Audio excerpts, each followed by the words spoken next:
The Lost World by Sir Arthur Conan Doyle. I have wrought my simple plan, if I give 1 hour of joy to the boy who's half a man, or the man who's half a boy. Chapter 1. There are heroisms all round us. Mr. Hungerton, her father, really was the most tactless person upon earth. A fluffy, feathery, untidy cockatoo of a man, perfectly good-natured, but absolutely centred upon his own silly self. If anything could have driven me from Gladys, it would have been the thought of such a father-in-law. I am convinced that he really believed in his heart that I came round to the Chestnuts 3 days a week for the pleasure of his company, and very especially to hear his views upon bimetallism, a subject upon which he was by way of being an authority. For an hour or more that evening I listened to his monotonous chirrup about bad money driving out good, the token value of silver, the depreciation of the rupee, and the true standards of exchange. "Suppose," he cried with feeble violence, "that all the debts in the world were called up simultaneously, and immediate payment insisted upon. What, under our present conditions, would happen then?" I gave the self-evident answer that I should be a ruined man, upon which he jumped from his chair, reproved me for my habitual levity, which made it impossible for him to discuss any reasonable subject in my presence, and bounced off out of the room to dress for a Masonic meeting. At last I was alone with Gladys, and the moment of fate had come. All that evening I had felt like the soldier who awaits the signal which will send him on a forlorn hope of victory and fear of repulse alternating in his mind. She sat with that proud, delicate profile of hers outlined against the red curtain. How beautiful she was, and yet how aloof. We had been friends, quite good friends, but never could I get beyond the same comradeship which I might have established with one of my fellow reporters upon the Gazette. Perfectly frank, perfectly kindly, and perfectly unsexual. My instincts are all against a woman being too frank and at her ease with me. It is no compliment to a man. Where the real sex-feeling begins, timidity and distrust are its companions, heritage from the old wicked days, when love and violence went often hand in hand. The bent head, the averted eye, the faltering voice, the wincing figure, these, and not the unshrinking gaze and frank reply, are the true signals of passion. Even in my short life I had learned as much as that, or had inherited it in that race memory which we call instinct. Gladys was full of every womanly quality. Some judged her to be cold and hard, but such a thought was treason. That delicately bronzed skin, almost oriental in its colouring, that raven hair, the large liquid eyes, the full but exquisite lips, all the stigmata of passion were there. But I was sadly conscious that up to now I had never found the secret of drawing it forth. However, come what might, I should have done with suspense and bring matters to a head tonight. She could but refuse me, and better to be a repulsed lover than an accepted brother. So far my thoughts had carried me, and I was about to break the long and uneasy silence, when 2 critical dark eyes looked round at me, and the proud head was shaken in smiling reproof. "I have a presentiment that you are going to propose, Ned. I do wish you wouldn't, for things are so much nicer as they are." I drew my chair a little nearer. "Now, how did you know that I was going to propose?" I asked in genuine wonder. "Don't women always know? Do you suppose any woman in the world was ever taken unawares? But, oh, Ned, our friendship has been so good and so pleasant.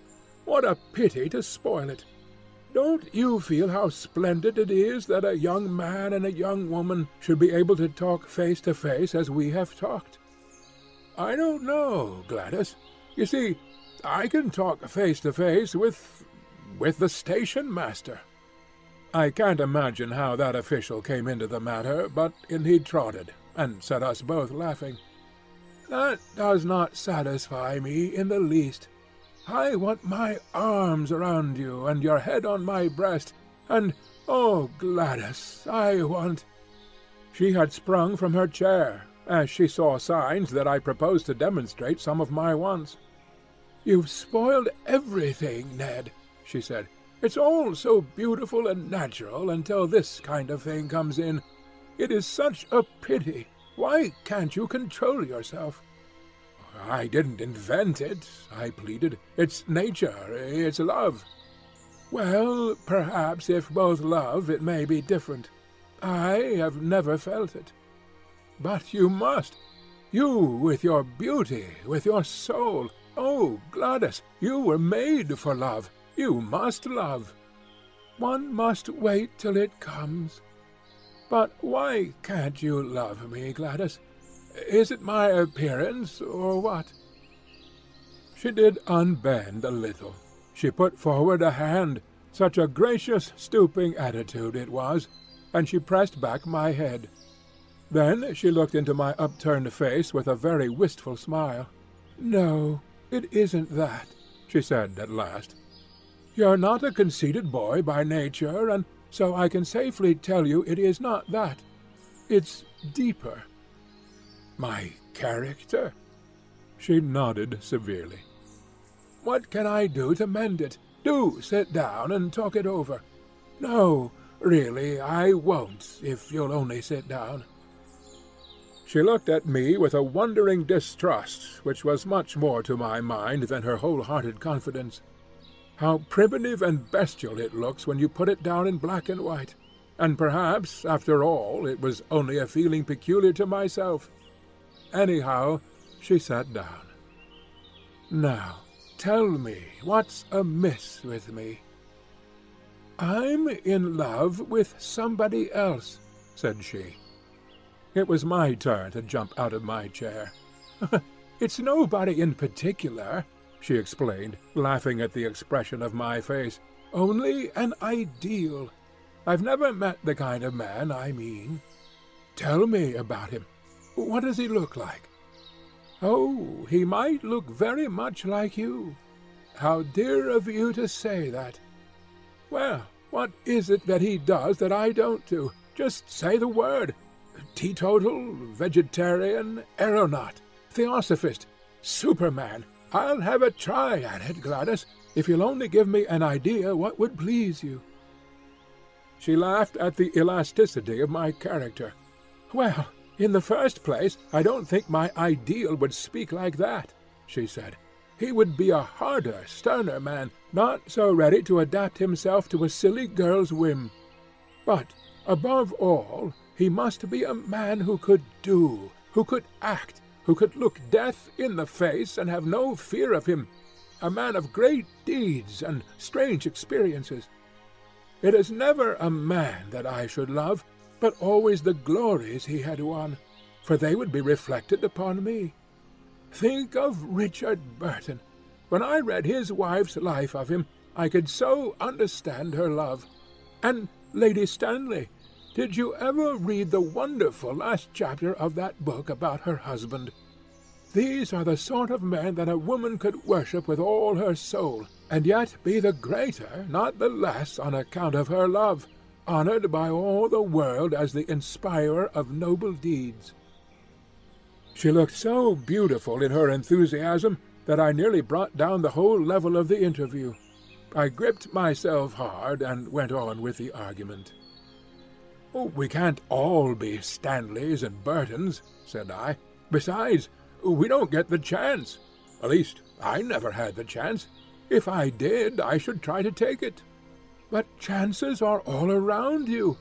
It is the mark of the kind of man I mean that he makes his own chances. You can't hold him back. I've never met him, and yet I seem to know him so well. There are heroisms all round us, waiting to be done. It's for men to do them, and for women to reserve their love as a reward for such men. Look at that young Frenchman who went up last week in a balloon. It was blowing a gale of wind, but because he was announced to go, he insisted on starting. The wind blew him 1,500 miles in 24 hours, and he fell in the middle of Russia. That was the kind of man I mean. Think of the woman he loved, and how other women must have envied her. That's what I should like to be, envied for my man. I'd have done it to please you. But you shouldn't do it merely to please me. You should do it because you can't help yourself, because it's natural to you, because the man in you is crying out for heroic expression. Now, when you described the Wigan coal explosion last month, could you not have gone down and helped those people, in spite of the choke damp? I did. You never said so. There was nothing worth bucking about. I didn't know. She looked at me with rather more interest. That was brave of you. I had to. If you want to write good copy, you must be where the things are. What a prosaic motive! It seems to take all the romance out of it. But still, whatever your motive, I am glad that you went down that mine. She gave me her hand, but with such sweetness and dignity that I could only stoop and kiss it. I dare say I am merely a foolish woman with a young girl's fancies, and yet it is so real with me, so entirely part of my very self, that I cannot help acting upon it. If I marry, I do want to marry a famous man. Why should you not? I cried. It is women like you who brace men up. Give me a chance and see if I will take it. Besides, as you say, men ought to make their own chances, and not wait until they are given. Look at Clive, just a clerk, and he conquered India. By George, I'll do something in the world yet. She laughed at my sudden Irish effervescence. Why not? She said. You have everything a man could have: youth, health, strength, education, energy. I was sorry you spoke, and now I am glad, so glad, if it wakens these thoughts in you. And if I do— her dear hand rested like warm velvet upon my lips. Not another word, sir. You should have been at the office for evening duty half an hour ago, only I hadn't the heart to remind you. Some day, perhaps, when you have won your place in the world, we shall talk it over again. And so it was that I found myself that foggy November evening pursuing the Camberwell tram with my heart glowing within me, and with the eager determination that not another day should elapse before I should find some deed which was worthy of my lady. But who in all this wide world could ever have imagined the incredible shape which that deed was to take, or the strange steps by which I was led to the doing of it? And after all, this opening chapter will seem to the reader to have nothing to do with my narrative, and yet there would have been no narrative without it, for it is only when a man goes out into the world with the thought that there are heroisms all around him, and with a desire all alive in his heart to follow any which may come within sight of him, that he breaks away as I did from the life he knows, and ventures forth into the wonderful mystic twilight land, where lie the great adventures and the great rewards. Behold me, then, at the office of the Daily Gazette, on the staff of which I was a most insignificant unit, with the settled determination that very night, if possible, to find the quest which should be worthy of my Gladys. Was it hardness, was it selfishness, that she should ask me to risk my life for her own glorification? Such thoughts may come to middle age, but never to ardent 23 in the fever of his first love. Chapter 2. Try Your Luck with Professor Challenger. I always liked McArdle, the crabbed, old, round-backed, red-headed news editor, and I rather hoped that he liked me. Of course, Beaumont was the real boss. but he lived in the rarefied atmosphere of some Olympian height from which he could distinguish nothing smaller than an international crisis or a split in the cabinet. Sometimes we saw him passing in lonely majesty to his inner sanctum, with his eyes staring vaguely and his mind hovering over the Balkans or the Persian Gulf. He was above and beyond us, but McArdle was his first lieutenant, and it was he that we knew. The old man nodded as I entered the room, and he pushed his spectacles far up on his bald forehead. "Well, Mr. Malone, from all I hear, you seem to be doing very well," said he in his kindly Scotch accent. I thanked him. "The colliery explosion was excellent, so was the Southwark fire. You have the true descriptive touch. What did you want to see me about?" "To ask a favour." He looked alarmed, and his eyes shunned mine. "Tut, tut, what is it?" "Do you think, sir, that you could possibly send me on some mission for the paper? I would do my best to put it through and get you some good copy." "What sort of mission had you in your mind, Mr. Malone?" "Well, sir, anything that had adventure and danger in it. I really would do my very best. The more difficult it was, the better it would suit me." "You seem very anxious to lose your life." "To justify my life, sir." "Dear me, Mr. Malone, this is very, very exalted. I'm afraid the day of this sort of thing is rather past. The expense of the special mission business hardly justifies the result, and, of course, in any case, it would only be an experienced man with a name that would command public confidence who would get such an order. The big blank spaces in the map are all being filled in, and there's no room for romance anywhere. Wait a bit, though," he added, with a sudden smile upon his face. "Talking of the blank spaces of the map gives me an idea. What about exposing a fraud, a modern Munchausen, and making him ridiculous? You could show him up as the liar that he is. Hey, man, it would be fine. How does it appeal to you?" "Anything, anywhere, I care nothing." McArdle was plunged in thought for some minutes. "I wonder whether you could get on friendly, or at least on talking terms with the fellow," he said at last. "You seem to have a sort of genius for establishing relations with people. Sympathy, I suppose, or animal magnetism, or youthful vitality, or something. I am conscious of it myself." "You are very good, sir." "So why should you not try your luck with Professor Challenger of Enmore Park?" I dare say I looked a little startled. "Challenger!" I cried. "Professor Challenger, the famous zoologist? Wasn't he the man who broke the skull of Blundell of the Telegraph?" The news editor smiled grimly. "Do you mind? Didn't you say it was adventures you were after?" "It is all in the way of business, sir," I answered. "Exactly. I don't suppose he can always be so violent as that. I'm thinking that Blundell got him at the wrong moment, maybe, or in the wrong fashion. You may have better luck, or more tact in handling him. There's something in your line there, I am sure, and the Gazette should work it."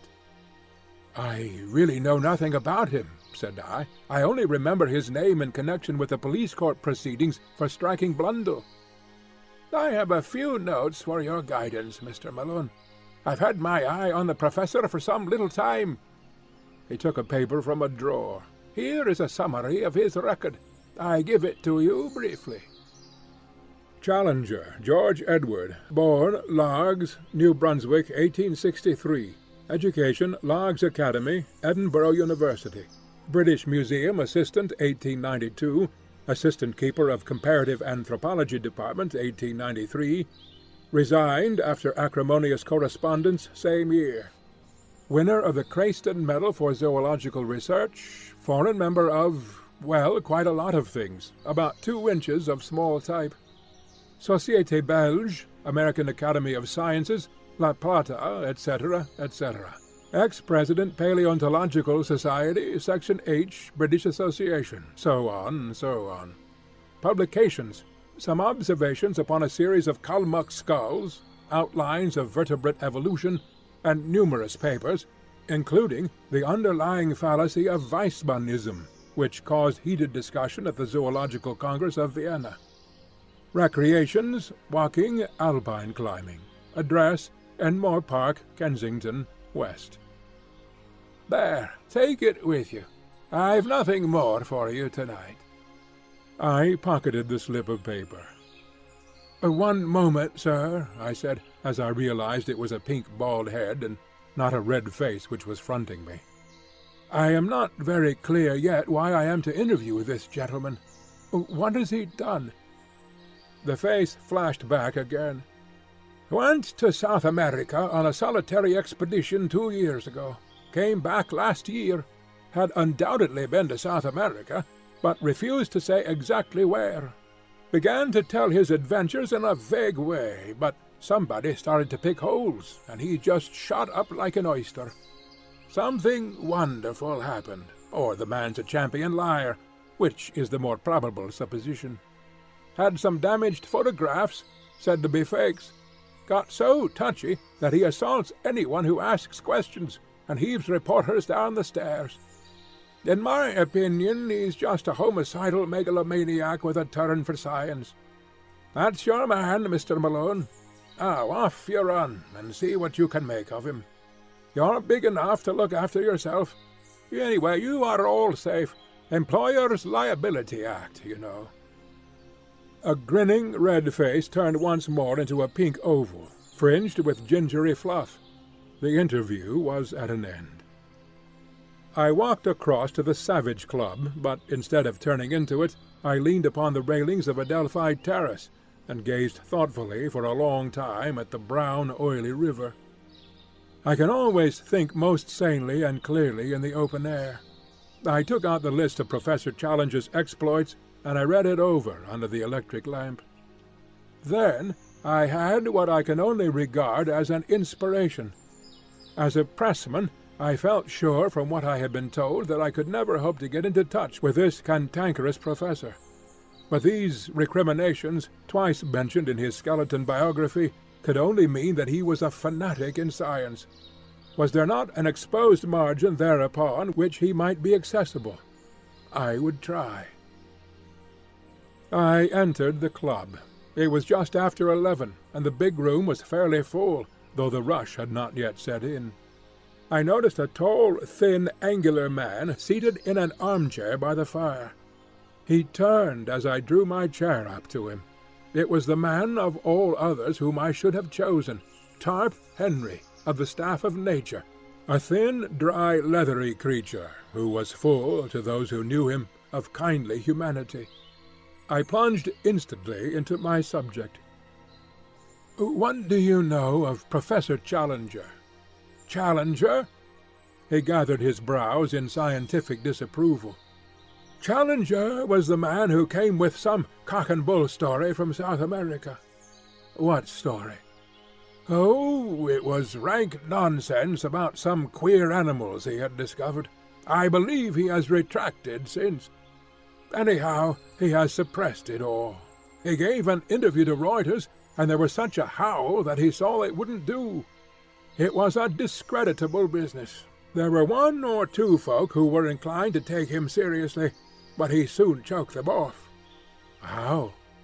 "Well, by his insufferable rudeness and impossible behavior. There was poor old Wadley of the Zoological Institute. Wadley sent a message. 'The president of the Zoological Institute presents his compliments to Professor Challenger, and would take it as a personal favor if he would do them the honor to come to their next meeting.' The answer was unprintable." "You don't say." "Well, a Bowdlerized version of it would run, 'Professor Challenger presents his compliments to the president of the Zoological Institute, and would take it as a personal favor if he would go to the devil.'" "Good Lord." "Yes, I expect that's what old Wadley said. I remember his wail at the meeting, which began, 'In 50 years' experience of scientific intercourse.' It quite broke the old man up." "Anything more about Challenger?" "Well, I'm a bacteriologist, you know. I live in a 900-diameter microscope. I can hardly claim to take serious notice of anything that I can see with my naked eye. I'm a frontiersman from the extreme edge of the knowable, and I feel quite out of place when I leave my study and come into touch with all you great, rough, hulking creatures. I'm too detached to talk scandal, and yet, at scientific conversaciones, I have heard something of Challenger, for he is one of those men whom nobody can ignore. He's as clever as they make them, a full-charged battery of force and vitality, but a quarrelsome, ill-conditioned faddist, and unscrupulous at that. He had gone the length of faking some photographs over the South American business. You say he is a faddist. What is his particular fad? He has 1,000, but the latest is something about Weissmann and evolution. He had a fearful row about it in Vienna, I believe. Can't you tell me the point? Not at the moment, but a translation of the proceedings exists. We have it filed at the office. Would you care to come? It's just what I want. I have to interview the fellow, and I need some lead up to him. It's really awfully good of you to give me a lift. I'll go with you now, if it's not too late.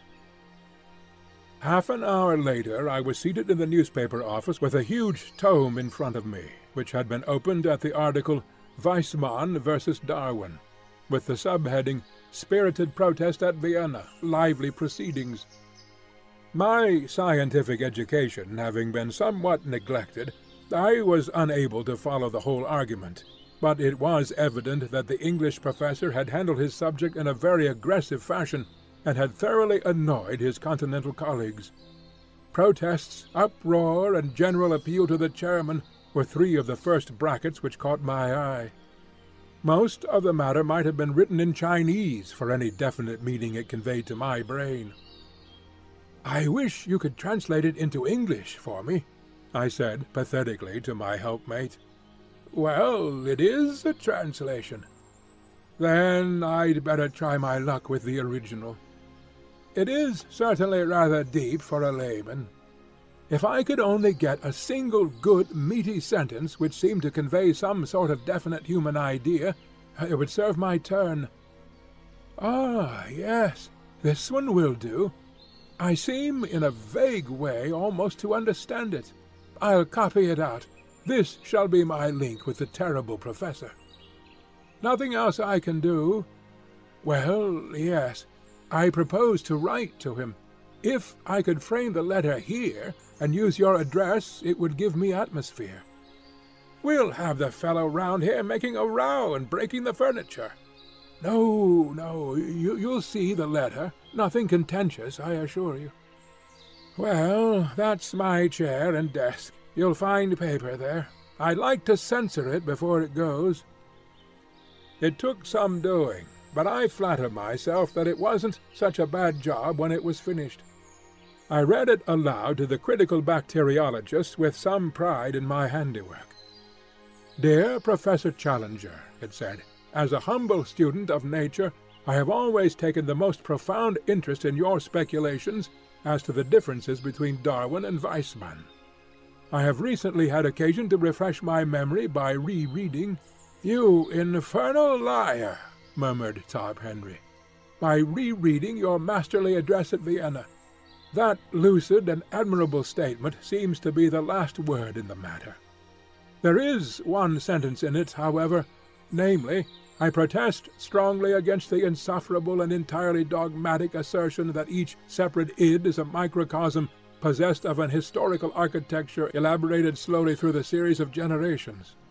Have you no desire, in view of later research, to modify this statement? Do you not think that it is over-accentuated? With your permission, I would ask the favor of an interview, as I feel strongly upon the subject, and have certain suggestions which I could only elaborate in a personal conversation. With your consent, I trust to have the honor of calling at 11 o'clock the day after tomorrow, Wednesday morning. I remain, sir, with assurances of profound respect, yours very truly, Edward D. Malone." "How's that?" I asked triumphantly. Well, if your conscience can stand it. It has never failed me yet. But what do you mean to do? To get there? Once I am in his room, I may see some opening. I may even go the length of open confession. If he is a sportsman, he will be tickled. Tickled, indeed. He's much more likely to do the tickling. Chain mail or an American football suit, that's what you'll want. Well, goodbye. I'll have the answer for you here on Wednesday morning, if he ever deigns to answer you. He is a violent, dangerous, cantankerous character, hated by everyone who comes across him, and the butt of the students, so far as they dare take a liberty with him. Perhaps it would be best for you if you never heard from the fellow at all. End of Chapter 2.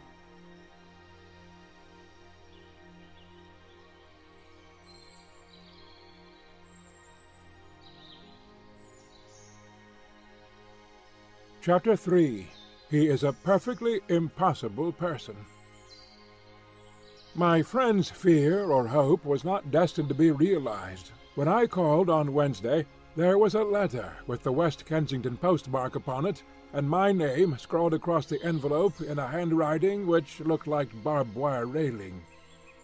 The contents were as follows. Enmore Park, West. Sir, I have duly received your note, in which you claim to endorse my views, although I am not aware that they are dependent upon endorsement, either from you or anyone else. You have ventured to use the word speculation with regard to my statement upon the subject of Darwinism, and I would call your attention to the fact that such a word in such a connection is offensive to a degree. The context convinces me, however, that you have sinned rather through ignorance and tactlessness than through malice, so I am content to pass the matter by. You quote an isolated sentence from my lecture, and appear to have some difficulty in understanding it. I should have thought that only a subhuman intelligence could have failed to grasp the point, but if it really needs amplification, I shall consent to see you at the hour named, though visits and visitors of every sort are exceedingly distasteful to me. As to your suggestion that I may modify my opinion, I would have you know that it is not my habit to do so after a deliberate expression of my mature views. You will kindly show the envelope of this letter to my man, Austin, when you call, as he has to take every precaution to shield me from the intrusive rascals who call themselves journalists. Yours faithfully, George Edward Challenger. That was the letter that I read aloud to Tarp Henry, who had come down early to hear the result of my venture. His only remark was, "There's some new stuff, cuticura or something, which is better than arnica." Some people have such extraordinary notions of humor. It was nearly 10:30 before I had received my message, but a taxicab took me round in good time for my appointment. It was an imposing porticoed house at which we stopped, and the heavily curtained windows gave every indication of wealth upon the part of this formidable professor. The door was opened by an odd, swarthy, dried-up person of uncertain age, with a dark pilot jacket and brown leather gaiters. I found afterwards that he was the chauffeur, who filled the gaps left by a succession of fugitive butlers. He looked me up and down with a searching light blue eye. "Expected?" he asked. "An appointment. Got your letter?" I produced the envelope. "Right." He seemed to be a person of few words. Following him down the passage, I was suddenly interrupted by a small woman, who stepped out from what proved to be the dining-room door. She was a bright, vivacious, dark-eyed lady, more French than English in her type. "One moment," she said. "You can wait, Austin. Step in here, sir. May I ask if you have met my husband before?" "No, madam, I have not had the honor." "Then I apologize to you in advance. I must tell you that he is a perfectly impossible person, Absolutely impossible. If you are forewarned, you will be more ready to make allowances. It is most considerate of you, madam. Get quickly out of the room if he seems inclined to be violent. Don't wait to argue with him. Several people have been injured through doing that. Afterwards there is a public scandal, and it reflects upon me and all of us. I suppose it wasn't about South America you wanted to see him. I could not lie to the lady. Dear me, that is his most dangerous subject. You won't believe a word he says. I'm sure I don't wonder. But don't tell him so, for it makes him very violent. Pretend to believe him, and you may get through all right. Remember, he believes it himself. Of that you may be assured. A more honest man never lived. Don't wait any longer, or he may suspect. If you find him dangerous, really dangerous, ring the bell and hold him off until I come. Even at his worst, I can usually control him." With these encouraging words, the lady handed me over to the taciturn Austin, who had waited like a bronze statue of discretion during our short interview, and I was conducted to the end of the passage. There was a tap at a door, a bull's bellow from within, and I was face to face with the professor. He sat in a rotating chair behind a broad table, which was covered with books, maps, and diagrams. As I entered, his seat spun round to face me. His appearance made me gasp. I was prepared for something strange, but not for so overpowering a personality as this. It was his size which took one's breath away. His size and his imposing presence.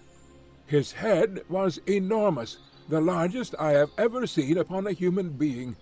I am sure that his top hat, had I ever ventured to don it, would have slipped over me entirely and rested on my shoulders.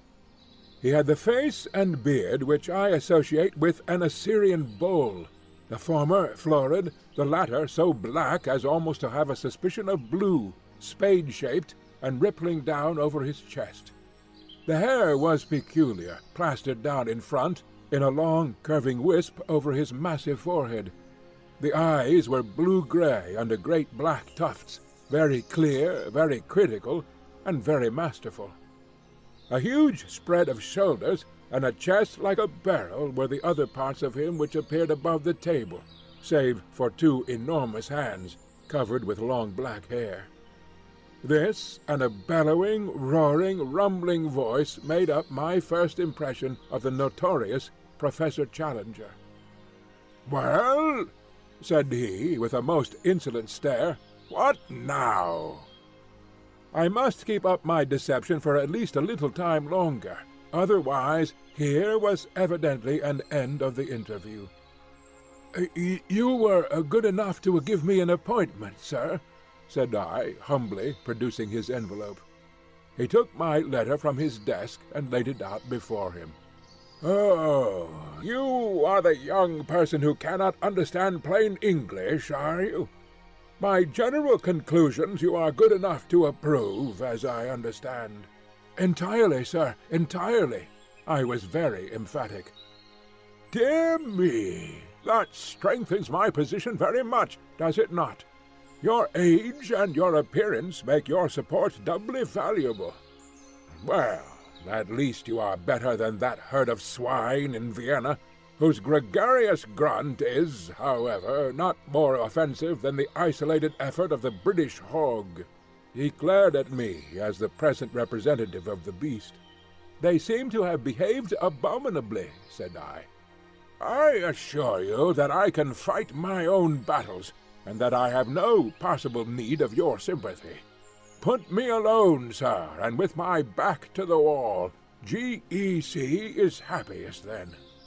Well, sir, let us do what we can to curtail this visit, which can hardly be agreeable to you, and is inexpressibly irksome to me. You had, as I have been led to believe, some comments to make upon the proposition which I advanced in my thesis. There was a brutal directness about his methods which made evasion difficult. I must still make play and wait for a better opening. It had seemed simple enough at a distance. Oh, my Irish wits! Could they not help me now, when I needed help so sorely? He transfixed me with two sharp, steely eyes. "Come, come!" he rumbled. "I am, of course, a mere student," said I, with a fatuous smile. "Hardly more, I might say, than an earnest inquirer. At the same time, it seems to me that you were a little severe upon Weissmann in this matter. Has not the general evidence since that date tended to strengthen his position?" "What evidence?" He spoke with a menacing calm. "Well, of course, I am aware that there is not any what you might call definite evidence. I alluded merely to the trend of modern thought and the general scientific point of view, if I might so express it." He leaned forward with great earnestness. "I suppose you are aware," said he, checking off points upon his fingers, "that the cranial index is a constant factor?" "Naturally," said I. "And that telegony is still sub judice?" "Undoubtedly." "And that the germ plasm is different from the parthenogenetic egg?"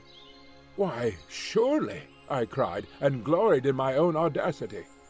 "But what does that prove?" he asked, in a gentle, persuasive voice. "Ah, what indeed?" I murmured. "What does it prove?" "Shall I tell you?" he cooed. "Pray do." "It proves," he roared, with a sudden blast of fury, "that you are the damnedest impostor in London, a vile, crawling journalist, who has no more science than he has decency in his composition." He had sprung to his feet with a mad rage in his eyes. Even at that moment of tension I found time for amazement at the discovery that he was quite a short man, his head not higher than my shoulder, a stunted Hercules, whose tremendous vitality had all run to depth, breadth, and brain. "Gibberish!" he cried, leaning forward with his fingers on the table and his face projecting. "That's what I have been talking to you, sir. Scientific gibberish. Did you think you could match cunning with me, you with your walnut of a brain? You think you are omnipotent, you infernal scribblers, don't you? That your praise can make a man and your blame can break him. We must all bow to you and try to get a favorable word, must we? This man shall have a leg up, and this man shall have a dressing down. Creeping vermin, I know you. You've got out of your station. Time was when your ears were clipped. You've lost your sense of proportion. Swollen gas bags. I'll keep you in your proper place. Yes, sir, you haven't got over GEC. There's one man who is still your master. He warned you off. But if you will come, by the Lord you do it at your own risk. Forfeit, my good Mr. Malone, I claim forfeit. You have played a rather dangerous game, and it strikes me that you have lost it. Look here, sir, said I, backing to the door and opening it. You can be as abusive as you like, but there is a limit. You shall not assault me. Shall I not? He was slowly advancing in a peculiarly menacing way, but he stopped now and put his big hands into the side pockets of a rather boyish short jacket which he wore. I have thrown several of you out of the house. You will be the fourth or fifth. £3.15 each. That is how it averaged. Expensive, but very necessary. Now, sir, why should you not follow your brethren? I rather think you must. He resumed his unpleasant and stealthy advance, pointing his toes as he walked, like a dancing master. I could have bolted for the hall door, but it would have been too ignominious. Besides, a little glow of righteous anger was springing up within me. I had been hopelessly in the wrong before, but this man's menaces were putting me in the right. "I'll trouble you to keep your hands off, sir. I'll not stand it." "Dear me!" His black moustache lifted, and a white fang twinkled in a sneer. "You won't stand it, eh?" "Don't be such a fool, Professor," I cried. "What can you hope for? I'm 15 stone, as hard as nails, and play centre 3/4 every Saturday for the London Irish. I'm not the man—" It was at that moment that he rushed me. It was lucky that I had opened the door, or we should have gone through it. We did a Catherine wheel together down the passage. Somehow we gathered up a chair upon our way, and bounded on with it towards the street. My mouth was full of his beard, our arms were locked, our bodies intertwined, and that infernal chair radiated its legs all round us. The watchful Austin had thrown open the hall door. We went with a back somersault down the front steps. I have seen the two Macs attempt something of the kind at the halls, but it appears to make some practice to do it without hurting oneself. The chair went to matchwood at the bottom, and we rolled apart into the gutter. He sprang to his feet, waving his fists and wheezing like an asthmatic. "Had enough," he panted. "You infernal bully," I cried, as I gathered myself together. Then and there we should have tried the thing out, for he was effervescing with fight. But fortunately I was rescued from an odious situation. A policeman was beside us, his notebook in his hand. "What's all this? You ought to be ashamed," said the policeman. It was the most rational remark which I had heard in Enmore Park. "Well," he insisted, turning to me, "what is it, then?" "This man attacked me," said I. "Did you attack him?" asked the policeman. The professor breathed hard and said nothing. "It's not the first time, either," said the policeman, severely, shaking his head. "You were in trouble last month for the same thing. You've blackened this young man's eye. Do you give him in charge, sir?" I relented. "No," said I do not." "What's that?" said the policeman. "I was to blame myself. I intruded upon him. He gave me fair warning." The policeman snapped up his notebook. "Don't let us have any more such goings-on," said he. "Now then, move on there, move on." This to a butcher's boy, a maid, and 1 or 2 loafers who had collected. He clamped heavily down the street, driving this little flock before him. The professor looked at me, and there was something humorous at the back of his eyes. "Come in," said he. "I've not done with you yet." The speech had a sinister sound, but I followed him none the less into the house. The manservant, Austin, like a wooden image, closed the door behind us. Chapter 4. It's just the biggest thing in the world. Hardly was it shut when Mrs. Challenger darted out from the dining-room. The small woman was in a furious temper. She barred her husband's way like an enraged chicken in front of a bulldog. It was evident that she had seen my exit, but had not observed my return. "You brute, George!" she screamed. "You've hurt that nice young man." He jerked backwards with his thumb. "Here he is, safe and sound behind me." She was confused, but not unduly so. "I am so sorry. I didn't see you." "I assure you, madam, that it is all right." "He has marked your poor face. Oh, George, what a brute you are! Nothing but scandals from one end of the week to the other. Everyone hating and making fun of you.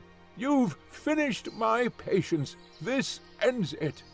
"Dirty linen," he rumbled. "It's not a secret," she cried. "Do you suppose that the whole street, the whole of London for that matter— Get away, Austin, we don't want you here. Do you suppose they don't all talk about you? Where is your dignity?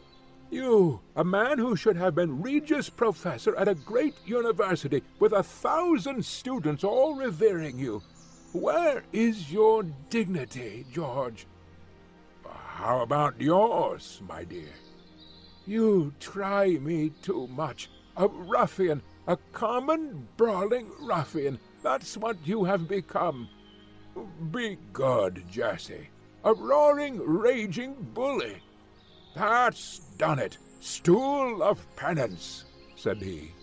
To my amazement, he stooped, picked her up, and placed her sitting upon a high pedestal of black marble in the angle of the hall. It was at least 7 feet high, and so thin that she could hardly balance upon it. A more absurd object than she presented, cocked up there with her face convulsed with anger, her feet dangling, and her body rigid for fear of an upset, I could not imagine. "Let me down," she wailed. "Say please." "You brute, George! Let me down this instant!" "Come into my study, Mr. Malone." "Really, sir?" said I, looking at the lady. "Here's Mr. Malone pleading for you, Jessie. Say please, and down you come." "Oh, you brute! Please! Please!" He took her down as if she had been a canary. "You must behave yourself, dear. Mr. Malone is a pressman. He will have it all in his rag tomorrow and sell an extra dozen among our neighbors. Strange story of high life. You felt fairly high on that pedestal, did you not? Then a subtitle, Glimpse of a Singular Menage. He's a foul feeder, is Mr. Malone, a carrion eater, like all of his kind, porcus esgrege diaboli. A swine from the devil's herd. That's it, Malone. What?" "You are really intolerable," said I, hotly. He bellowed with laughter. "We shall have a coalition presently," he boomed, looking from his wife to me and puffing out his enormous chest. Then, suddenly altering his tone, "Excuse this frivolous family badinage, Mr. Malone. I called you back for some more serious purpose than to mix you up with our little domestic pleasantries. Run away, little woman, and don't fret." He placed a huge hand upon each of her shoulders. "All that you say is perfectly true. I should be a better man if I did what you advise, but I shouldn't be quite George Edward Challenger. There are plenty of better men, my dear, but only one G.E.C., so make the best of him." He suddenly gave her a resounding kiss, which embarrassed me even more than his violence had done. "Now, Mr. Malone," he continued, with a great accession of dignity, "this way, if you please." We re-entered the room which we had left so tumultuously 10 minutes before. The professor closed the door carefully behind us, motioned me into an armchair, and pushed a cigar-box under my nose. "Real San Juan Colorado," he said. "Excitable people like you are the better for narcotics. Heavens, don't bite it. Cut, and cut with reverence. Now, lean back and listen attentively to whatever I may care to say to you. If any remark should occur to you, you can reserve it for some more opportune time. First of all, as to your return to my house after your most justifiable expulsion," he protruded his beard and stared at me as one who challenges and invites contradiction. "After, as I say, your well-merited expulsion. The reason lay in your answer to that most officious policeman, in which I seemed to discern some glimmering of good feeling upon your part. More, at any rate, than I am accustomed to associate with your profession. In admitting that the fault of the incident lay with you, you gave some evidence of a certain mental detachment and breadth of view which attracted my favorable notice. The subspecies of the human race to which you unfortunately belong has always been below my mental horizon. Your words brought you suddenly above it. You swam up into my serious notice. For this reason I asked you to return with me, as I was minded to make your further acquaintance. You will kindly deposit your ash in the small Japanese tray on the bamboo table which stands at your left elbow." All this he boomed forth like a professor addressing his class. He had swung round his revolving chair so as to face me, and he sat all puffed out like an enormous bullfrog, his head laid back and his eyes half covered by supercilious lids. Now he suddenly turned himself sideways, and all I could see of him was tangled hair with a red protruding ear. He was scratching about among the litter of papers upon his desk.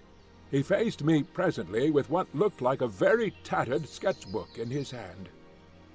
"I am going to talk to you about South America," said he. "No comments, if you please. First of all, I wish you to understand that nothing I tell you now is to be repeated in any public way, unless you have my express permission. That permission will, in all human probability, never be given. Is that clear?" "It is very hard," said I. "Surely a judicious account—" He placed the notebook upon the table. "That ends it," said he. "I wish you a very good morning." "No, no," I cried. "I submit to any conditions. So far as I can see, I have no choice." "None in the world," said he. "Well, then, I promise." "Word of honor?" "Word of honor." He looked at me with doubt in his insolent eyes. "After all, what do I know about your honor?" said he. "Upon my word, sir," I cried angrily, "you take very great liberties. I have never been so insulted in my life." He seemed more interested than annoyed at my outbreak. "Round-headed," he muttered. "Brachycephalic, grey-eyed, black-haired, with suggestion of the negroid. Celtic, I presume." "I am an Irishman, sir." "Irish? "Yes, sir." "That, of course, explains it. Let me see.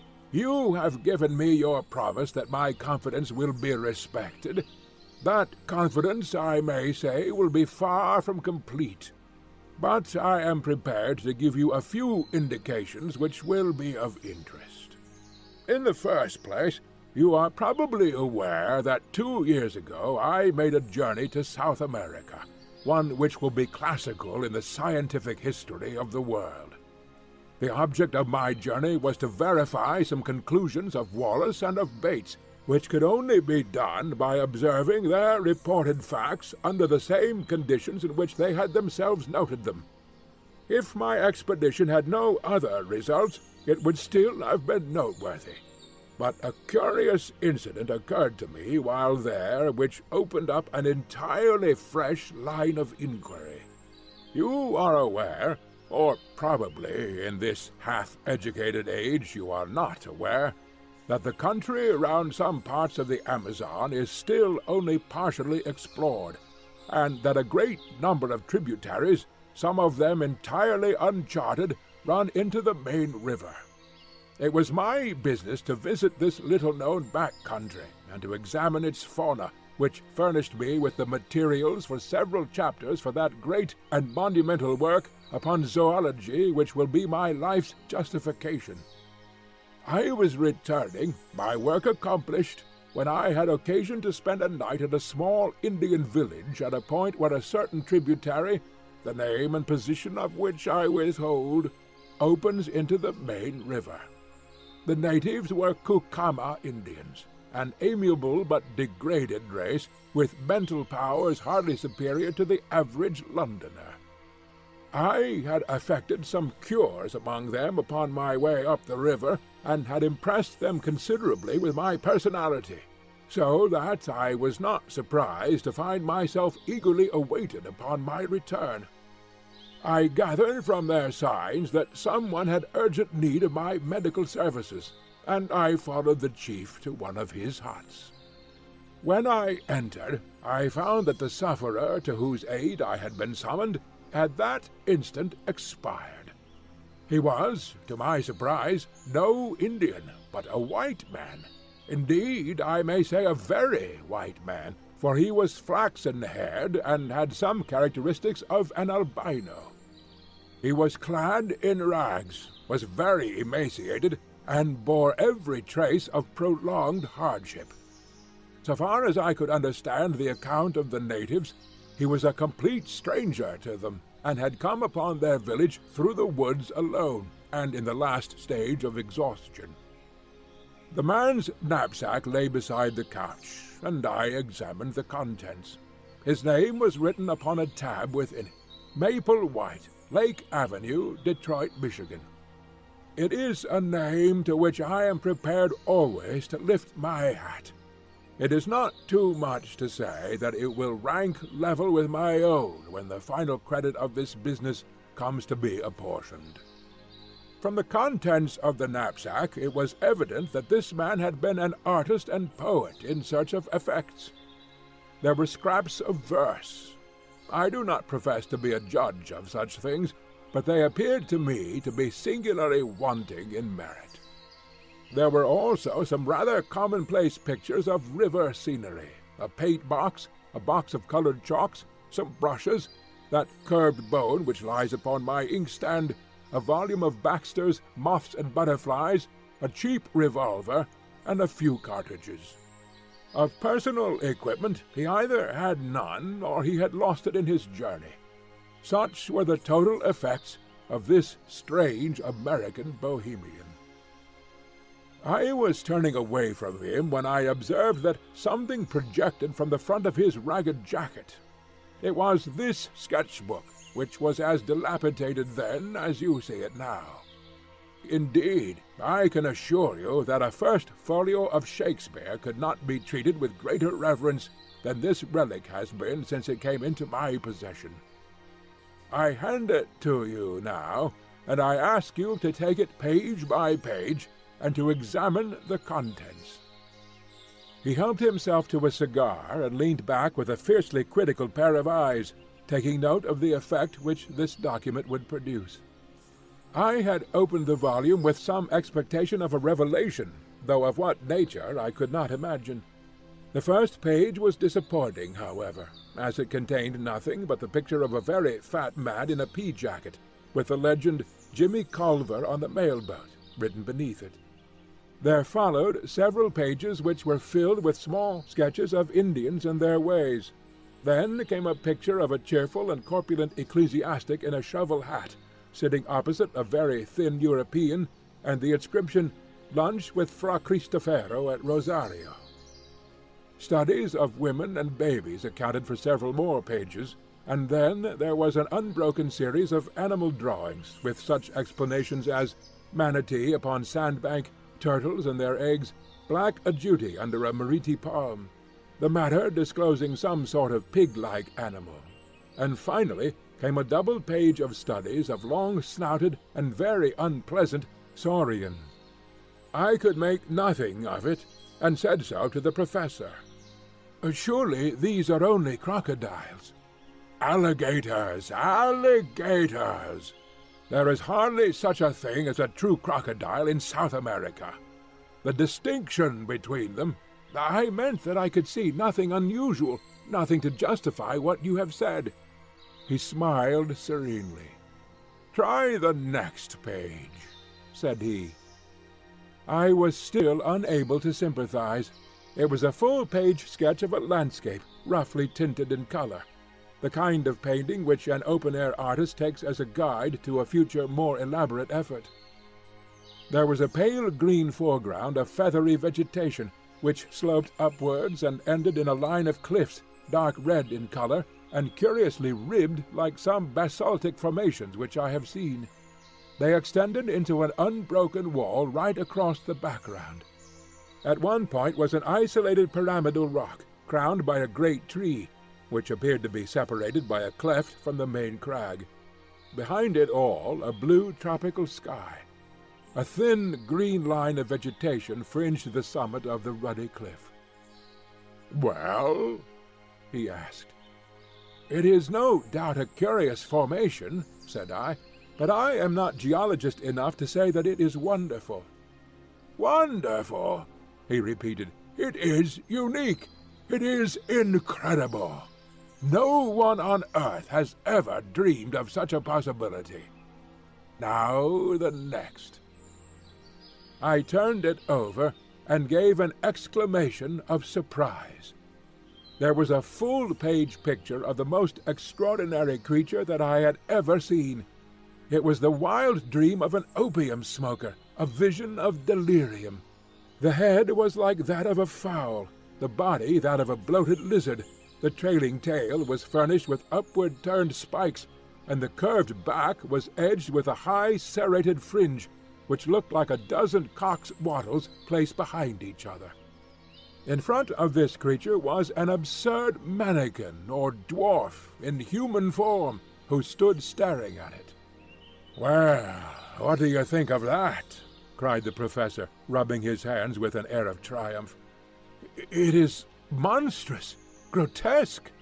But what made him draw such an animal? Trade gin, I should think."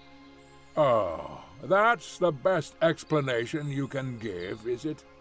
"Well, sir, what is yours?" "The obvious one, that the creature exists.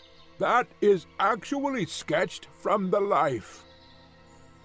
I should have laughed, only that I had a vision of our doing another Catherine wheel down the passage. "No doubt," said I, "no doubt," as one humours an imbecile. "I confess, however," I added, "that this tiny human figure puzzles me. If it were an Indian, we could set it down as evidence of some pygmy race in America, but it appears to be a European in a sun hat." The professor snorted like an angry buffalo. "You really touch the limit," said he. "You enlarge my view of the possible. Cerebroparesis, mental inertia. Wonderful." He was too absurd to make me angry. Indeed, it was a waste of energy, for if you were going to be angry with this man, you would be angry all the time. I contented myself with smiling wearily. "It struck me that the man was small," said I. "Look here," he cried, leaning forward and dabbing a great hairy sausage of a finger onto the picture. "You see that plant behind the animal? I suppose you thought it was a dandelion or a Brussels sprout, what? Well, it is a vegetable ivory palm, and they run to about 50 or 60 feet. Don't you see that the man is put in for a purpose? He couldn't really have stood in front of that brute and lived to draw it. He sketched himself in to give the scale of heights. He was, we will say, over 5 feet high. The tree is 10 times bigger, which is what one would expect." "Good heavens!" I cried. "Then you think the beast was— Why, Charing Cross Station would hardly make a kennel for such a brute." "Apart from exaggeration, he is certainly a well-grown specimen," said the professor complacently. "But," I cried, "surely the whole experience of the human race is not to be set aside on account of a single sketch." I had turned over the leaves and ascertained that there was nothing more in the book. A single sketch by a wandering American artist who may have done it under hashish or in the delirium of fever, or simply in order to gratify a freakish imagination. You can't, as a man of science, defend such a position as that." For answer, the professor took a book down from a shelf. "This is an excellent monograph by my gifted friend, Ray Lancaster," said he. "There is an illustration here which would interest you. Ah, yes, here it is. The inscription beneath it runs, 'Probable appearance in life of the Jurassic dinosaur Stegosaurus.' The hind leg alone is twice as tall as a full-grown man. Well, what do you make of that?" He handed me the open book. I started as I looked at the picture. In this reconstructed animal of a dead world there was certainly a very great resemblance to the sketch of the unknown artist. "That is certainly remarkable," said I. "But you won't admit that it is final? Surely it might be a coincidence. Or this American may have seen a picture of the kind and carried it in his memory. It would be likely to recur to a man in a delirium." "Very good," said the professor indulgently. "We leave it at that. I will now ask you to look at this bone." He handed over the one which he had already described as part of the dead man's possessions. It was about 6 inches long, and thicker than my thumb, with some indications of dried cartilage at one end of it. "To what known creature does this bone belong?" asked the professor. I examined it with care, and tried to recall some half-forgotten knowledge. "It might be a very thick human collarbone," I said. My companion waved his hand in contemptuous deprecation. "The human collarbone is curved. This is straight. There is a groove upon its surface, showing that a great tendon played across it, which could not be the case with a clavicle." "Then I must confess that I don't know what it is."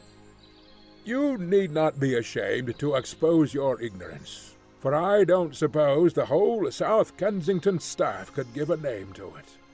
He took a little bone the size of a bean out of a pill-box. "So far as I am a judge, this human bone is the analogue of the one which you hold in your hand. That will give you some idea of the size of the creature. You will observe from the cartilage that this is no fossil specimen, but recent. What do you say to that?" "Surely an elephant." He winced as if in pain. Don't talk of elephants in South America, even in these days of board schools." "Well," I interrupted, "any large South American animal, a tapir, for example." "You may take it, young man, that I am versed in the elements of my business. This is not a conceivable bone either of a tapir or of any other creature known to zoology. It belongs to a very large, a very strong, and, by all analogy, a very fierce animal which exists upon the face of the earth, but has not yet come under the notice of science. You are still unconvinced?" "I am at least deeply interested." "Then your case is not hopeless. I feel that there is reason lurking in you somewhere, so we will patiently grope round for it. We will now leave the dead American and proceed with my narrative. You can imagine that I could hardly come away from the Amazon without probing deeper into the matter. There were indications as to the direction from which the dead traveler had come. Indian legends would alone have been my guide, for I found that rumors of a strange land were common among all the riverine tribes. You have heard, no doubt, of Kurupuri?" "Never." "Kurupuri is the spirit of the woods, something terrible, something malevolent, something to be avoided. None can describe its shape or nature, but it is a word of terror along the Amazon. Now, all tribes agree as to the direction in which Kurupuri lives. It was the same direction from which the American had come. Something terrible lay that way. It was my business to find out what it was." "What did you do?" My flippancy was all gone. This massive man compelled one's attention and respect. I overcame the extreme reluctance of the natives, a reluctance which extends even to talk upon the subject, and by judicious persuasion and gifts, aided, I will admit, by some threats of coercion, I got 2 of them to act as guides. After many adventures, which I need not describe, and after travelling a distance which I will not mention, in a direction which I withhold, we came at last to a tract of country which has never been described, nor indeed visited, save by my unfortunate predecessor.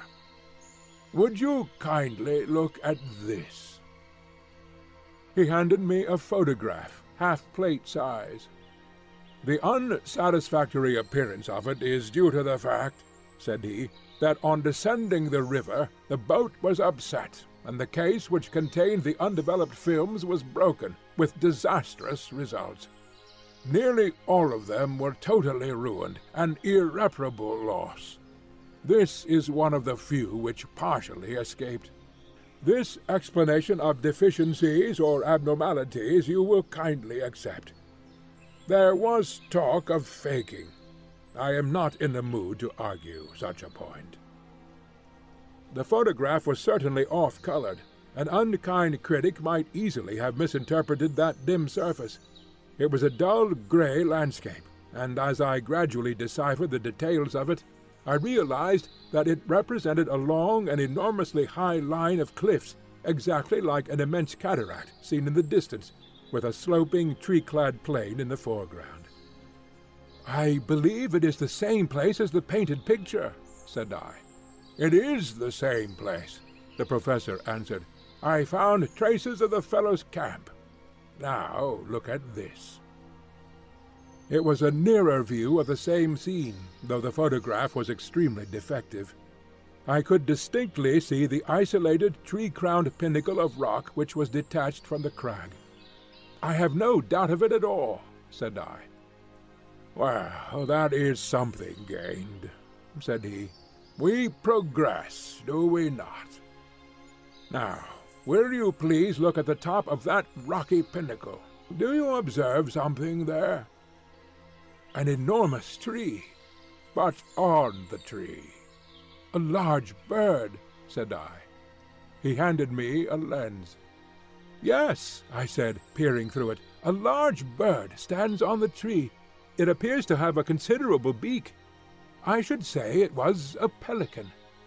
"I cannot congratulate you upon your eyesight," said the professor. "It is not a pelican, nor indeed is it a bird. It may interest you to know that I succeeded in shooting that particular specimen. It was the only absolute proof of my experiences which I was able to bring away with me."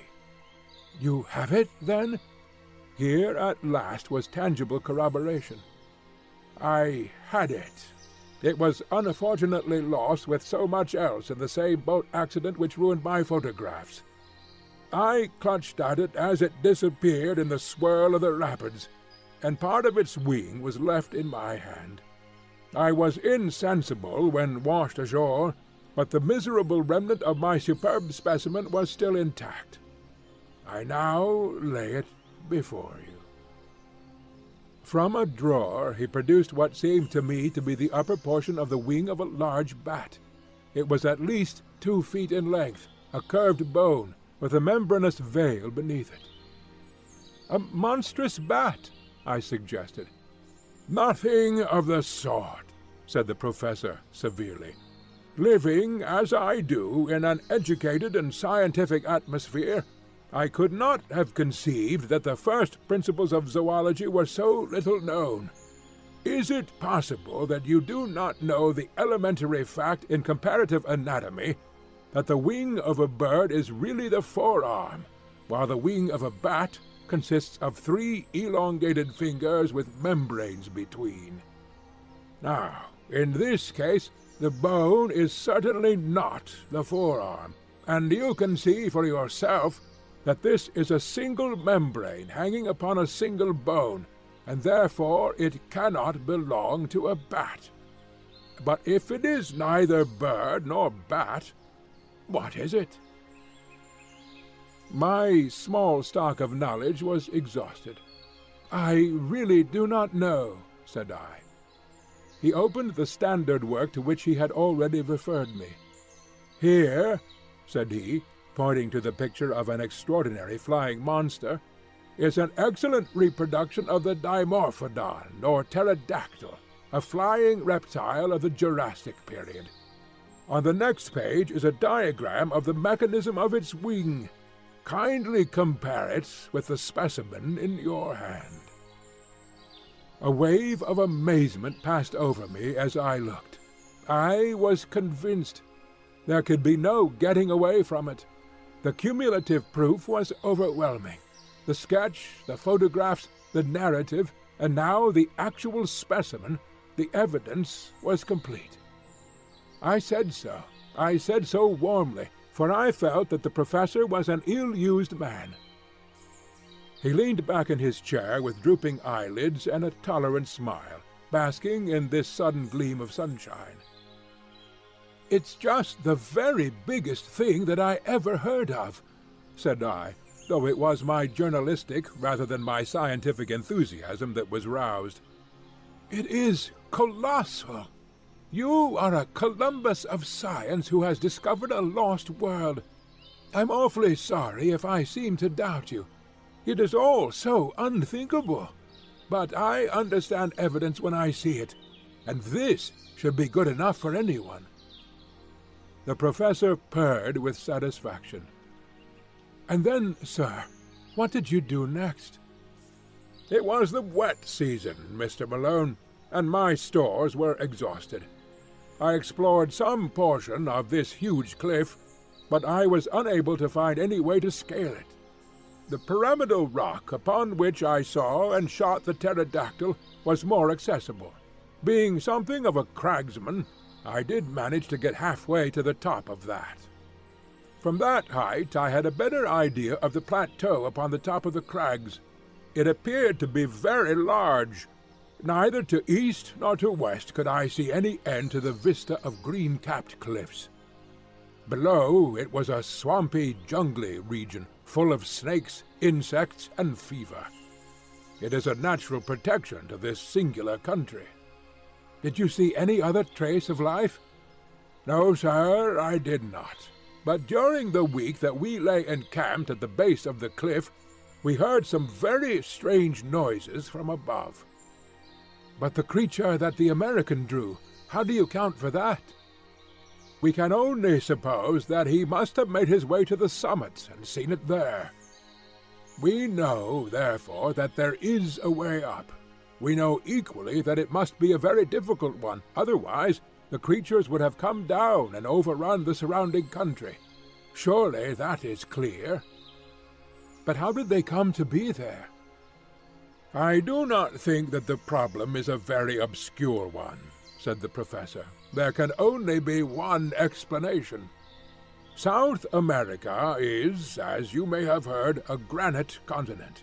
At this single point in the interior there has been, in some far-distant age, a great sudden volcanic upheaval. These cliffs, I may remark, are basaltic, and therefore plutonic. An area, as large perhaps as Sussex, has been lifted up en bloc with all its living contents, and cut off by perpendicular precipices of a hardness which defies erosion from all the rest of the continent. What is the result? Why, the ordinary laws of nature are suspended. The various checks which influence the struggle for existence in the world at large are all neutralized or altered. Creatures survive which would otherwise disappear. You will observe that both the pterodactyl and the stegosaurus are Jurassic, and therefore of a great age in the order of life. They have been artificially conserved by those strange accidental conditions." "But surely your evidence is conclusive. You have only to lay it before the proper authorities." "So, in my simplicity, I had imagined," said the professor bitterly. "I can only tell you that it was not so, that I was met at every turn by incredulity, born partly of stupidity and partly of jealousy. It is not my nature, sir, to cringe to any man, or to seek to prove a fact if my word has been doubted. After the first, I have not condescended to show such corroborative proofs as I possess. The subject became hateful to me. I would not speak of it. When men like yourself, who represent the foolish curiosity of the public came to disturb my privacy, I was unable to meet them with dignified reserve. By nature I am, I admit it, somewhat fiery, and under provocation I am inclined to be violent. I fear you may have remarked it. I nursed my eye and was silent. My wife has frequently remonstrated with me upon the subject, and yet I fancy that any man of honor would feel the same. Tonight, however, I propose to give an extreme example of the control of the will over the emotions. I invite you to be present at the exhibition. He handed me a card from his desk. You will perceive that Mr. Percival Waldron, a naturalist of some popular repute, is announced to lecture at 8:30 at the Zoological Institute's Hall upon the record of the ages. I have been specially invited to be present upon the platform, and to move a vote of thanks to the lecturer. While doing so, I shall make it my business, with infinite tact and delicacy, to throw out a few remarks which may arouse the interest of the audience, and cause some of them to desire to go more deeply into the matter. Nothing contentious, you understand, but only an indication that there are greater deeps beyond. I shall hold myself strongly in leash, and see whether by this self-restraint I attain a more favorable result. "And I may come?" I asked eagerly. "Why, surely," he answered cordially. He had an enormously massive genial manner, which was almost as overpowering as his violence. His smile of benevolence was a wonderful thing, when his cheeks would suddenly bunch into two red apples between his half-closed eyes and his great black beard. "By all means come. It will be a comfort to me to know that I have one ally in the hall, however inefficient and ignorant of the subject he may be. I fancy there will be a large audience, for Waldron, though an absolute charlatan, has a considerable popular following. Now, Mr. Malone, I have given you rather more of my time than I had intended. The individual must not monopolize what is meant for the world. I shall be pleased to see you at the lecture tonight. In the meantime, you will understand that no public use is to be made of any of the material that I have given you. But Mr. McCardle, my news editor, you know, will want to know what I have done." "Tell him what you like. You can say, among other things, that if he sends anyone else to intrude upon me, I shall call upon him with a riding-whip. But I leave it to you that nothing of all this appears in print. Very good. Then the Zoological Institute's Hall at 8:30 tonight." I had a vast impression of red cheeks, blue rippling beard, and intolerant eyes as he waved me out of the room. End of Chapter 4.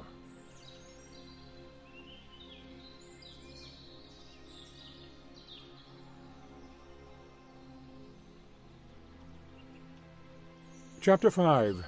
Question. What with the physical shocks incidental to my first interview with Professor Challenger, and the mental ones which accompanied the second, I was a somewhat demoralized journalist by the time I found myself at Enmore Park once more. In my aching head the one thought was throbbing that there really was truth in this man's story, that it was of tremendous consequence, and that it would work up into inconceivable copy for the Gazette when I could obtain permission to use it. A taxicab was waiting at the end of the road, so I sprang into it and drove down to the office. McCardle was at his post as usual. "Well," he cried expectantly, "what may it run to? I'm thinking, young man, you have been in the wars. Don't tell me that he assaulted you." "We had a little difference at first." "What a man it is! What did you do?" "Well, he became more reasonable, and we had a chat. But I got nothing out of him, nothing for publication." I'm not so sure about that. You've got a black eye out of him, and that's for publication. We can't have this reign of terror, Mr. Malone. We must bring the man to his bearings. I'll have a leaderette on him tomorrow that will raise a blister. Just give me the material, and I will engage to brand the fellow forever. Professor Munchausen, how's that for an inset headline? Sir John Mandeville, Redidivis, Cagliostro, all the impostors and bullies in history. I'll show him up for the fraud he is. I wouldn't do that, sir. Why not? Because he is not a fraud at all. What? Roared McArdle.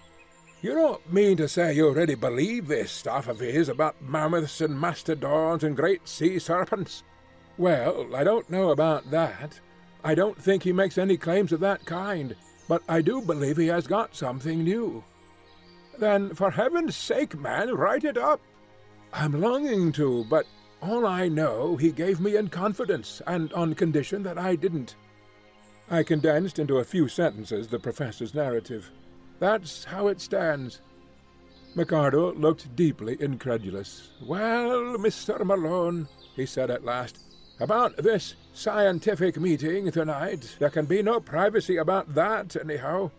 I don't suppose any paper will want to report it, for Waldron has been reported already a dozen times, and no one is aware that Challenger will speak. We may get a scoop if we are lucky. You'll be there in any case, so you'll just give us a pretty full report. I'll keep space up to midnight. My day was a busy one, and I had an early dinner at the Savage Club with Tarp Henry, to whom I gave some account of my adventures. He listened with a skeptical smile on his gaunt face, and roared with laughter on hearing that the professor had convinced me. My dear chap, things don't happen like that in real life. People don't stumble upon enormous discoveries and then lose their evidence. Leave that to the novelists. The fellow is as full of tricks as the monkey house at the zoo. It's all bosh. But the American poet, he never existed. I saw his sketchbook, Challenger's sketchbook. You think he drew that animal? Of course he did. Who else? Well, then, the photographs. There was nothing in the photographs. By your own admission, you only saw a bird, a pterodactyl. Well, that's what he says. He put the pterodactyl into your head. Well, then, the bones. First one out of an Irish stew, second one vamped up for the occasion. If you are clever and know your business, you can fake a bone as easily as you can a photograph. I began to feel uneasy. Perhaps, after all, I had been premature in my acquiescence. Then I had a sudden happy thought. "Will you come to the meeting?" I asked. Tarp Henry looked thoughtful. "He is not a popular person, the genial Challenger," said he. "A lot of people have accounts to settle with him. I should say he is about the best-hated man in London. If the medical students turn out, there will be no end of a rag. I don't want to get into a bear garden. You might at least do him the justice to hear him state his own case." "Well, perhaps it's only fair. All right, I'm your man for the evening." When he had arrived at the hall, we found a much greater concourse than I had expected. A line of electric broughams discharged their little cargoes of white-bearded professors, while the dark stream of humbler pedestrians who crowded through the arched doorway showed that the audience would be popular as well as scientific. Indeed, it became evident to us as soon as we had taken our seats that a youthful and even boyish spirit was abroad in the gallery and the back portions of the hall. Looking behind me, I could see rows of faces of the familiar medical student type. Apparently, the great hospitals had each sent down their contingent. The behavior of the audience at present was good-humored but mischievous. Scraps of popular songs were chorused with an enthusiasm which was a strange prelude to the scientific lecture, and there was already a tendency to personal chaff which promised a jovial evening to others, however embarrassing it might be to the recipients of these dubious honors. Thus, when old Dr. Meldrum, with his well-known curly-brimmed opera hat, appeared upon the platform, there was such a universal query of "Where did you get that tile?" that he hurriedly removed it, and concealed it furtively under his chair. When gouty Professor Wadley limped down to his seat, there were general affectionate inquiries from all parts of the hall as to the exact state of his poor toe, which caused him obvious embarrassment. The greatest demonstration of all, however, was at the entrance of my new acquaintance, Professor Challenger, when he passed down to take his place at the extreme end of the front row of the platform. Such a yell of welcome broke forth when his black beard first protruded round the corner that I began to suspect Tarp Henry was right in his surmise, and that this assemblage was there not merely for the sake of the lecture, but because it had got rumoured abroad that the famous professor would take part in the proceedings. There was some sympathetic laughter on his entrance among the front benches of well-dressed spectators, as though the demonstration of the students in this instance was not unwelcome to them. That greeting was, indeed, a frightful outburst of sound, the uproar of a carnivora cage when the step of the bucket-bearing keeper is heard in the distance. There was an offensive tone in it, perhaps, and yet, in the main, it struck me as mere riotous outcry, the noisy reception of one who amused and interested them, rather than of one they disliked or despised. Challenger smiled with weary and tolerant contempt, as a kindly man would meet the yapping of a litter of puppies.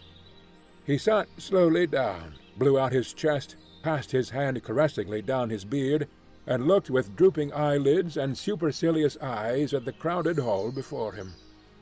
The uproar of his advent had not yet died away, when Professor Ronald Murray, the chairman, and Mr. Waldron, the lecturer, threaded their way to the front, and the proceedings began. Professor Murray will, I am sure, excuse me if I say that he has the common fault of most Englishmen of being inaudible. Why on earth people who have something to say which is worth hearing should not take the slight trouble to learn how to make it heard is one of the strange mysteries of modern life. Their methods are as reasonable as to try to pour some precious stuff from the spring to the reservoir through a non-conducting pipe, which could by the least effort be opened. Professor Murray made several profound remarks to his white tie and to the water carafe upon the table, with a humorous twinkling aside to the silver candlestick upon his right. Then he sat down, and Mr. Waldron, the famous popular lecturer, rose amid a general murmur of applause. He was a stern, gaunt man, with a harsh voice and an aggressive manner, but he had the merit of knowing how to assimilate the ideas of other men and to pass them on in a way which was intelligible and even interesting to the lay public, with a happy knack of being funny about the most unlikely objects, so that the precession of the equinox or the formation of a vertebrate became a highly humorous process as treated by him. It was a bird's-eye view of creation, as interpreted by science, which, in language always clear and sometimes picturesque, he unfolded before us. He told us of the globe, a huge mass of flaming gas flaring through the heavens. Then he pictured the solidification, the cooling, the wrinkling which formed the mountains, the steam which turned to water, the slow preparation of the stage upon which was to be played the inexplicable drama of life.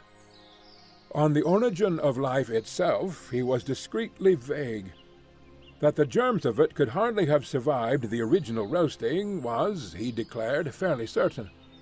Therefore it had come later. Had it built itself out of the cooling, inorganic elements of the globe? Very likely. Had the germs of it arrived from outside upon a meteor? It was hardly conceivable. On the whole, the wisest man was the least dogmatic upon the point. We could not, or at least we had not succeeded up to date, in making organic life in our laboratories out of inorganic materials. The gulf between the dead and the living was something which our chemistry could not as yet bridge. But there was a higher and subtler chemistry of nature, which, working with great forces over long epochs, might well produce results which were impossible for us.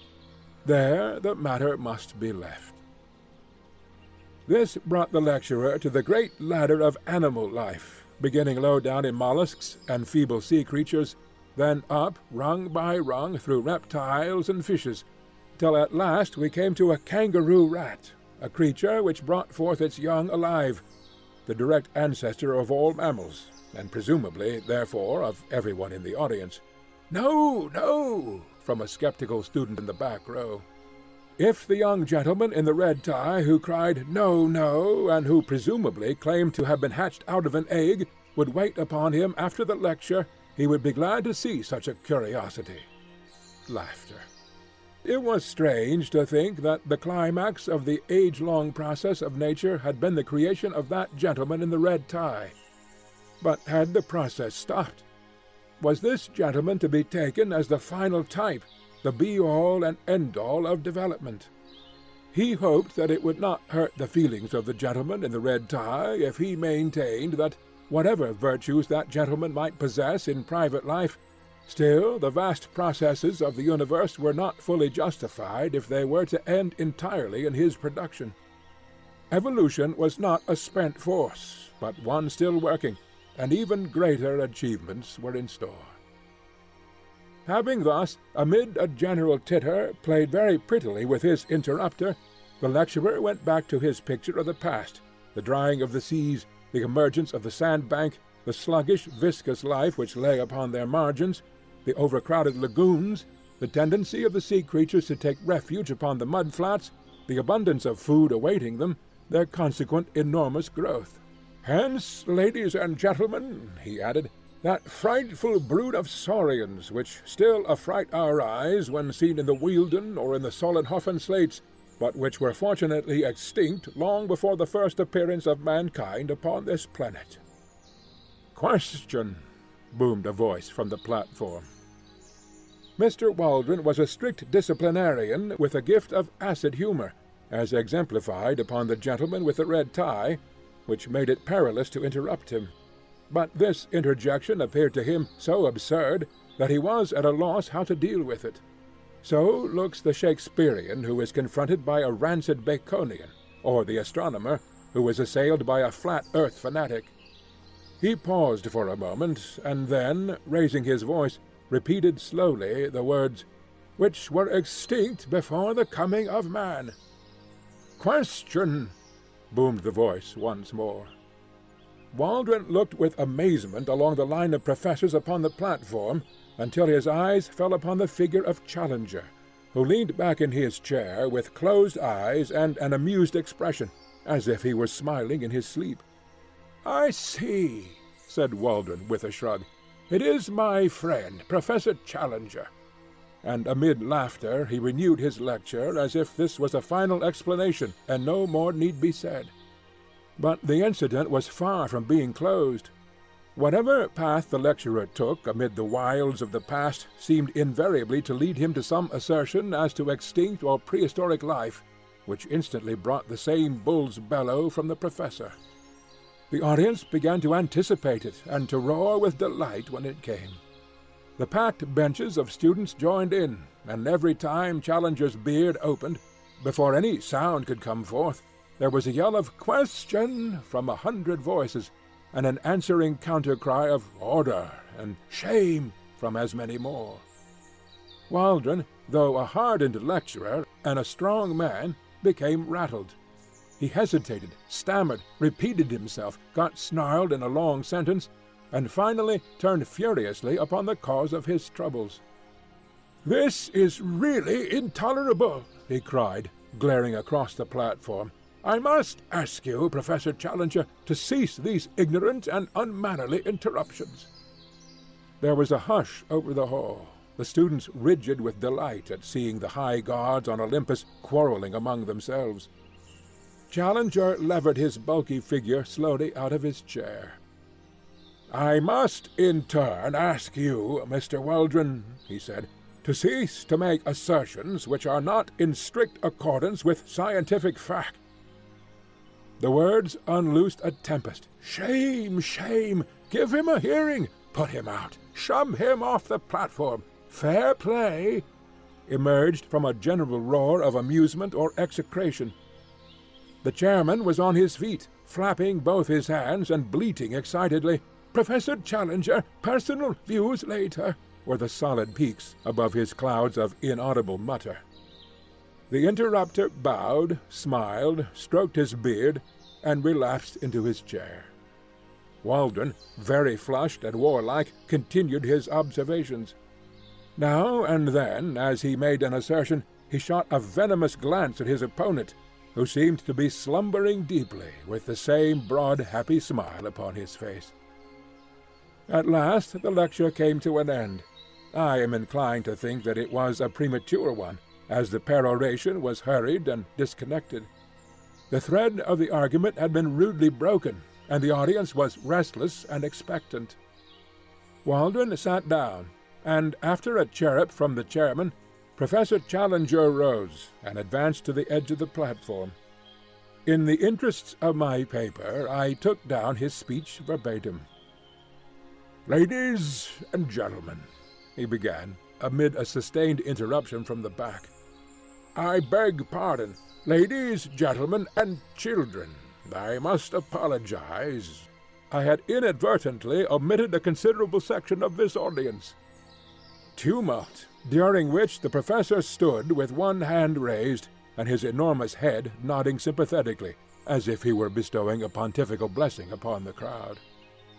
"I have been selected to move a vote of thanks to Mr. Waldron for the very picturesque and imaginative address to which we have just listened. There are points in it with which I disagree, and it has been my duty to indicate them as they arose. But, nonetheless, Mr. Waldron has accomplished his object well, that object being to give a simple and interesting account of what he conceives to have been the history of our planet. Popular lectures are the easiest to listen to, but Mr. Waldron," here he beamed and blinked at the lecturer, "will excuse me when I say that they are necessarily both superficial and misleading, since they have to be graded to the comprehension of an ignorant audience." Ironical cheering. "Popular lecturers are in their nature parasitic." Angry gesture of protest from Mr. Waldron. "They exploit for fame or cash the work which has been done by their indigent and unknown brethren. One smallest new fact obtained in the laboratory, one brick built into the temple of science, far outweighs any second-hand exposition which passes an idle hour, but can leave no useful result behind it. I put forward this obvious reflection, not out of any desire to disparage Mr. Waldron in particular, but that you may not lose your sense of proportion and mistake the acolyte for the high priest." At this point Mr. Waldron whispered to the chairman, who half rose and said something severely to his water-carafe. "But enough of this." Loud and prolonged cheers. "Let me pass to some subject of wider interest. What is the particular point on which I, as an original investigator, have challenged our lecturer's accuracy? It is upon the permanence of certain types of animal life upon the earth. I do not speak upon this subject as an amateur, nor, I may add, as a popular lecturer. But I speak as one whose scientific conscience compels him to adhere closely to facts, when I say that Mr. Waldron is very wrong in supposing that because he has never himself seen a so-called prehistoric animal, therefore these creatures no longer exist.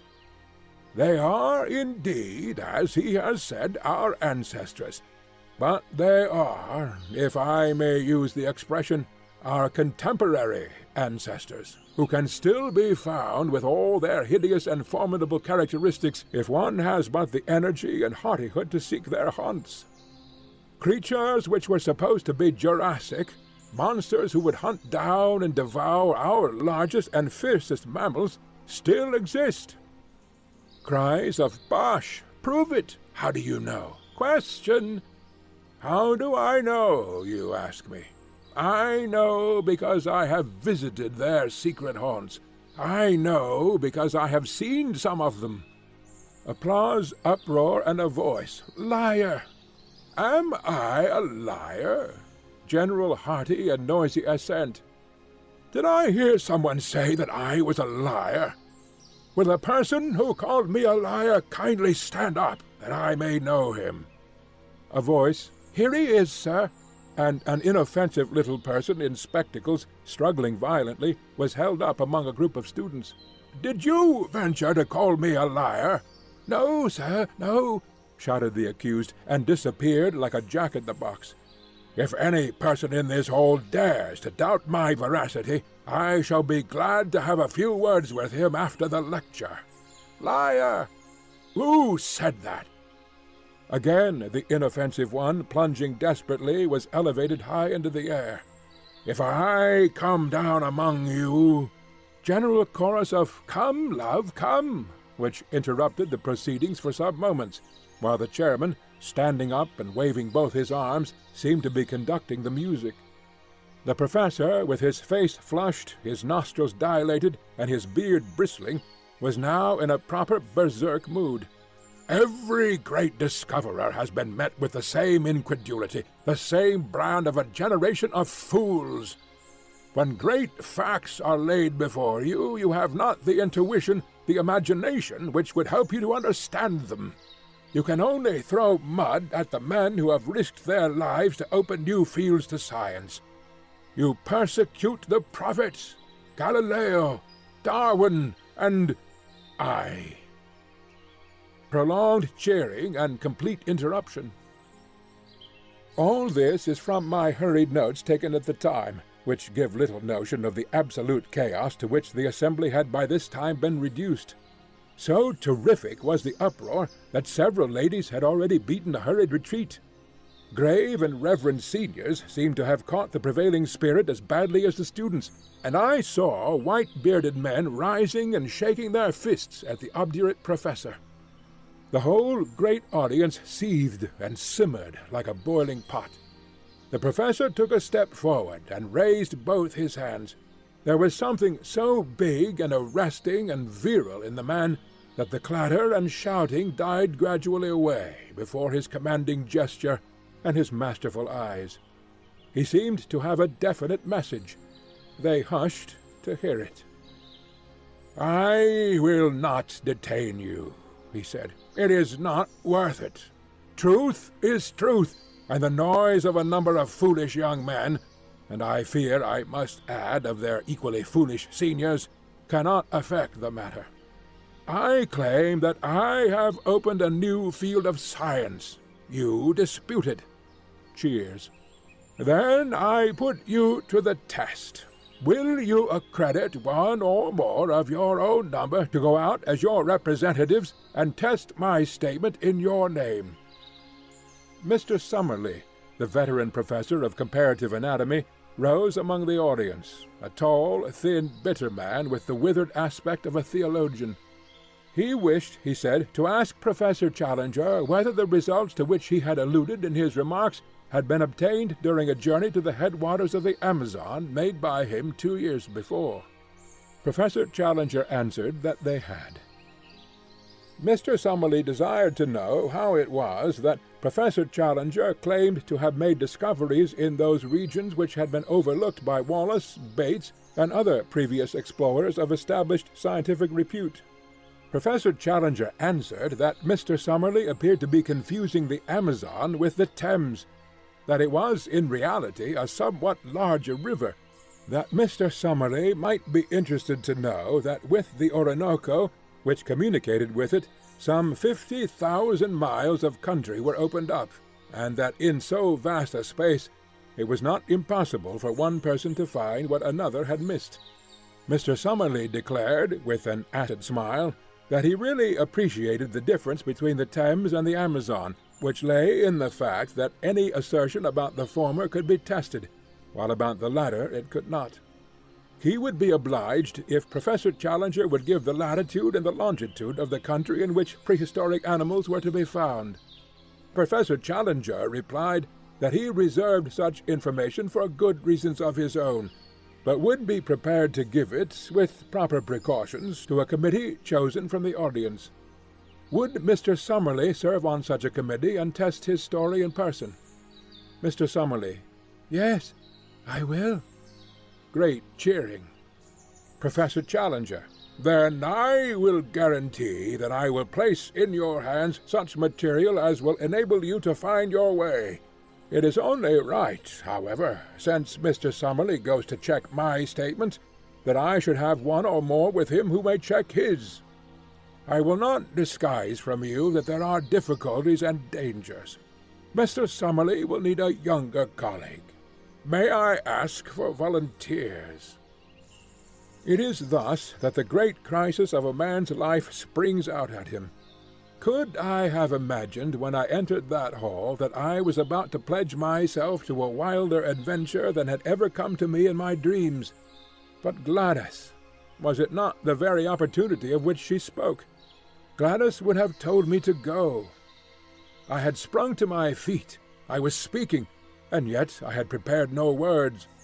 Tarp Henry, my companion, was plucking at my skirts, and I heard him whispering, "Sit down, Malone. Don't make a public ass of yourself."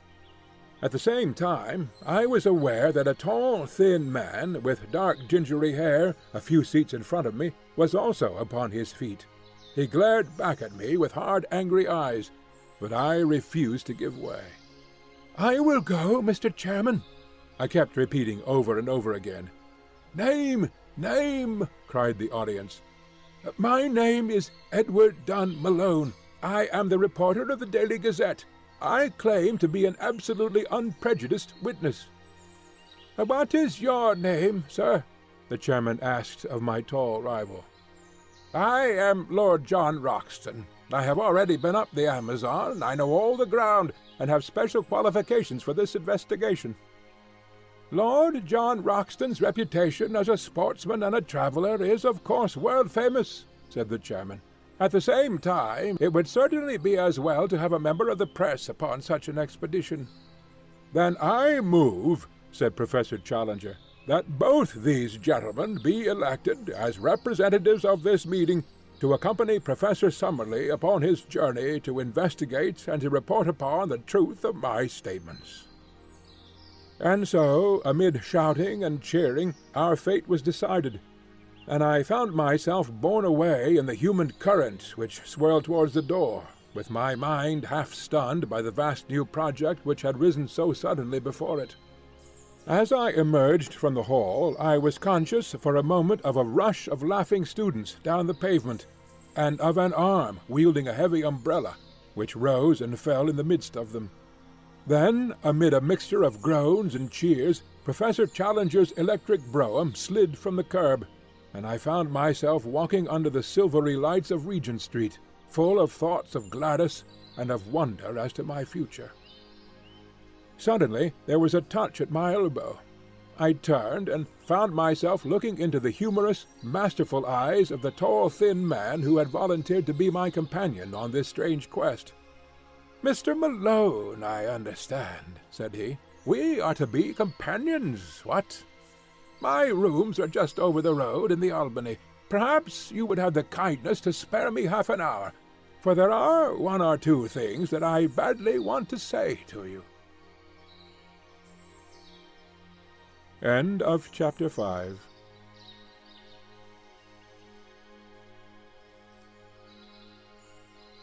Chapter 6. I was the flail of the Lord. Lord John Roxton and I turned down Vigo Street together, and through the dingy portals of the famous aristocratic rookery. At the end of a long drab passage my new acquaintance pushed open a door and turned on an electric switch. A number of lamps shining through tinted shades bathed the whole great room before us in a ruddy radiance. Standing in the doorway and glancing round me, I had a general impression of extraordinary comfort and elegance combined with an atmosphere of masculine virility. Everywhere there were mingled the luxury of the wealthy man of taste and the careless untidiness of the bachelor. Rich furs and strange iridescent mats from some oriental bazaar were scattered upon the floor. Pictures and prints, which even my unpractised eyes could recognize as being of great price and rarity, hung thick upon the walls. Sketches of boxers, of ballet girls, and of racehorses alternated with a sensuous Fragonard, a Marshal Girardet, and a dreamy Turner. But amid these varied ornaments there were scattered the trophies which brought back strongly to my recollection the fact that Lord John Roxton was one of the great all-round sportsmen and athletes of his day. A dark blue oar, crossed with a cherry-pink one above his mantelpiece, spoke of the old Oxonian and Leander man, while the foils and boxing gloves above and below them were the tools of a man who had won supremacy with each. Like a dado round the room was the jutting line of splendid heavy game-heads, the best of their sort from every quarter of the world, with the rare white rhinoceros of the Lado enclave drooping its supercilious lip above them all. In the centre of the rich red carpet was a black and gold Louis XV table, a lovely antique, now sacrilegiously desecrated with marks of glasses and the scars of cigar stumps. On it stood a silver tray of smokables and a burnished spirit-stand, from which, and an adjacent siphon, my silent host proceeded to charge 2 high glasses. Having indicated an armchair to me and placed my refreshment near it, he handed me a long, smooth Havana. Then, seating himself opposite to me, he looked at me long and fixedly with his strange, twinkling, reckless eyes of a cold light blue, the colour of a glacier lake. Through the thin haze of my cigar smoke I noted the details of a face which was already familiar to me from many photographs: the strongly curved nose, the hollow worn cheeks, the dark ruddy hair, thin at the top, the crisp virile moustaches, the small aggressive tuft upon his projecting chin. Something there was of Napoleon III, something of Don Quixote, and yet again something which was the essence of the English country gentleman, the keen, alert, open-air lover of dogs and of horses. His skin was of a rich flower-pot red from sun and wind. His eyebrows were tufted and overhanging, which gave those naturally cold eyes an almost ferocious aspect, an impression which was increased by his strong and furrowed brow. In figure he was spare, but very strongly built. Indeed, he had often proved that there were few men in England capable of such sustained exertions. His height was a little over 6 feet, but he seemed shorter on account of a peculiar rounding of his shoulders. Such was the famous Lord John Roxton as he sat opposite to me, biting hard upon his cigar, and watching me steadily in a long and embarrassing silence. "Well," said he at last, "we've gone and done it, young fellow, my lad." This curious phrase he pronounced as if it were all one word, "young fellow, me lad." "Yes, we've taken a jump, you and me. I suppose, now, when you went into that room there was no such notion in your head, what?" "No thought of it." "The same here, no thought of it. And here we are, up to our necks in the tureen. Why, I've only been back 3 weeks from Uganda, and taken a place in Scotland, and signed the lease at all. Pretty goings-on, what? How does it hit you?" "Well, it is all in the main line of my business. I am a journalist on the Gazette." "Of course, you said so when you took it on. By the way, I've got a small job for you, if you'll help me." "With pleasure." "Don't mind taking a risk, do you?" "What is the risk?" "Well, it's Ballinger. He's the risk. You've heard of him?" "No." "Why, young fellow, where have you lived? Sir John Ballinger is the best gentleman jock in the North Country. I could hold him on the flat at my best, but over jumps he's my master. Well, it's an open secret that when he's out of training, he drinks hard, striking and average, he calls it. He got delirium on Tuesday, and has been raging like a devil ever since. His room is above this. The doctors say that it is all up with the old dear, unless some food has got into him. But as he lies in bed with a revolver on his coverlet, and swears he will put 6 of the best through anyone that comes near him, there's been a bit of a strike among the serving-men. He's a hard nail, is Jack, and a dead shot, too. But you can't leave a Grand National winner to die like that, what?" "What do you mean to do, then?" I asked. "Well, my idea was that you and I could rush him. He may be dozing, and not the worst. He can only wing one of us, and the other should have him. If we can get his bolster cover round his arms, and then phone up a stomach pump, we'll give the old dear the supper of his life." It was a rather desperate business to come suddenly into one day's work. I don't think that I am a particularly brave man. I have an Irish imagination which makes the unknown and the untried more terrible than they are. On the other hand, I was brought up with a horror of cowardice and with a terror of such a stigma. I dare say that I could throw myself over a precipice, like the Hun in the history books, if my courage to do it were questioned, and yet it would surely be pride and fear, rather than courage, which would be my inspiration. Therefore, although every nerve in my body shrank from the whiskey-maddened figure which I pictured in the room above, I still answered, in as careless a voice as I could command, that I was ready to go. Some further remark of Lord Roxton's about the danger only made me irritable. "Talking won't make it any better," said I. "Come on." I rose from my chair, and he from his. Then, with a little confidential chuckle of laughter, he patted me 2 or 3 times on the chest, finally pushing me back into my chair. "All right, sonny my lad, you'll do," said he. I looked up in surprise. "I saw after Jack Ballinger myself this morning. He blew a hole in the skirt of my kimono, bless his shaky old hand, but we got a jacket on him, and he's to be all right in a week. I say, young fella, I hope you don't mind, what? You see, between you and me, close-tiled, I look on this South American business as a mighty serious thing, and if I have a pal with me, I want a man I can bank on. So I sized you down, and I'm bound to say that you came well out of it. You see, it's all up to you and me, for this old Summerlee man will want dry nursing from the first. By the way, are you, by any chance, the Malone who is expected to get his rugby cap for Ireland?" "A reserve, perhaps." "I thought I remembered your face. Why, I was there when you got that try against Richmond. As fine a swerving run as I saw the whole season.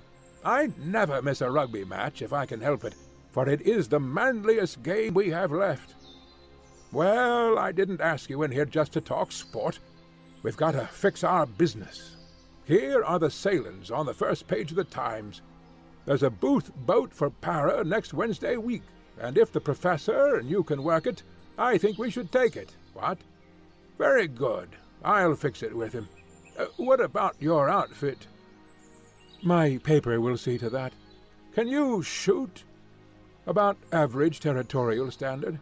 "Good Lord, as bad as that? It's the last thing you young fellas think of learning. You're all bees without stings, so far as looking after the hive goes. You'll look silly some of these days when someone comes along and sneaks the honey. But you'll need to hold your guns straight in South America, for unless our friend the professor is a madman or a liar, we may see some queer things before we get back. What gun have you?" He crossed to an oaken cupboard, and as he threw it open, I caught a glimpse of glistening rows of parallel barrels, like the pipes of an organ. "I'll see what I can spare you out of my own battery," said he.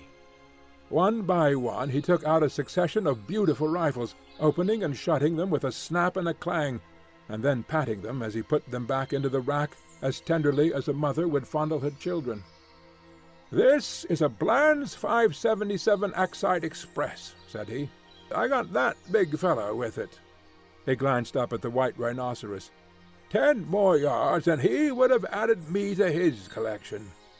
On that conical bullet his one chance hangs. 'Tis the weak one's advantage fair. Hope you know your Gordon, for he's the poet of the horse and the gun, and the man that handles both. Now, here's a useful tool. 470, telescopic sight, double ejector, point blank up to 350. That's the rifle I used against the Peruvian slave drivers 3 years ago. I was the flail of the Lord up in those parts, I may tell you, though you won't find it in any blue book. There are times, young fella, when every one of us must have a stand for human right and justice, or you never feel clean again. That's why I made a little war on my own, declared it myself, waged it myself, ended it myself. Each of those nicks is for a slave murderer, a good row of them, what? That big one is for Pedro Lopez, the king of them all, that I killed in a backwater of the Putumayo River. Now, here's something that would do for you." He took out a beautiful brown and silver rifle. "Well rubbered at the stock, sharply sighted, 5 cartridges to the clip. You can trust your life to that." He handed it to me, and closed the door of his oak cabinet.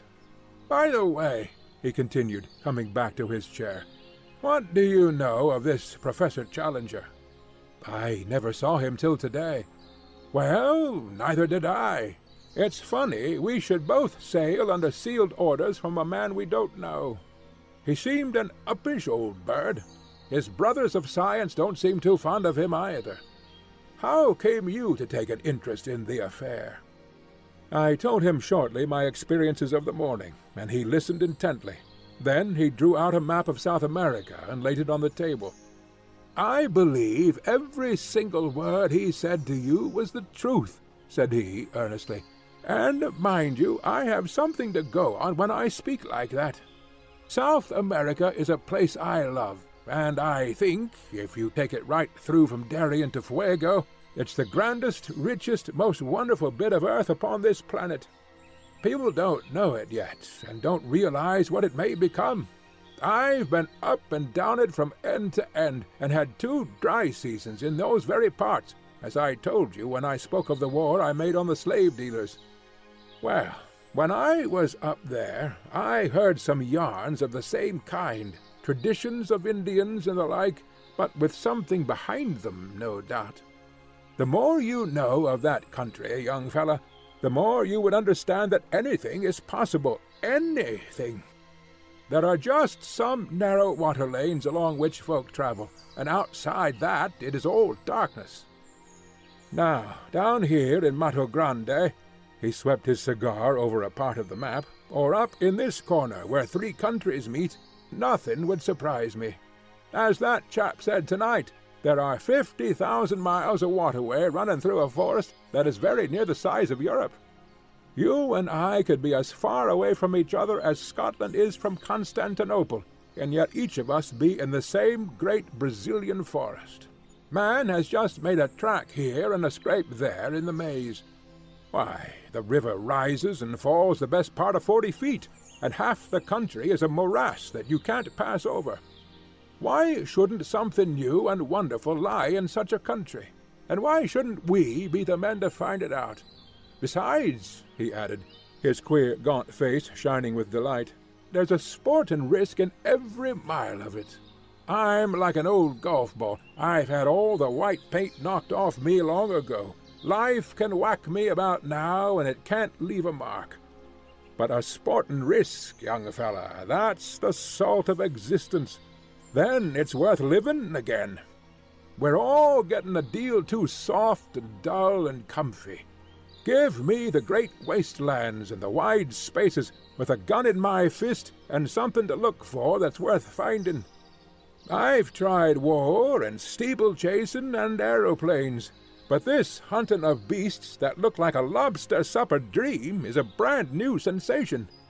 He chuckled with glee at the prospect. "Perhaps I have dwelt too long upon this new acquaintance, but he is to be my comrade for many a day, and so I have tried to set him down as I first saw him, with his quaint personality and his queer little tricks of speech and of thought. It was only the need of getting in the account of my meeting which drew me at last from his company. I left him seated amid his pink radiance, oiling the lock of his favorite rifle, while he still chuckled to himself at the thought of the adventures which awaited us. It was very clear to me that if dangers lay before us, I could not in all England have found a cooler head or a braver spirit with which to share them. That night, wearied as I was after the wonderful happenings of the day, I sat late with McArdle, the news editor, explaining to him the whole situation, which he thought important enough to bring next morning before the notice of Sir George Beaumont, the chief. It was agreed that I should write home full accounts of my adventures in the shape of successive letters to McArdle, and that these should either be edited for the Gazette as they arrived, or held back to be published later, according to the wishes of Professor Challenger, since we could not yet know what conditions he might attach to those directions which should guide us to the unknown land. In response to a telephone inquiry, we received nothing more definite than a fulmination against the press, ending up with the remark that if we would notify our boat, he would hand us any directions which he might think it proper to give us at the moment of starting. A second question from us failed to elicit any answer at all, save a plaintive bleat from his wife to the effect that her husband was in a very violent temper already, and that she hoped we would do nothing to make it worse. A third attempt, later in the day, provoked a terrific crash, and a subsequent message from the Central Exchange that Professor Challenger's receiver had been shattered. After that, we abandoned all attempt at communication. And now, my patient readers, I can address you directly no longer. From now onwards, if indeed any continuation of this narrative should ever reach you, it can only be through the paper which I represent. In the hands of the editor I leave this account of the events which have led up to one of the most remarkable expeditions of all time, so that if I never return to England, there shall be some record as to how the affair came about. I am writing these last lines in the saloon of the Booth liner Francisca, and they will go back by the pilot to the keeping of Mr. McArdle. Let me draw one last picture before I close the notebook, a picture which is the last memory of the old country which I bear away with me. It is a wet, foggy morning in the late spring. A thin, cold rain is falling. 3 shining mackintoshed figures are walking down the quay, making for the gangplank of the great liner from which the Blue Peter is flying. In front of them, a porter pushes a trolley piled high with trunks, wraps, and gun cases. Professor Summerlee, a long, melancholy figure, walks with dragging steps and drooping head, as one who is already profoundly sorry for himself. Lord John Roxton steps briskly, and his thin, eager face beams forth between his hunting cap and his muffler. As for myself, I am glad to have got the bustling days of preparation and the pangs of leave-taking behind me, and I have no doubt that I show it in my bearing. Suddenly, just as we reach the vessel, there is a shout behind us. It is Professor Challenger, who had promised to see us off. He runs after us, a puffing, red-faced, irascible figure. "No, thank you," says he. "I should much prefer not to go aboard. I have only a few words to say to you, and they can very well be said where we are. I beg you not to imagine that I am in any way indebted to you for making this journey. I would have you to understand that it is a matter of perfect indifference to me, and I refuse to entertain the most remote sense of personal obligation. Truth is truth, and nothing which you can report can affect it in any way, though it may excite the emotions and allay the curiosity of a number of very ineffectual people. My directions for your instruction and guidance are in this sealed envelope. You will open it when you reach a town upon the Amazon which is called Manaus, but not until the date and hour which is marked upon the outside. Have I made myself clear? I leave the strict observance of my conditions entirely to your honor. No, Mr. Malone, I will place no restriction upon your correspondence, since the ventilation of the facts is the object of your journey. But I demand that you shall give no particulars as to your exact destination, and that nothing be actually published until your return. Goodbye, sir. You have done something to mitigate my feelings for the loathsome profession to which you unhappily belong. Goodbye, Lord John. Science is, as I understand, a sealed book to you, but you may congratulate yourself upon the hunting field which awaits you. You will, no doubt, have the opportunity of describing in the field how you brought down the rocketing Dimorphodon.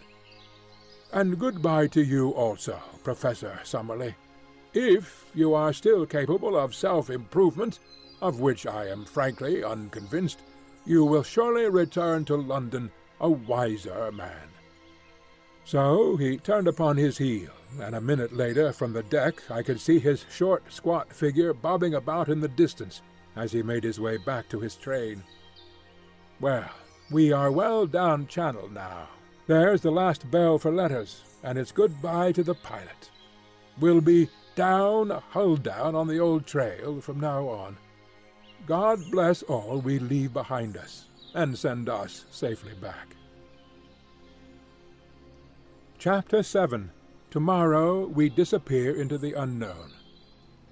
I will not bore those whom this narrative may reach by an account of our luxurious voyage upon the Booth liner, nor will I tell of our week's stay at Para, save that I should wish to acknowledge the great kindness of the Perea de Pinta Company in helping us to get together our equipment.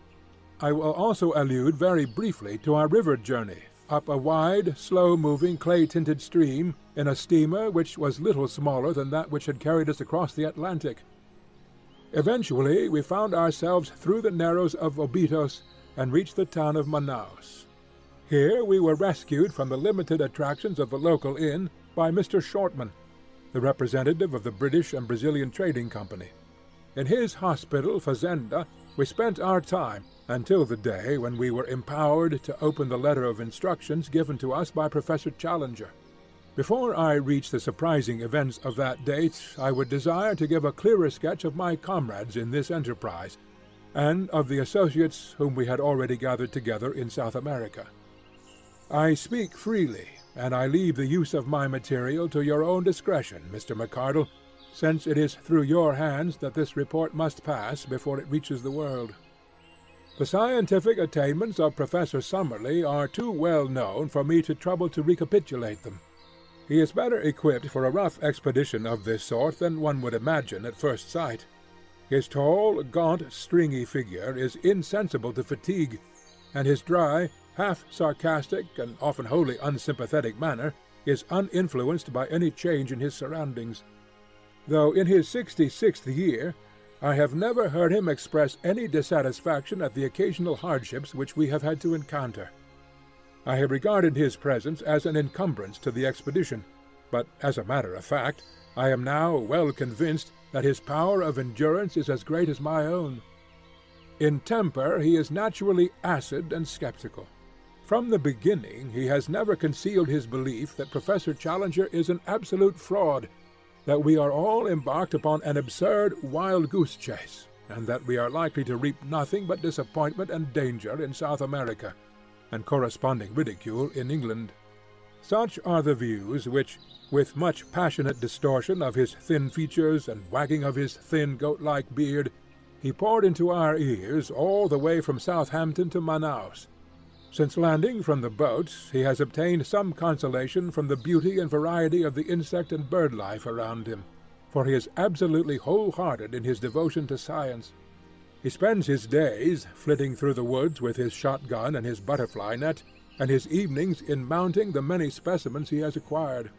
Among his minor peculiarities are that he is careless as to his attire, unclean in his person, exceedingly absent-minded in his habits, and addicted to smoking a short briar pipe, which is seldom out of his mouth. He has been on several scientific expeditions in his youth. He was with Robertson at Papua, and the life of the camp and the canoe is nothing fresh to him. Lord John Roxton has some points in common with Professor Summerlee, and others in which they are the very antithesis to each other. He is 20 years younger, but has something of the same spare, scraggy physique. As to his appearance, I have, as I recollect, described it in that portion of my narrative which I have left behind me in London. He is exceedingly neat and prim in his ways, dresses always with great care in white drill suits and high-brown mosquito boots, and shaves at least once a day. Like most men of action, he is laconic in speech, and sinks readily into his own thoughts, but he is always quick to answer a question or join in the conversation, talking in a queer, jerky, half-humorous fashion. His knowledge of the world, and very especially of South America, is surprising, and he has a whole-hearted belief in the possibilities of our journey, which is not to be dashed by the sneers of Professor Summerlee. He has a gentle voice and a quiet manner, but behind his twinkling blue eyes there lurks a capacity for furious wrath and implacable resolution, the more dangerous because they are held in leash. He spoke little of his own exploits in Brazil and Peru, but it was a revelation to me to find the excitement which was caused by his presence among the riverine natives, who looked upon him as their champion and protector. The exploits of the Red Chief, as they called him, had become legends among them, but the real facts, as far as I could learn them, were amazing enough. These were that Lord John had found himself some years before in that no-man's land which is formed by the half-defined frontiers between Peru, Brazil, and Colombia. In this great district the wild rubber tree flourishes, and has become, as in the Congo, a curse to the natives, which can only be compared to their forced labor under the Spaniards upon the old silver mines of Darien. A handful of villainous half-breeds dominated the country, armed such Indians as would support them, and turned the rest into slaves, terrorizing them with the most inhuman tortures in order to force them to gather the India rubber, which was then floated down the river to Para.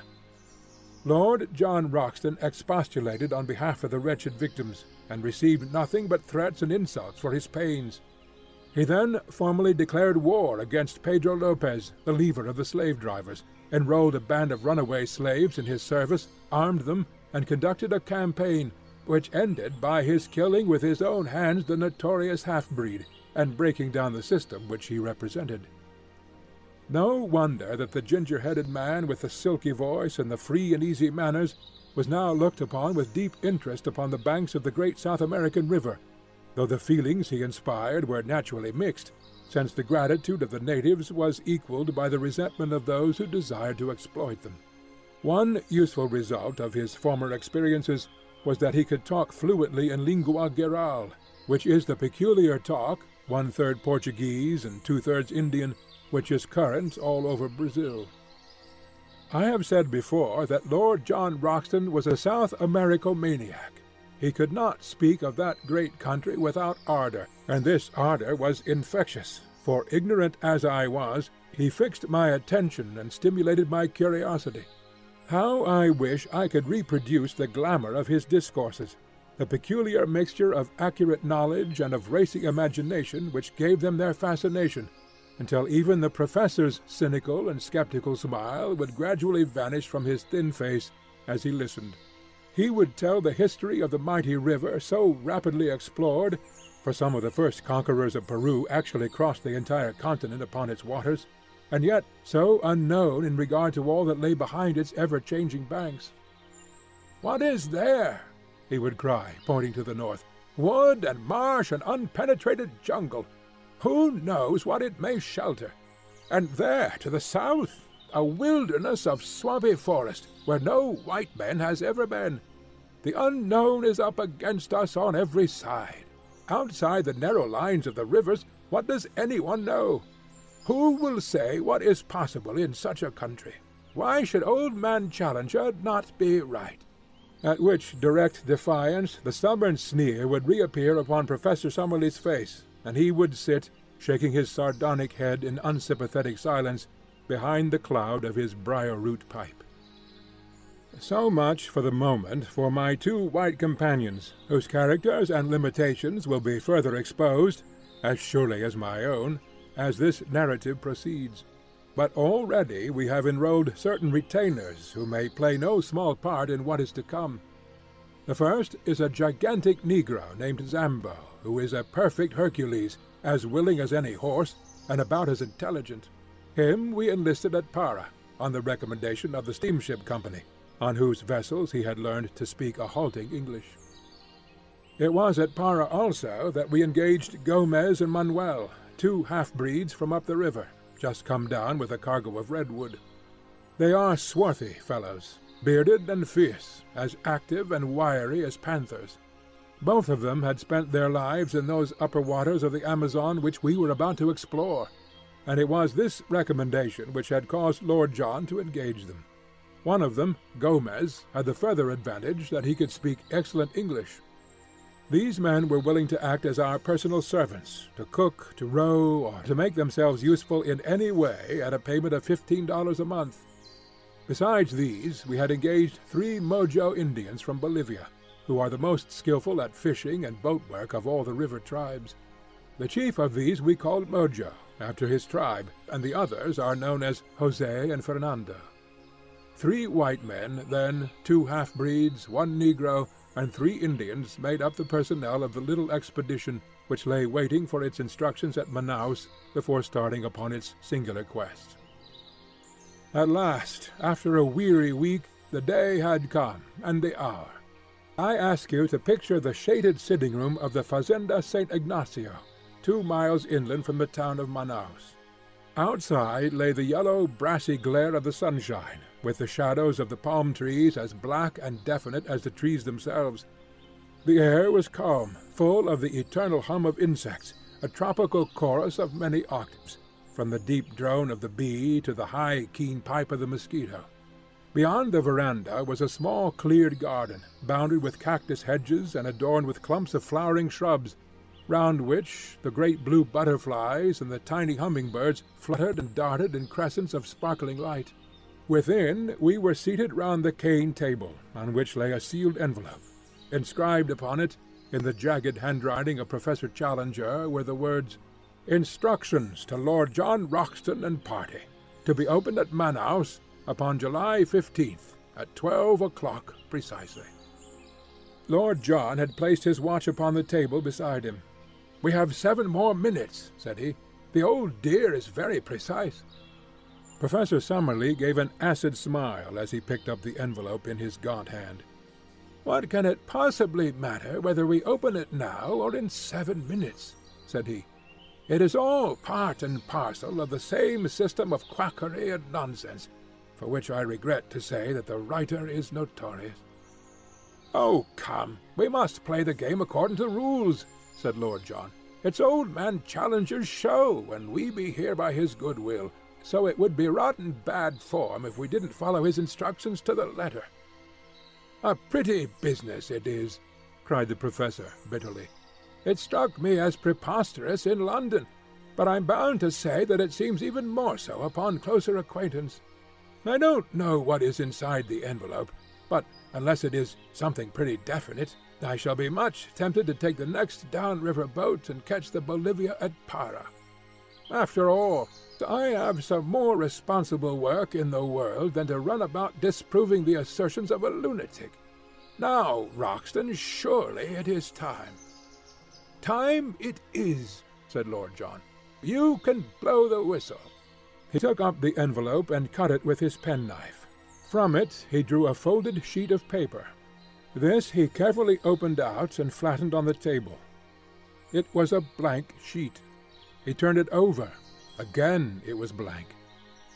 We looked at each other in a bewildered silence, which was broken by a discordant burst of derisive laughter from Professor Summerlee. "Now, it is an open admission," he cried. "What more do you want? The fellow is a self-confessed humbug. We have only to return home and report him as the brazen impostor that he is." "Invisible ink," I suggested. "I don't think," said Lord Roxton, holding the paper to the light. "No, young fellow, my lad, there is no use deceiving yourself. I'll go bail for it that nothing has ever been written upon this paper." "May I come in?" boomed a voice from the veranda. The shadow of a squat figure had stolen across the patch of sunlight. That voice, that monstrous breadth of shoulder.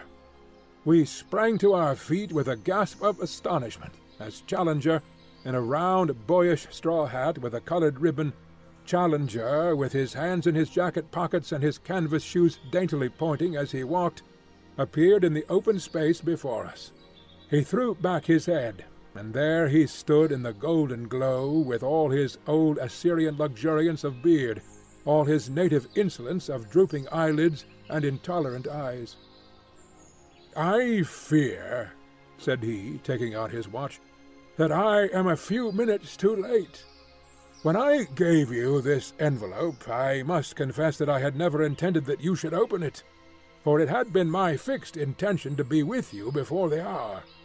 The unfortunate delay can be apportioned between a blundering pilot and an intrusive sandbank. I fear that it has given my colleague, Professor Summerlee, occasion to blaspheme. I am bound to say, sir," said Lord John with some sternness of voice, "that your turning up is a considerable relief to us, for our mission seemed to have come to a premature end. Even now, I can't for the life of me understand why you should have worked it in so extraordinary a manner." Instead of answering, Professor Challenger entered, shook hands with myself and Lord John, bowed with ponderous insolence to Professor Summerlee, and sank back into a basket chair, which creaked and swayed beneath his weight. "Is all ready for your journey?" he asked.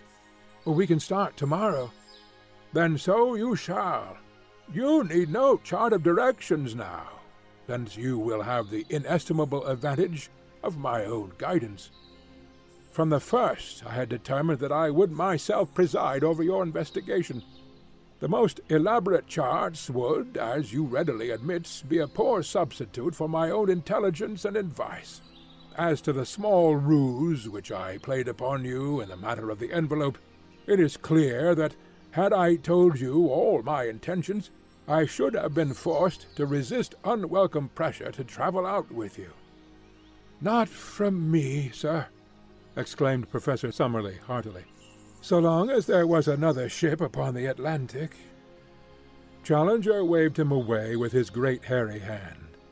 "Your common sense will, I am sure, sustain my objection, and realize that it was better that I should direct my own movements, and appear only at the exact moment when my presence was needed. That moment has now arrived. You are in safe hands.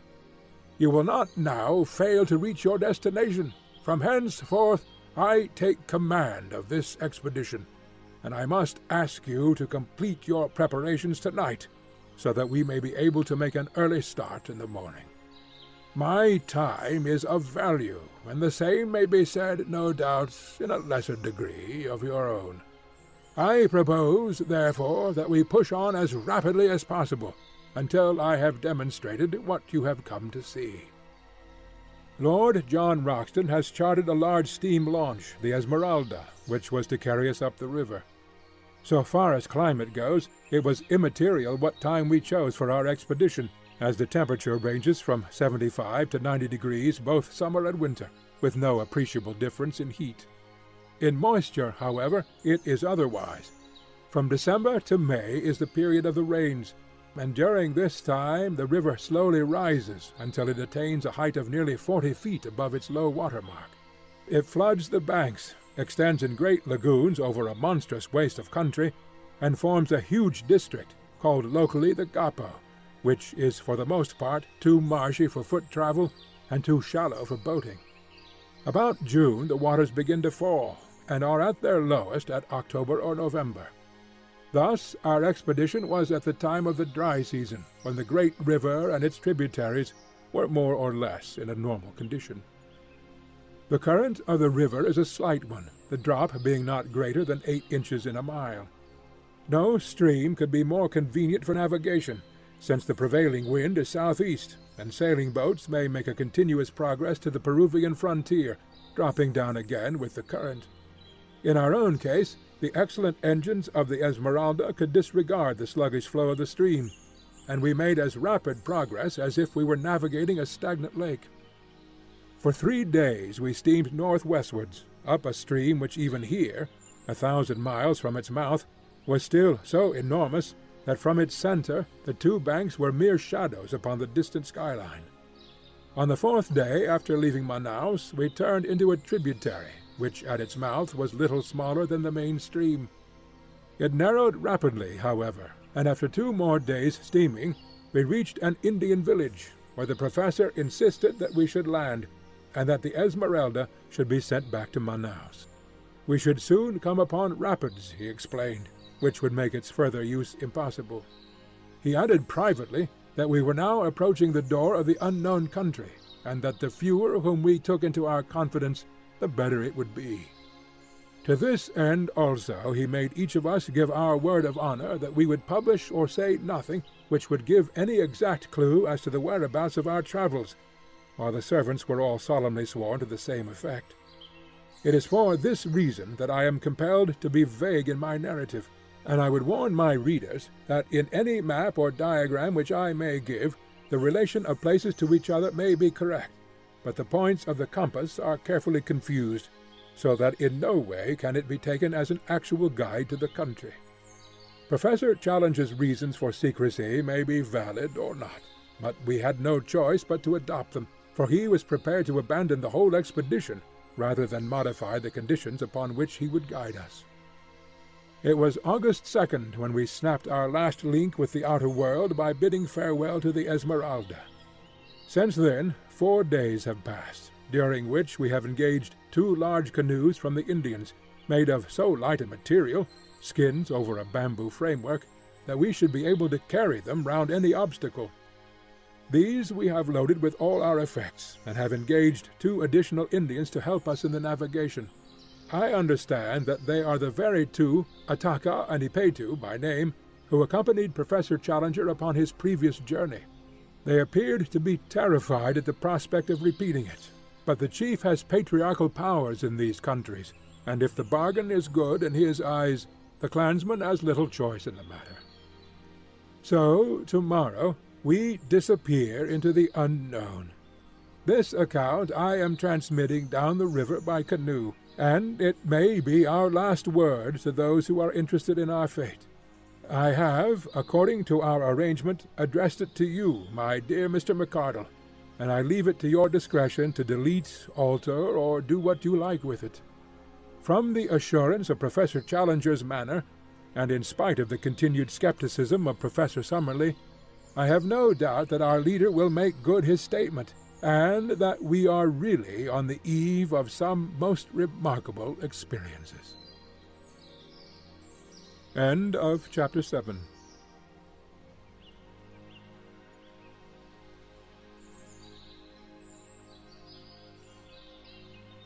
Chapter 8.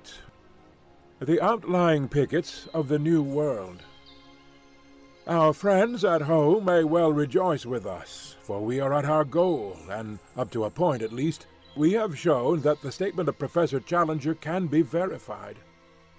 We have not, it is true, ascended the plateau, but it lies before us, and even Professor Summerlee is in a more chastened mood. Not that he will for an instant admit his rival could be right, but he is less persistent in his incessant objections, and has sunk, for the most part, into an observant silence. I must hark back, however, and continue my narrative from where I dropped it. We are sending home one of our local Indians, who is injured, and I am committing this letter to his charge, with considerable doubts in my mind as to whether it will ever come to hand. When I wrote last, we were about to leave the Indian village where we had been deposited by the Esmeralda. I have to begin my report by bad news. For the first serious personal trouble, I pass over the incessant bickerings between the professors, occurred this evening, and might have had a tragic ending. I have spoken of our English-speaking half-breed Gomez, a fine worker and a willing fellow, but afflicted, I fancy, with the vice of curiosity, which is common enough among such men. On the last evening he seems to have hid himself near the hut in which we were discussing our plans, and being observed by our huge negro, Zambo, who is as faithful as a dog and has the hatred which all his race bear to the half-breeds, he was dragged out and carried into our presence. Gomez whipped out his knife, however, and, but for the huge strength of his captor, which enabled him to disarm him with one hand, he would certainly have stabbed him. The matter has ended in reprimand. The opponents have been compelled to shake hands, and there is every hope that all will be well. As to the feuds of the 2 learned men, they are contiguous and bitter. It must be admitted that Challenger is provocative in the last degree, but Summerlee has an acid tongue, which makes matters worse. Last night Challenger said that he never cared to walk on the Thames embankment and look up the river, as it was always sad to see one's own eventual goal. He is convinced, of course, that he is destined for Westminster Abbey. Summerlee rejoined, however, with a sour smile, by saying that he understood that Millbank Prison had been pulled down. Challenger's conceit is too colossal to allow him to be really annoyed. He only smiled in his beard and repeated, "Really, really," in the pitying tone one would use to a child. Indeed, they are children both, the one wizened and cantankerous, the other formidable and overbearing, yet each with a brain which has put him in the front rank of his scientific age. Brain, character, soul. Only as one sees more of life does one understand how distinct is each. The very next day we did actually make our start upon this remarkable expedition. We found that all our possessions fitted very easily into 2 canoes, and we divided our personnel, 6 in each, taking the obvious precaution in the interests of peace of putting 1 professor into each canoe. Personally, I was with Challenger, who was in a beatific humor, moving about as one in a silent ecstasy and beaming benevolence from every feature. I have had some experience of him in other moods, however, and shall be the less surprised when the thunderstorms suddenly come up amidst the sunshine.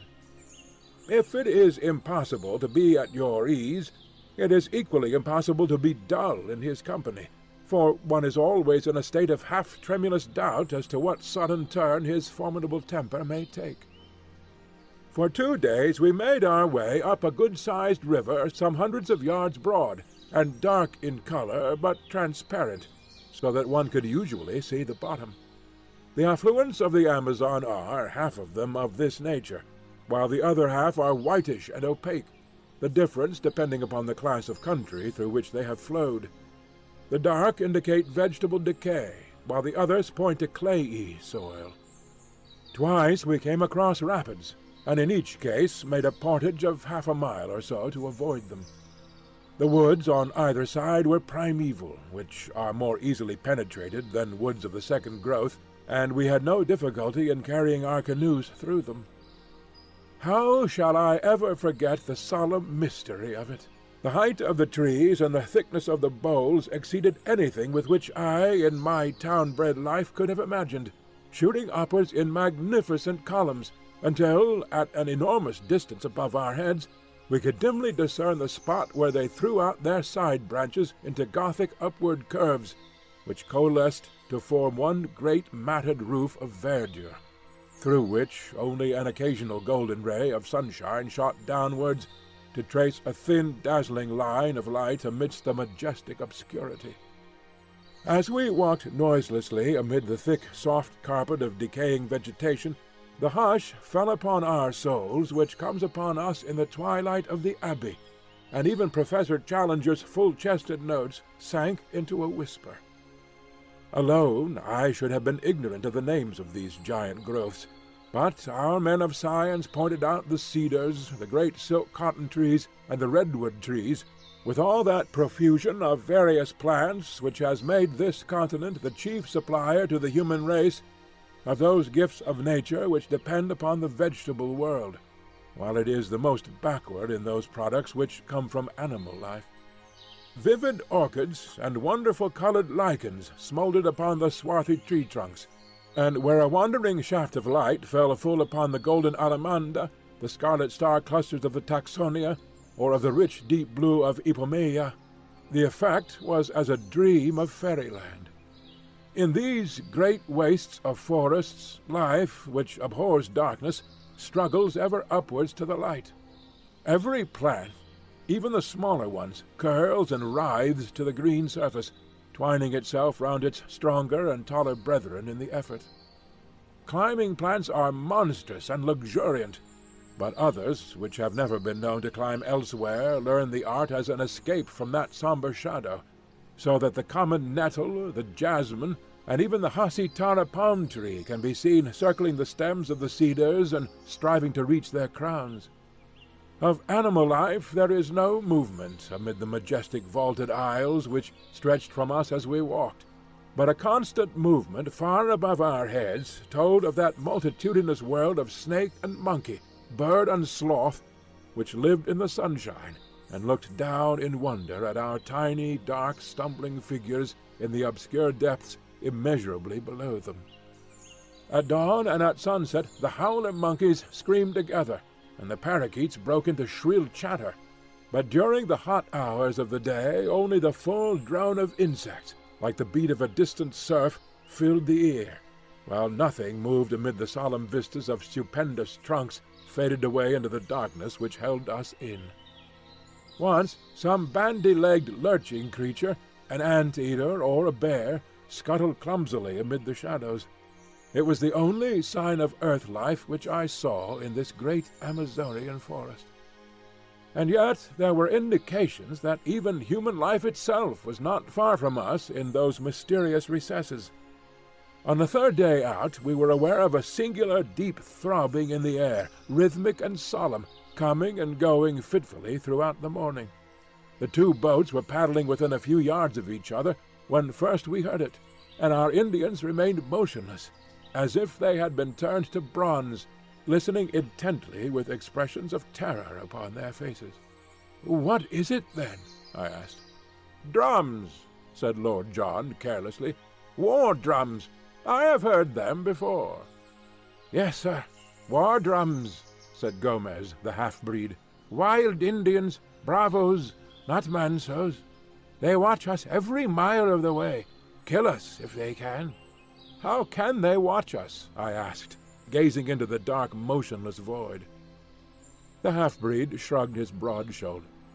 "The Indians know. They have their own way. They watch us. They talk the drum talk to each other. Kill us if they can." By the afternoon of that day, my pocket diary shows me that it was Tuesday, August 18th, at least 6 or 7 drums were throbbing from various points. Sometimes they beat quickly, sometimes slowly, sometimes in obvious question and answer, one far to the east breaking out in a high staccato rattle, and being followed after a pause by a deep roll from the north. There was something indescribably nerve-shaking and menacing in that constant mutter, which seemed to shape itself into the very syllables of the half-breed, endlessly repeated, "We will kill you if we can. We will kill you if we can." No one ever moved in the silent woods. All the peace and soothing of quiet nature lay in that dark curtain of vegetation, but away from behind there came ever the one message from our fellow man. "We will kill you if we can," said the man in the east. "We will kill you if we can," said the men in the north. All day the drums rumbled and whispered, while their menace reflected itself in the faces of our colored companions. Even the hardy, swaggering half-breed seemed cowed. I learned, however, that day, once for all, that both Summerlee and Challenger possessed that highest type of bravery, the bravery of the scientific mind. Theirs was the spirit which upheld Darwin among the gauchos of the Argentine, or Wallace among the head-hunters of Malaya. It is decreed by a merciful nature that the human brain cannot think of two things simultaneously, so that if it be steeped in curiosity as to science, it has no room for merely personal considerations. All day, amid that incessant and mysterious menace, our two professors watched every bird upon the wing, and every shrub upon the bank, with many a sharp, wordy contention, while the snarl of Summerlee came quick upon the deep growl of Challenger, but with no more sense of danger, and no more reference to drum-beating Indians, than if they were seated together in the smoking-room of the Royal Society's Club in St. James's Street. Once only did they condescend to discuss them. "Miranha or Amahuaca cannibals," said Challenger, jerking his thumb towards the reverberating wood. "No doubt, sir," Summerlee answered. "Like all such tribes, I shall expect to find them of polysynthetic speech and of Mongolian type." "Polysynthetic, certainly," said Challenger indulgently. "I am not aware that any other type of language exists in this continent, and I have notes of more than 100. The Mongolian theory I regard with deep suspicion." "I should have thought that even a limited knowledge of comparative anatomy would have helped to verify it," said Summerlee bitterly. Challenger thrust out his aggressive chin until he was all beard and hat-rim. "No doubt, sir, a limited knowledge would have that effect. But when one's knowledge is exhaustive, one comes to other conclusions." They glared at each other in mutual defiance, while all round rose the distant whisper, "We will kill you. We will kill you if we can." That night we moored our canoes with heavy stones for anchors in the center of the stream, and made every preparation for a possible attack. Nothing came, however, and with the dawn we pushed upon our way, the drum beating dying out behind us. About 3 o'clock in the afternoon we came to a very steep rapid, more than a mile long, the very one in which Professor Challenger had suffered disaster upon his first journey. I confess that the sight of it consoled me, for it was really the first direct corroboration, slight as it was, of the truth of his story.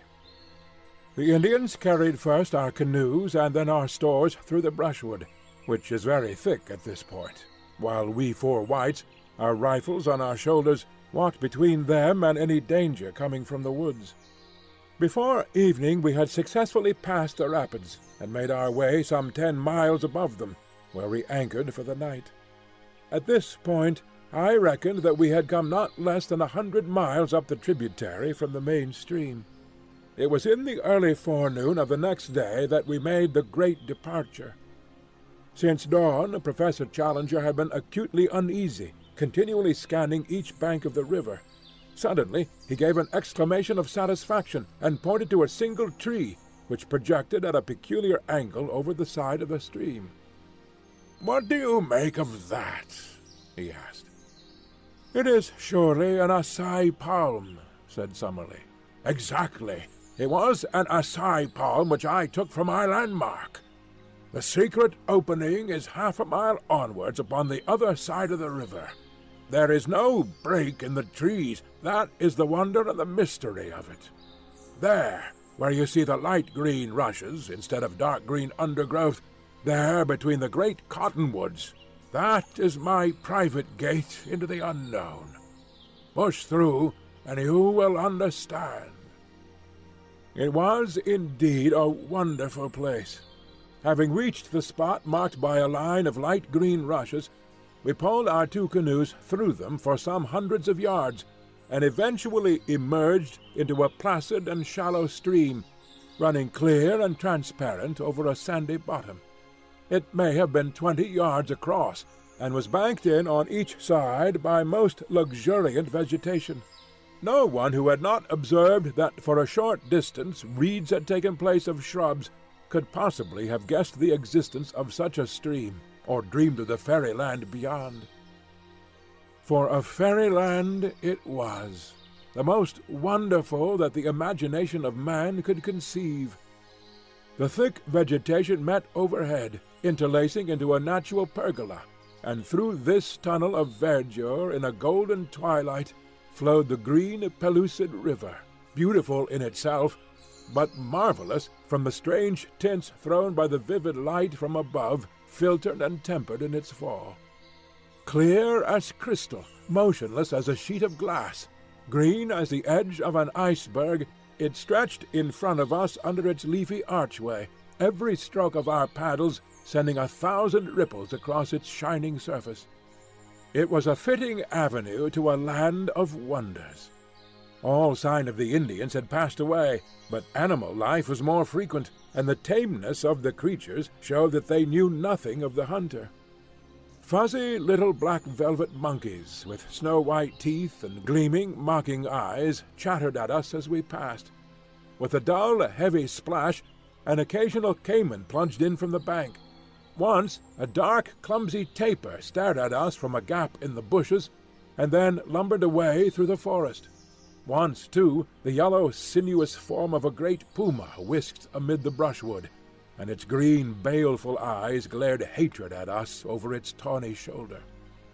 Bird life was abundant, especially the wading birds, stork, heron, and ibis gathering in little groups, blue, scarlet, and white, upon every log which jutted from the bank, while beneath us the crystal water was alive with fish of every shape and color. For 3 days we made our way up this tunnel of hazy green sunshine. On the longer stretches one could hardly tell as one looked ahead where the distant green water ended and the distant green archway began. The deep peace of this strange waterway was unbroken by any sign of men. "No Indian here. Too much afraid. Kurupuri," said Gomez. "Kurupuri is the spirit of the woods," Lord John explained. "It's a name for any kind of devil. The poor beggars think that there is something fearsome in this direction, and therefore they avoid it." On the third day it became evident that our journey in the canoes could not last much longer, for the stream was rapidly growing more shallow. Twice in as many hours we stuck upon the bottom. Finally, we pulled the boats up among the brushwood and spent the night on the bank of the river.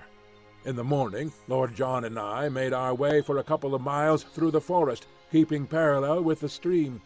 But as it grew ever shallower, we returned and reported what Professor Challenger had already suspected, that we had reached the highest point to which the canoes could be brought. We drew them up, therefore, and concealed them among the bushes, blazing a tree with our axes, so that we should find them again. Then we distributed the various burdens among us, guns, ammunition, food, a tent, blankets, and the rest, and, shouldering our packages, we set forth upon the more laborious stage of our journey. An unfortunate quarrel between our pepper-pots marked the outset of our new stage. Challenger had from the moment of joining us issued directions to the whole party, much to the evident discontent of Summerlee. Now, upon his assigning some duty to his fellow professor, it was only the carrying of an aneroid barometer, the matter suddenly came to a head. "May I ask, sir," said Summerlee, with vicious calm, "in what capacity you take it upon yourself to issue these orders?" Challenger glared and bristled. "I do it, Professor Summerlee, as a leader of this expedition." "I am compelled to tell you, sir, that I do not recognize you in that capacity." "Indeed?" Challenger bowed with unwieldy sarcasm. "Perhaps you would define my exact position." "Yes, sir. You are a man whose veracity is upon trial, and this committee is here to try it. You walk, sir, with your judges." "Dear me," said Challenger, seating himself on the side of one of the canoes. "In that case you will, of course, go on your way, and I will follow at my leisure. If I am not the leader, you cannot expect me to lead." Thank heaven that there were two sane men, Lord John Roxton and myself, to prevent the petulance and folly of our learned professors from sending us back empty-handed to London. Such arguing and pleading and explaining before we could get them mollified. Then, at last, Summerlee, with his sneer and his pipe, would move forwards, and Challenger would come rolling and grumbling after. By some good fortune we discovered about this time that both our savants had the very poorest opinion of Dr. Illingworth of Edinburgh. Thenceforward that was our one safety, and every strained situation was relieved by our introducing the name of the Scotch zoologist, when both our professors would form a temporary alliance and friendship in their detestation and abuse of this common rival. Advancing in a single file along the bank of the stream, we soon found that it narrowed down to a mere brook, and finally that it lost itself in a great green morass of sponge-like mosses, into which we sank up to our knees. The place was horribly haunted by clouds of mosquitoes, and every form of flying pest, so we were glad to find solid ground again, and to make a circuit among the trees, which enabled us to outflank this pestilent morass, which droned like an organ in the distance, so loud was it with insect life. On the second day after leaving our canoes, we found that the whole character of the country changed. Our road was persistently upwards, and as we ascended, the woods became thinner and lost their tropical luxuriance. The huge trees of the alluvial Amazonian plain gave place to the phoenix and cocoa palms, growing in scattered clumps, with thick brushwood between. In the damper hollows the Mauritia palms threw out their graceful drooping fronds.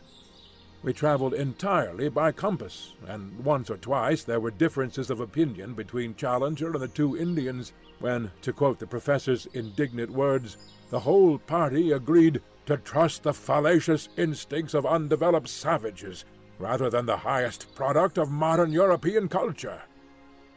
That we were justified in doing so was shown upon the third day, when Challenger admitted that he recognized several landmarks of his former journey, and in one spot we actually came upon 4 fire-blackened stones, which must have marked a camping place.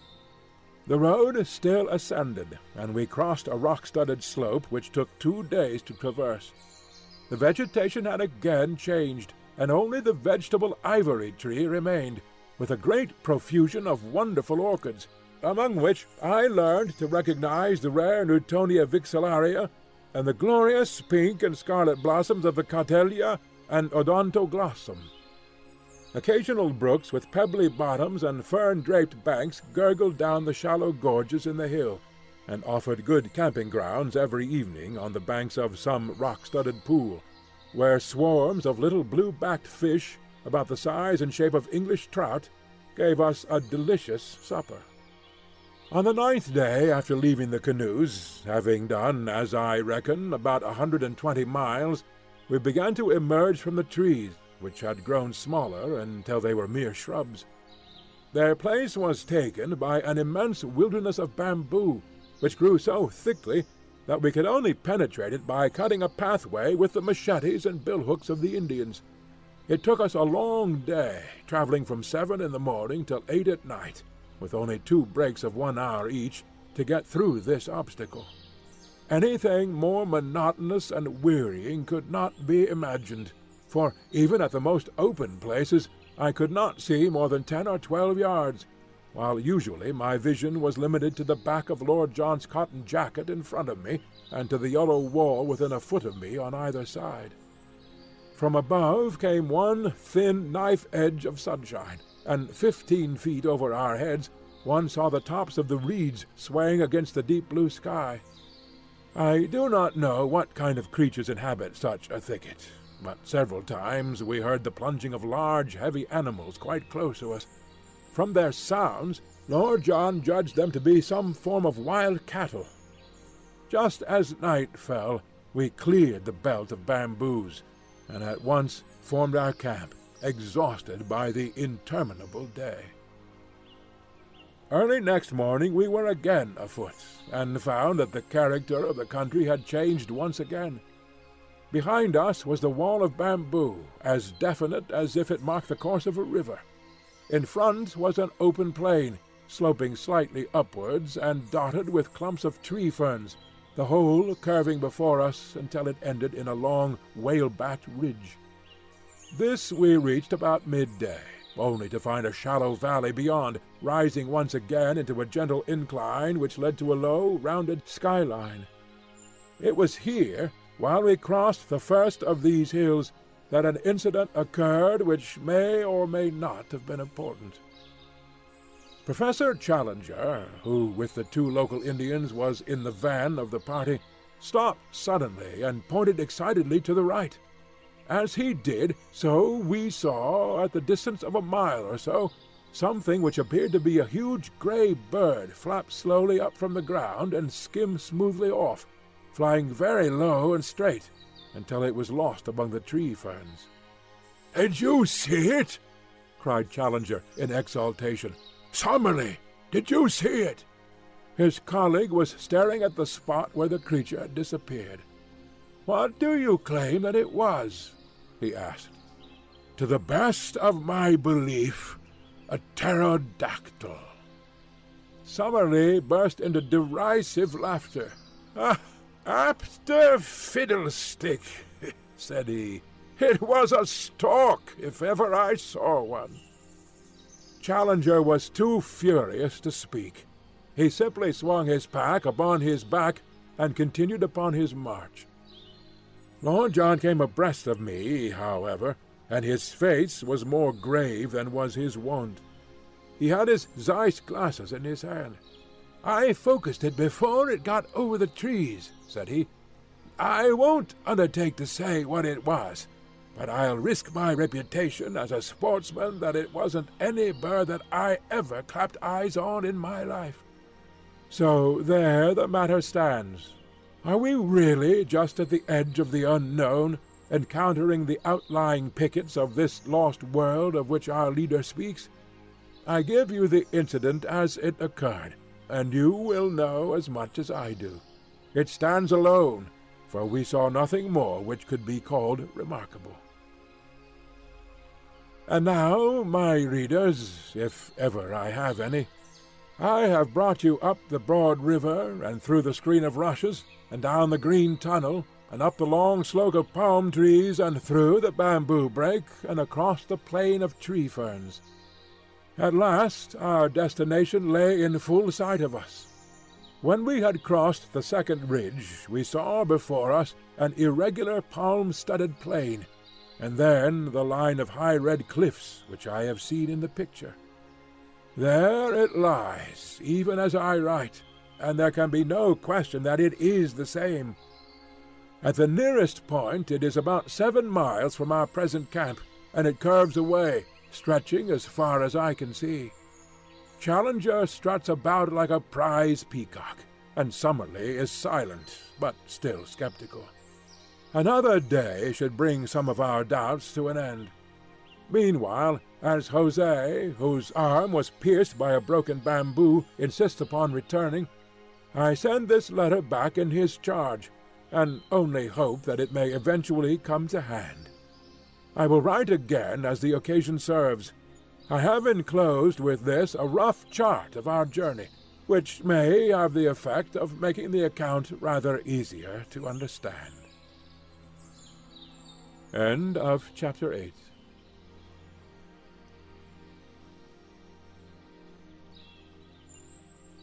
Chapter 9.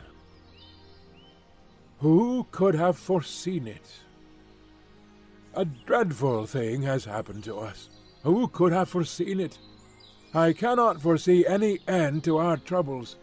It may be that we are condemned to spend our whole lives in this strange, inaccessible place. I am still so confused that I can hardly think clearly of the facts of the present or of the chances of the future. To my astounded senses, the one seems most terrible, and the other as black as night. No men have ever found themselves in a worse position, nor is there any use in disclosing to you our exact geographical situation and asking our friends for a relief party.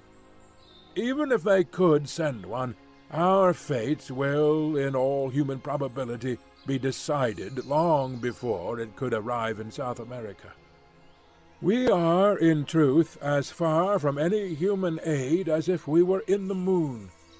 If we are to win through, it is only our own qualities which can save us. I have as companions 3 remarkable men of great brain power and of unshaken courage. There lies our one and only hope. It is only when I look upon the untroubled faces of my comrades that I see some glimmer through the darkness. Outwardly, I trust that I appear as unconcerned as they. Inwardly, I am filled with apprehension. Let me give you, with as much detail as I can, the sequence of events which have led us to this catastrophe. When I finished my last letter, I stated that we were within 7 miles from an enormous line of ruddy cliffs, which encircled, beyond all doubt, the plateau of which Professor Challenger spoke. Their height, as we approached them, seemed to me in some places to be greater than he had stated, running up in parts to at least 1,000 feet, and they were curiously striated, in a manner which is, I believe, characteristic of basaltic upheavals. Something of the sort is to be seen in Salisbury Crags at Edinburgh.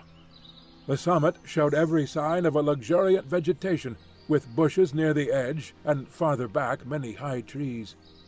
There was no indication of any life that we could see. That night we pitched our camp immediately under the cliff, a most wild and desolate spot. The crags above us were not merely perpendicular, but curved outwards at the top, so that ascent was out of the question. Close to us was the high, thin pinnacle of rock which I believe I mentioned earlier in this narrative. It is like a broad red church spire, the top of it being level with the plateau, but a great chasm gaping between. On the summit of it there grew one high tree, Both pinnacle and cliff were comparatively low, some 500 or 600 feet, I should think. "It was on that," said Professor Challenger, pointing to this tree, "that the pterodactyl was perched. I climbed halfway up the rock before I shot him. I am inclined to think that a good mountaineer like myself could ascend the rock to the top, though he would, of course, be no nearer to the plateau when he had done so." As Challenger spoke of his pterodactyl, I glanced at Professor Summerlee, and for the first time I seemed to see some signs of a dawning credulity and repentance. There was no sneer upon his thin lips, but, on the contrary, a grey, drawn look of excitement and amazement. Challenger saw it too, and revelled in the first taste of victory. "Of course," said he, with his clumsy and ponderous sarcasm, "Professor Summerlee will understand that when I speak of a pterodactyl, I mean a stork. Only it is the kind of stork which has no feathers, a leathery skin, membranous wings, and teeth in its jaws." He grinned and blinked and bowed until his colleague turned and walked away. In the morning, after a frugal breakfast of coffee and manioc, we had to be economical of our stores, we held a council of war as to the best method of ascending to the plateau above us. Challenger presided with a solemnity as if he were the Lord Chief Justice on the bench. Picture him seated upon a rock, his absurd boyish straw hat tilted on the back of his head, his supercilious eyes dominating us from under his drooping lids, his great black beard wagging as he slowly defined our present situation and our future movements. Beneath him you might have seen the three of us, myself sunburnt, young, and vigorous after our open-air tramp, Summerlee, solemn but still critical behind his eternal pipe, Lord John as keen as a razor-edge, with his supple, alert figure leaning upon his rifle, and his eager eyes fixed eagerly upon the speaker. Behind us were grouped the two swarthy half-breeds and the little knot of Indians, while in front and above us towered those huge ruddy ribs of rocks which kept us from our goal. "I need not say," said our leader, "that on the occasion of my last visit I exhausted every means of climbing the cliff, and where I failed, I do not think that anyone else is likely to succeed, for I am something of a mountaineer. I had none of the appliances of a rock climber with me, but I have taken the precaution to bring them now. With their aid I am positive I could climb that detached pinnacle to the summit. But so long as the main cliff overhangs, it is vain to attempt ascending that. I was hurried upon my last visit by the approach of the rainy season, and by the exhaustion of my supplies. These considerations limited my time, and I can only claim that I have surveyed about 6 miles of the cliff to the east of us, finding no possible way up. What then shall we now do?" "There seems to be only one reasonable course," said Professor Summerlee. "If you have explored the east, we should travel along the base of the cliff to the west, and seek for a practicable point for our ascent." "That's it," said Lord John. "The odds are that this plateau is of no great size, and we shall travel round it until we either find an easy way up it, or come back to the point from which we started." "I have already explained to our young friend here," said Challenger. He has a way of alluding to me as if I were a school-child 10 years old, "that it is quite impossible that there should be an easy way up anywhere, for the simple reason that if there were, the summit would not be so isolated, and these conditions would not obtain which have effected so singular an interference with the general laws of survival. Yet I admit there may very well be places where an expert human climber may reach the summit, and yet a cumbrous and heavy animal be unable to descend. It is certain that there is a point where an ascent is possible." "How do you know that, sir?" asked Summerlee sharply. because my predecessor, the American Maple White, actually made such an ascent. How otherwise could he have seen the monster which he sketched in his notebook? "There you reason somewhat ahead of the proved facts," said the stubborn Summerlee. "I admit your plateau, because I have seen it. But I have not as yet satisfied myself that it contains any form of life whatever. What you admit, sir, or what you do not admit, is really of inconceivably small importance. I am glad to perceive that the plateau itself has actually obtruded itself upon your intelligence." He glanced up at it, and then, to our amazement, he sprang from his rock, and seizing Summerlee by the neck, he tilted his face into the air. "Now, sir," he shouted, hoarse with excitement, "do I help you to realize that the plateau contains some animal life?" I have said that a thick fringe of green overhung the edge of the cliff. Out of this there had emerged a black, glistening object. As it came slowly forth and overhung the chasm, we saw that it was a very large snake, with a peculiar flat spade-like head. It wavered and quivered above us for a minute, the morning sun gleaming upon its sleek, sinuous coils. Then it slowly drew inwards and disappeared. Summerlee had been so interested that he had stood unresisting while Challenger tilted his head into the air. Now he shook his colleague off and came back to his dignity. "I should be glad, Professor Challenger," said he, "if you could see your way to make any remarks which may occur to you without seizing me by the chin. Even the appearance of a very ordinary rock python does not appear to justify such a liberty." "But there is life upon the plateau all the same," his colleague replied in triumph. "And now, having demonstrated this important conclusion, so that it is clear to anyone, however prejudiced or obtuse, I am of opinion that we cannot do better than break up our camp and travel to westward until we find some means of ascent." The ground at the foot of the cliff was rocky and broken, so that the going was slow and difficult. Suddenly we came, however, upon something which cheered our hearts. It was the sight of an old encampment, with several empty Chicago meat tins, a bottle labeled brandy, a broken tin opener, and a quantity of other travelers' debris. A crumpled, disintegrated newspaper revealed itself as the Chicago Democrat, though the date had been obliterated. "Not mine," said Challenger. "It must be Maple White's." Lord John had been gazing curiously at a great tree fern which overshadowed the encampment. "I say, look at this," said he. "I believe it was meant for a signpost."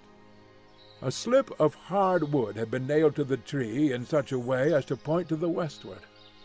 "Most certainly a signpost," said Challenger. "What else? Finding himself upon a dangerous errand, our pioneer has left this sign, so that any party which follows him may know the way he has taken. Perhaps we shall come upon some other indications as we proceed." We did indeed, but they were of a terrible and most unexpected nature. Immediately beneath the cliff there grew a considerable patch of high bamboo, like that which we had traversed in our journey. Many of these stems were 20 feet high, with sharp, strong tops, so that even as they stood they made formidable spears. We were passing along the edge of this cover, when my eye was caught by the gleam of something white within it. Thrusting in my head between the stems, I found myself gazing at a fleshless skull. The whole skeleton was there, but the skull had detached itself and lay some feet nearer to the open. With a few blows from the machetes of our Indians, we cleared the spot, and were able to study the details of this old tragedy. Only a few shreds of clothes could still be distinguished, but there were the remains of boots upon the bony feet, and it was very clear that the dead man was a European. A gold watch by Hudson of New York and a chain which held a stylographic pen lay among the bones. There was also a silver cigarette case, with J.C. from AES upon the lid. The state of the metal seemed to show that the catastrophe had occurred no great time before. "Who can he be?" said Lord John. "Poor devil! Every bone in his body seems to be broken." "And the bamboo grows through his smashed ribs," said Summerlee. "It's a fast-growing plant, but it is surely inconceivable that this body could have been here while the canes grew to be 20 feet in length." "As to the man's identity," said Professor Challenger, "I have no doubt whatever upon that point.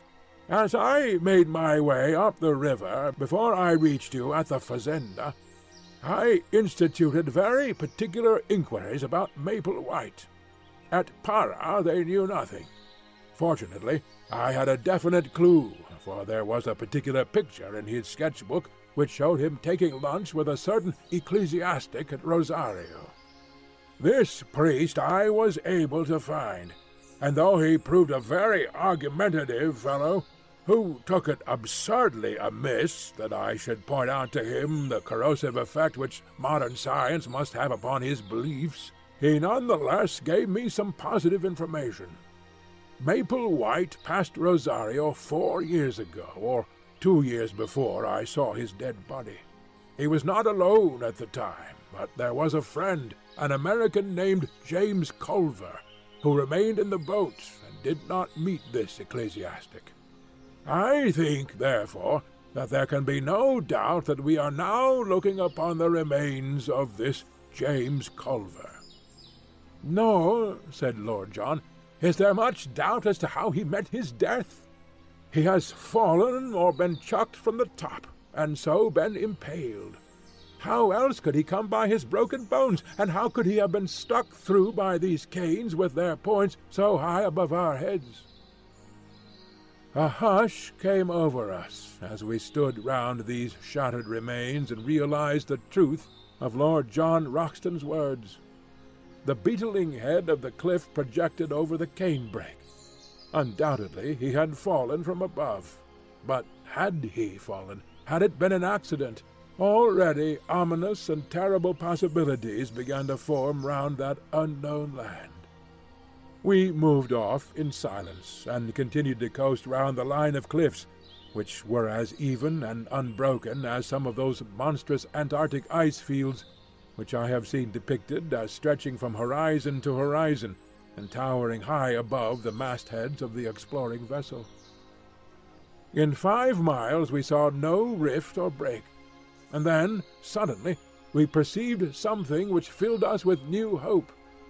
In a hollow of the rock, protected from rain, there was drawn a rough arrow in chalk, pointing still to the westwards. "Maple White again," said Professor Challenger. "He had some presentiment that worthy footsteps would follow close behind him." "He had chalk, then?" "A box of colored chalks was among the effects I found in his knapsack. I remember that the white one was worn to a stump." "That is certainly good evidence," said Summerlee. "We can only accept his guidance and follow on to the westward." We had proceeded some 5 more miles when again we saw a white arrow upon the rocks. It was at a point where the face of the cliff was for the first time split into a narrow cleft. Inside the cleft was a second guidance mark, which pointed right up it, with the tip somewhat elevated, as if the spot indicated were above the level of the ground. It was a solemn place, for the walls were so gigantic, and the slit of blue sky so narrow and so obscured by a double fringe of verdure, that only a dim and shadowy light penetrated to the top. We had had no food for many hours, and were very weary with the stony and irregular journey, but our nerves were too strong to allow us to halt. We ordered the camp to be pitched, however, and leaving the Indians to arrange it, we 4, with the 2 half-breeds, proceeded up the narrow gorge. It was not more than 40 feet across at the mouth, but it rapidly closed until it ended in an acute angle, too straight and smooth for an ascent.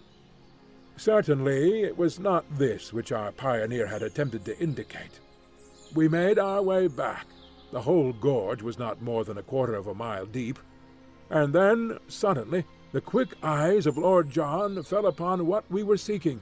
High up above our heads, amid the dark shadows, there was one circle of deeper gloom. Surely it could only be the opening of a cave. The base of the cliff was heaped with loose stones at the spot, and it was not difficult to clamber up. When we reached it, all doubt was removed. Not only was it an opening into the rock, but on the side of it there was marked once again the sign of the arrow.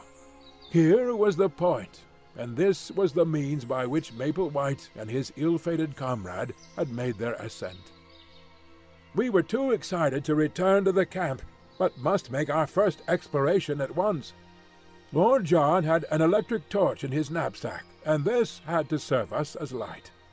He advanced, throwing his clear little circlet of yellow radiance before him, while in single file we followed at his heels. The cave had evidently been water-worn, the sides being smooth and the floor covered with rounded stones. It was of such a size that a single man could just fit through by stooping. For 50 yards it ran almost straight into the rock, and then it ascended at an angle of 45. Presently this incline became even steeper, and we found ourselves climbing upon hands and knees among loose rubble which slid from beneath us. Suddenly an exclamation broke from Lord Roxton. "It is blocked!" he said. Clustering behind him we saw in the yellow field of light a wall of broken basalt which extended to the ceiling. "The roof has fallen in!" In vain we dragged out some of the pieces. The only effect was that the larger ones became detached and threatened to roll down the gradient and crush us. It was evident that the obstacle was far beyond any efforts which we could make to remove it. The road by which Maple White had ascended was no longer available. Too much cast down to speak, we stumbled down the dark tunnel and made our way back to the camp. One incident occurred, however, before we left the gorge, which is of importance in view of what came afterwards. We had gathered in a little group at the bottom of the chasm, some 40 feet beneath the mouth of the cave, when a huge rock rolled suddenly downwards and shot past us with tremendous force. It was the narrowest escape for one or all of us. We could not ourselves see whence the rock had come, but our half-breed servants, who were still at the opening of the cave, said it had flown past them and must therefore have fallen from the summit. Looking upwards, we could see no sign of movement above us amidst the green jungle which topped the cliff. There could be little doubt, however, that the stone was aimed at us. So the incident surely pointed to humanity, and malevolent humanity, upon the plateau. We withdrew hurriedly from the chasm, our minds full of this new development and its bearing upon our plans. The situation was difficult enough before, but if the obstructions of nature were increased by the deliberate opposition of man, then our case was indeed a hopeless one.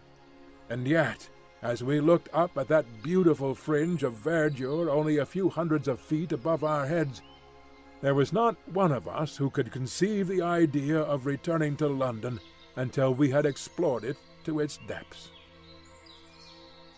On discussing the situation, we determined that our best course was to continue to coast round the plateau in the hope of finding some other means of reaching the top. The line of cliffs, which had decreased considerably in height, had already begun to trend from west to north, and if we could take this as representing the arc of a circle, the whole circumference could not be very great. At the worst, then, we should be back in a few days at our starting point. We made a march that day which totaled some 22 miles, without any change in our prospects. I may mention that our aneroid shows us that in the continual incline which we have ascended since we abandoned our canoes, we have risen to no less than 3,000 feet above sea level. Hence there is a considerable change both in the temperature and in the vegetation. We have shaken off some of that horrible insect life which is the bane of tropical travel. A few palms still survive, and many tree ferns, but the Amazonian trees have been all left behind. It was pleasant to see the convolvulus, the passion flower, and the begonia, all reminding me of home, here among these inhospitable rocks. There was a red begonia just the same colour as one that is kept in a pot in the window of a certain villa in Streatham. But I am drifting into private reminiscence. That night, I am still speaking of the first day of our circumnavigation of the plateau, a great experience awaited us, and one which forever set at rest any doubts which we could have had as to the wonders so near us. You will realize as you read it, my dear Mr. McArdle, and possibly for the first time, that the paper has not sent me on a wild-goose chase, and that there is inconceivably fine copy waiting for the world whenever we have the Professor's leave to make use of it. I shall not dare to publish these articles unless I can bring back my proofs to England, or I shall be hailed as the journalistic Munchausen of all time. I have no doubt that you feel the same way yourself, and that you would not care to stake the whole credit of the Gazette upon this adventure until we can meet the chorus of criticism and skepticism which such articles must of necessity elicit. So this wonderful incident, which would make such a headline for the old paper, must still wait its turn in the editorial drawer. And yet it was all over in a flash, and there was no sequel to it, save in our own convictions. What occurred was this. Lord John had shot an ahouti, which is a small pig-like animal, and half of it being given to the Indians, we were cooking the other half upon our fire. There is a chill in the air after dark, and we had all drawn close to the blaze. The night was moonless, but there were some stars, and one could see a little distance across the plain. Well, suddenly, out of the darkness, out of the night, there swooped something with a swish like an aeroplane. The whole group of us were covered for an instant by a canopy of leathery wings, and I had a momentary vision of a long snake-like neck, a fierce red greedy eye, and a great snapping beak, filled, to my amazement, with little gleaming teeth. The next instant it was gone, and so was our dinner. A huge black shadow, 20 feet across, skimmed up into the air, and for an instant the monster wings blotted out the stars, and then it vanished over the brow of the cliff above us. We all sat in amazed silence round the fire, like the heroes of Virgil when the harpies come down upon them. It was Summerlee who was the first to speak. "Professor Challenger," said he, in a solemn voice which quavered with emotion, "I owe you an apology. Sir, I am very much in the wrong, and I beg that you will forget what is past." It was handsomely said, and the two men for the first time shook hands. So much we have gained by this clear vision of our first pterodactyl. It was worth a stolen supper to bring two such men together.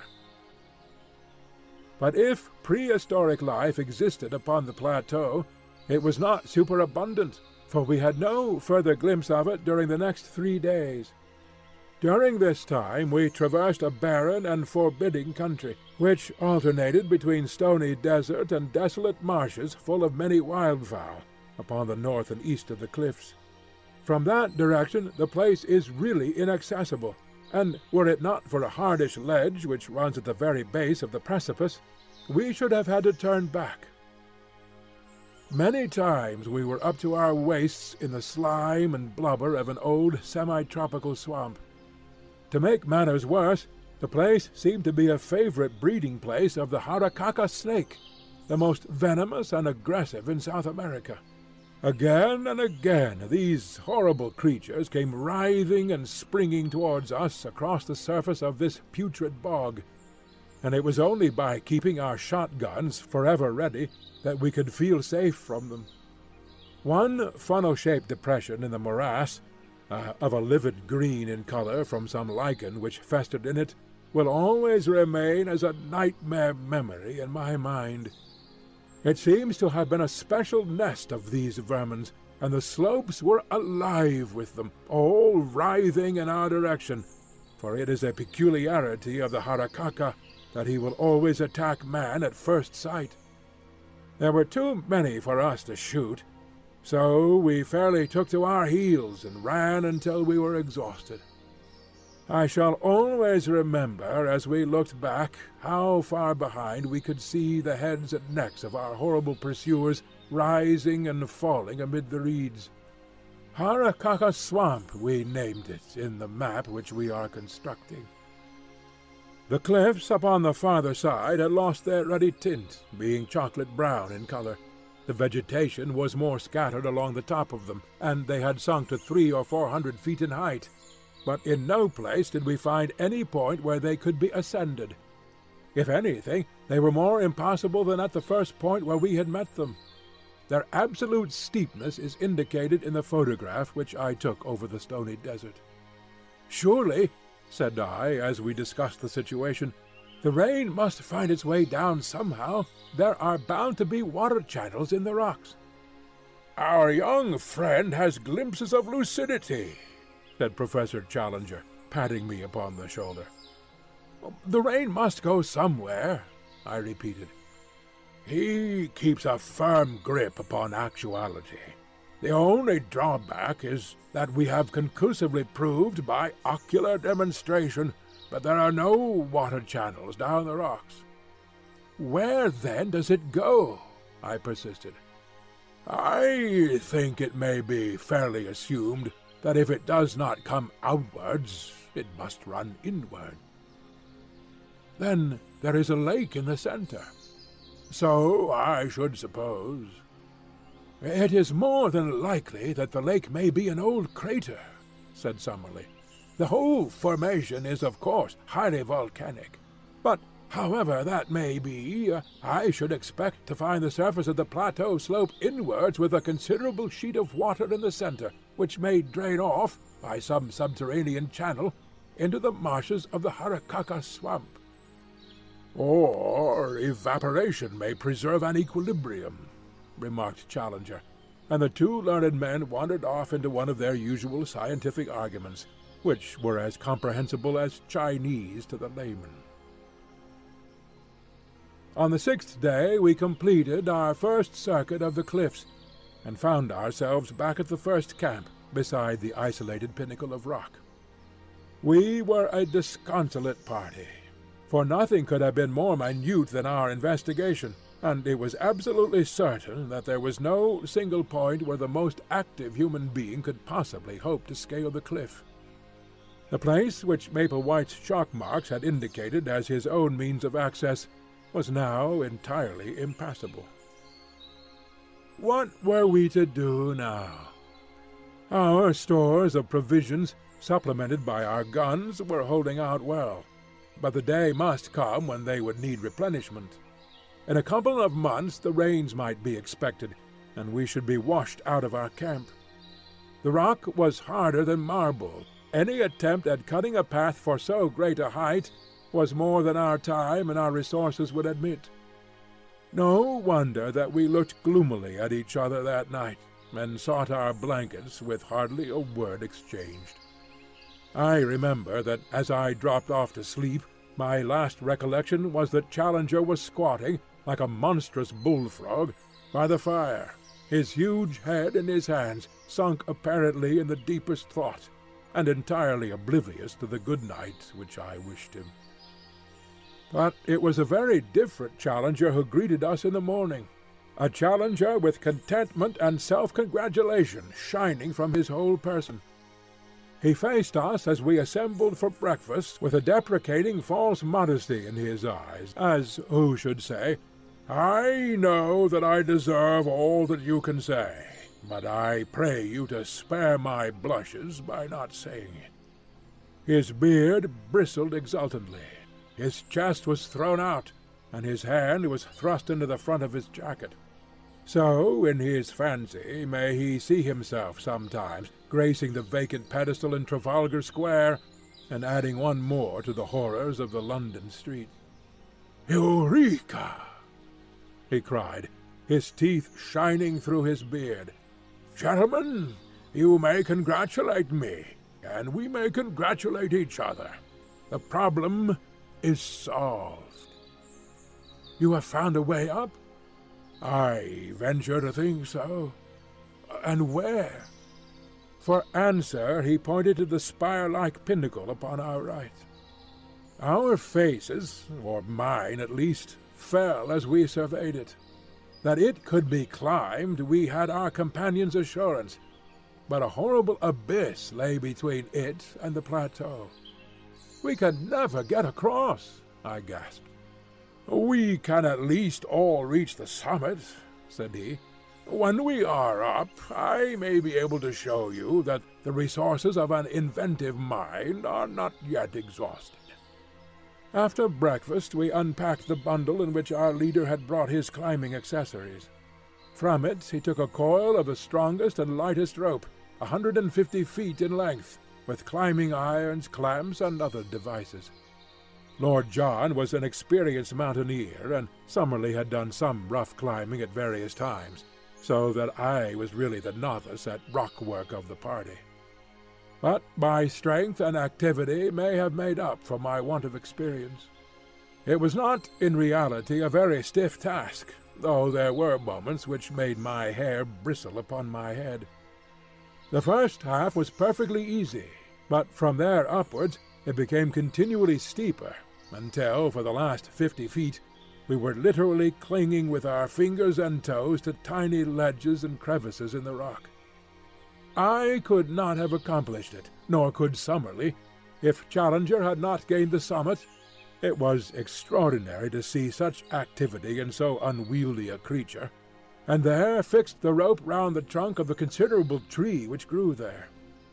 With this as our support, we were soon able to scramble up the jagged wall until we found ourselves upon the small grassy platform, some 25 feet each way, which formed the summit. The first impression which I received when I recovered my breath was of the extraordinary view over the country which we had traversed.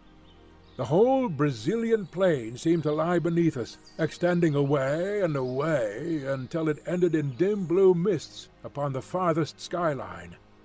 In the foreground was the long slope, strewn with rocks and dotted with tree ferns. Farther off in the middle distance, looking over the Saddleback Hill, I could just see the yellow and green mass of bamboos through which we had passed. And then, gradually, the vegetation increased until it formed the huge forest which extended as far as the eyes could reach, and for a good 2,000 miles beyond.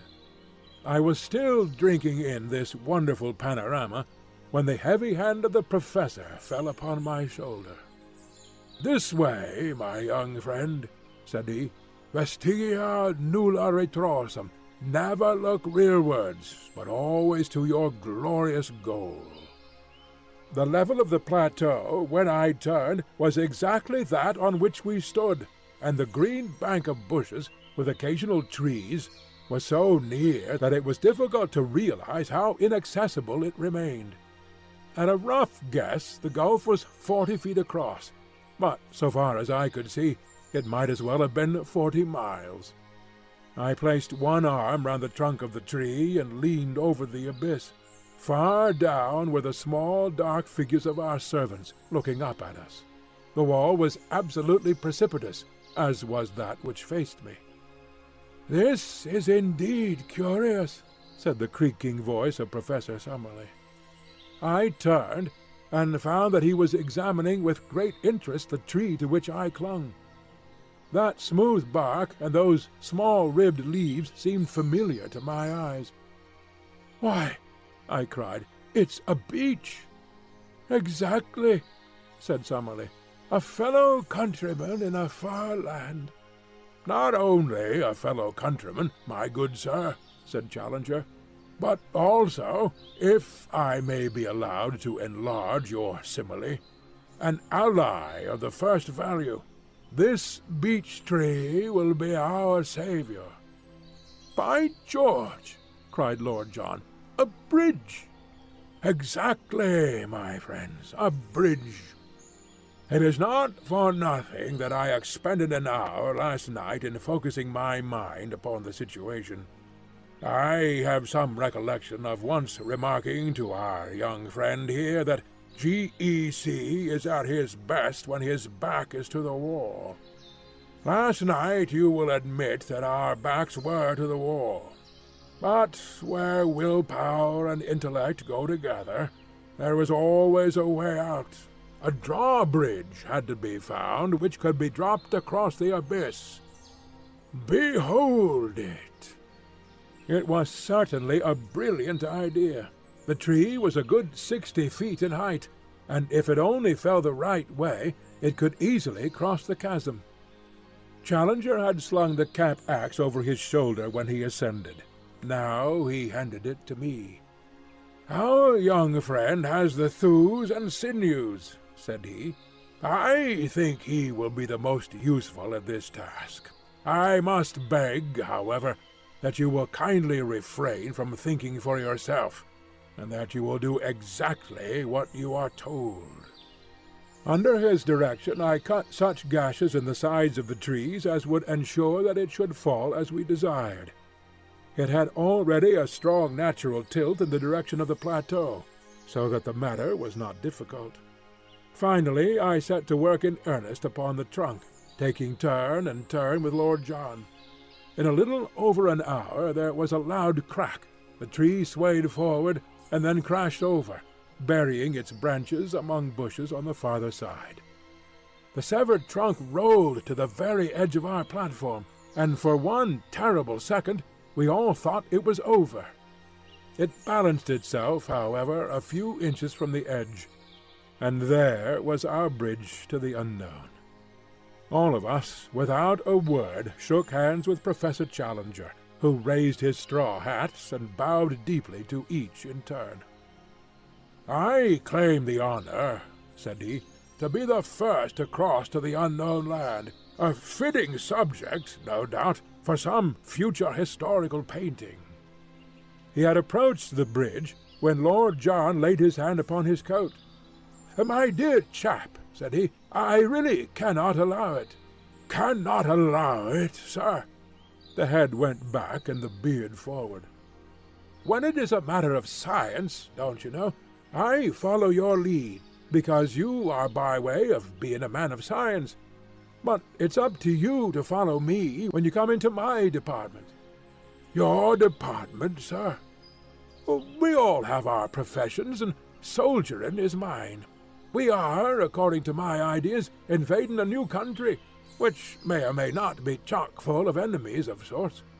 To barge blindly into it for want of a little common sense and patience isn't my notion of management." The remonstrance was too reasonable to be disregarded. Challenger tossed his head and shrugged his heavy shoulders. "Well, sir, what do you propose?" "For all I know, there may be a tribe of cannibals waiting for lunchtime around those very bushes," said Lord John, looking across the bridge. "It's better to learn wisdom before you get into the cooking pot. So we will content ourselves with hoping that there is no trouble waiting for us, and at the same time we will act as if there were. Malone and I will go down again, therefore, and we will fetch up the 4 rifles, together with Gomez and the other.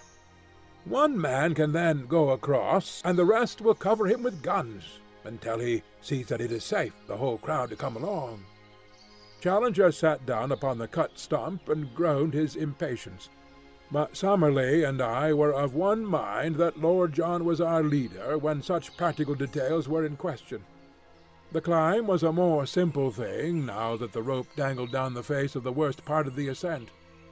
Within an hour we had brought up the rifles and a shotgun. The half-breeds had ascended also, and under Lord John's orders they had carried up a bale of provisions, in case our first exploration should be a long one. We had each bandoliers of cartridges. "Now, Challenger, if you really insist upon being the first man in," said Lord John, when every preparation was complete. "I am much indebted to you for your gracious permission," said the angry professor, for never was a man so intolerant of every form of authority. "Since you are good enough to allow it, I shall most certainly take it upon myself to act as pioneer upon this occasion." Seating himself with a leg overhanging the abyss on each side and his hatchet slung upon his back, Challenger hopped his way across the trunk and was soon at the other side. He clambered up and waved his arms in the air.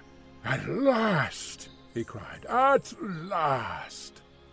I gazed anxiously at him, with a vague expectation that some terrible fate would dart at him from the curtain of green behind him.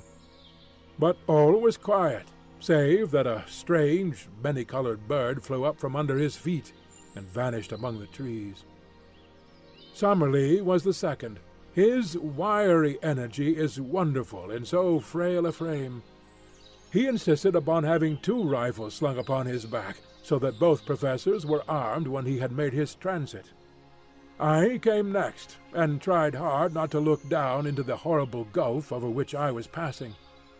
Summerlee held out the butt end of his rifle, and an instant later I was able to grasp his hand. As to Lord John, he walked across, actually walked, without support.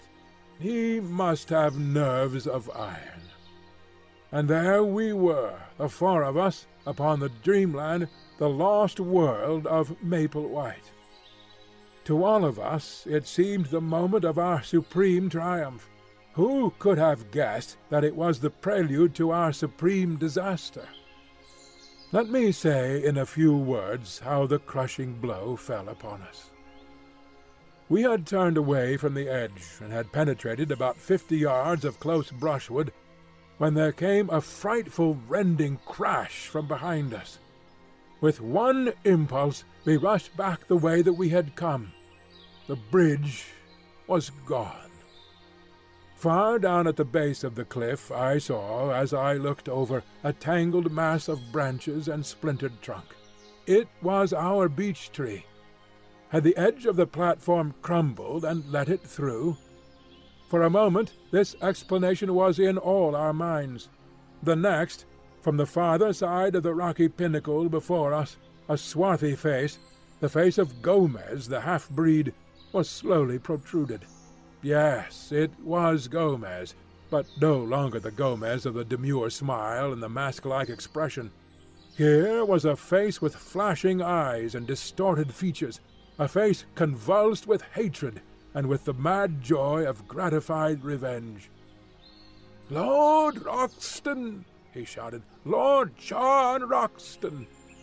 "Well," said our companion, "here I am." A shriek of laughter came across the abyss. "Yes, there you are, you English dog, and there you will remain. I have waited and waited, and now has come my chance. You found it hard to get up. You will find it harder to get down. You cursed fools, you are trapped, every one of you." We were too astounded to speak. We could only stand there, staring in amazement. A great broken bough upon the grass showed whence he had gained his leverage to tilt over our bridge. The face had vanished, but presently it was up again, more frantic than before. "We nearly killed you with a stone at the cave," he cried, "but this is better. It is slower and more terrible. Your bones will whiten up there, and none will know where you lie or come to cover them. As you lie dying, think of Lopez, whom you shot 5 years ago on the Putumayo River. I am his brother, and come what will, I will die happy now, for his memory has been avenged." A furious hand was shaken at us, and then all was quiet. Had the half-breed simply wrought his vengeance and then escaped, all might have been well with him. It was that foolish, irresistible Latin impulse to be dramatic which brought his own downfall. Roxton, the man who had earned himself the name of the Flail of the Lord through 3 countries, was not one who could be safely taunted. The half-breed was descending on the farther side of the pinnacle, but before he could reach the ground, Lord John had run along the edge of the plateau and gained a point from which he could see his man. There was a single crack of his rifle, and though we saw nothing, we heard the scream, and then the distant thud of the falling body. Roxton came back to us with a face of granite. "I have been a blind simpleton," he said bitterly. "It's my folly that has brought you all into this trouble. I should have remembered that these people have long memories for blood feuds, and have been more upon my guard.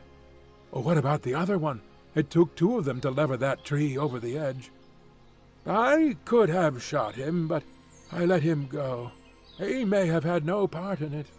Perhaps it would have been better if I had killed him, for he must, as you say, have lent a hand." Now that we had the clue to his action, each of us could cast back and remember some sinister act upon the part of the half-breed. His constant desire to know our plans, his arrest outside our tent when he was overhearing them, the furtive looks of hatred which from time to time one or other of us had surprised. We were still discussing it, endeavoring to adjust our minds to these new conditions, when a singular scene in the plain below arrested our attention. A man in white clothes, who could only be the surviving half-breed, was running as one does run when death is the pacemaker. Behind him, only a few yards in his rear, bounded the huge ebony figure of Zambo, our devoted Negro. Even as we looked, he sprang upon the back of the fugitive and flung his arms round his neck. They rolled on the ground together. An instant afterwards Zambo rose, looked at the prostrate man, and then, waving his hand joyously to us, came running in our direction. The white figure lay motionless in the middle of the great plain. Our 2 traitors had been destroyed, but the mischief that they had done lived after them. By no possible means could we get back to the pinnacle. We had been natives of the world. Now we were natives of the plateau. The 2 things were separate and apart. There was the plain which led to the canoes. Yonder, beyond the violet, hazy horizon, was the stream which led back to civilization. But the link between was missing. No human ingenuity could suggest a means of bridging the chasm which yawned between ourselves and our past lives. One instant had altered the whole conditions of our existence. It was at such a moment that I learned the stuff of which my 3 comrades were composed. They were grave, it is true, and thoughtful, but of an invincible serenity. For the moment we could only sit among the bushes in patience and wait the coming of Zambo. Presently his honest black face topped the rocks, and his Herculean figure emerged upon the top of the pinnacle. "What I do now?" he cried. "You tell me, and I do it." It was a question which it was easier to ask than to answer. One thing only was clear. He was our one trusty link with the outside world. On no account must he leave us. "No, no," he cried. "I not leave you. Whatever come, you always find me here. But no able to keep Indians. Already they say too much Kurupuri live on this place, and they go home. Now you leave them, me no able to keep them." It was a fact that our Indians had shown in many ways of late that they were weary of their journey, anxious to return. We realized that Zambo spoke the truth, and that it would be impossible for him to keep them. "Make them wait till tomorrow, Zambo," I shouted. "Then I can send letter back by them." "Very good, sir. I promise they wait till tomorrow," said the Negro. "But what I do for you now?" There was plenty for him to do, and admirably the faithful fellow did it. First of all, under our directions, he undid the rope from the tree stump and threw one end of it across to us. It was not thicker than a clothesline, but it was of great strength, and though we could not make a bridge of it, we might well find it invaluable if we had any climbing to do. He then fastened his end of the rope to the package of supplies which had been carried up, and we were able to drag it across. This gave us the means of life for at least a week, even if we found nothing else. Finally he descended, and carried up 2 other packets of mixed goods, a box of ammunition, and a number of other things, all of which we got across by throwing our rope to him and hauling it back. It was evening when he at last climbed down, with a final assurance that he would keep the Indians till next morning. And so it is that I have spent nearly the whole of this our first night upon the plateau writing up our experiences by the light of a single candle-lantern. We supped and camped at the very edge of the cliff, quenching our thirst with 2 bottles of Apollinaris which were in one of the cases. It is vital to us to find water, but I think even Lord John himself had had adventures enough for one day, and none of us felt inclined to make the first push into the unknown. We forbore to light a fire, or to make any unnecessary sound. Tomorrow, or today rather, for it is already dawn as I write, we shall make our first venture into this strange land. When I shall be able to write again, or if I ever shall write again, I know not. Meanwhile, I can see that the Indians are still in their place, and I am sure that the faithful Zambo will be here presently to get my letter. I only trust that it will come to hand. P.S. The more I think, the more desperate does our position seem. I see no possible hope of our return. If there were a high tree near the edge of the plateau, we might drop a return bridge across, but there is none within 50 yards. Our united strength could not carry a trunk which would serve our purpose. The rope, of course, is far too short that we could descend by it. No, our position is hopeless. Hopeless. End of Chapter 9.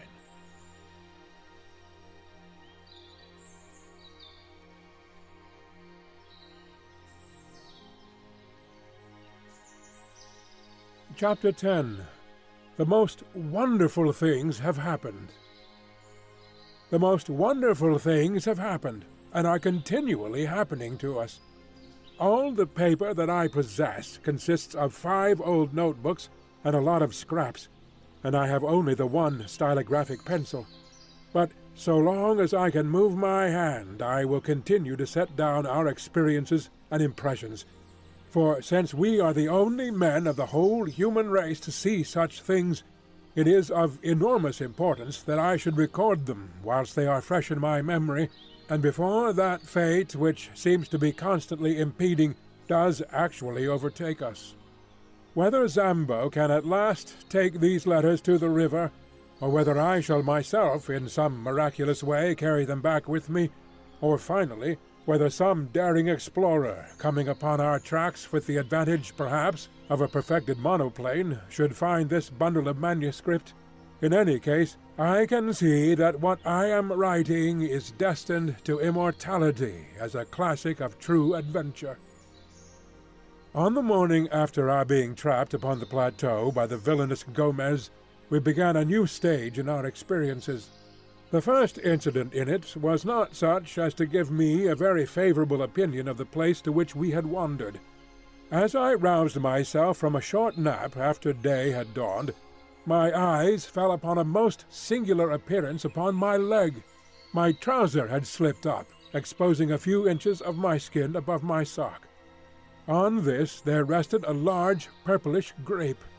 Astonished at the sight, I leaned forward to pick it off, when, to my horror, it burst between my finger and thumb, squirting blood in every direction.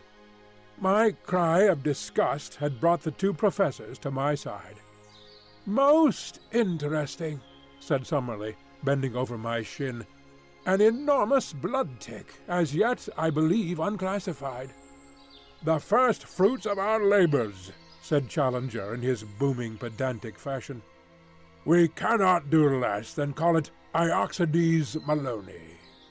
The very small inconvenience of being bitten, my young friend, cannot, I am sure, weigh with you as against the glorious privilege of having your name inscribed in the deathless roll of zoology.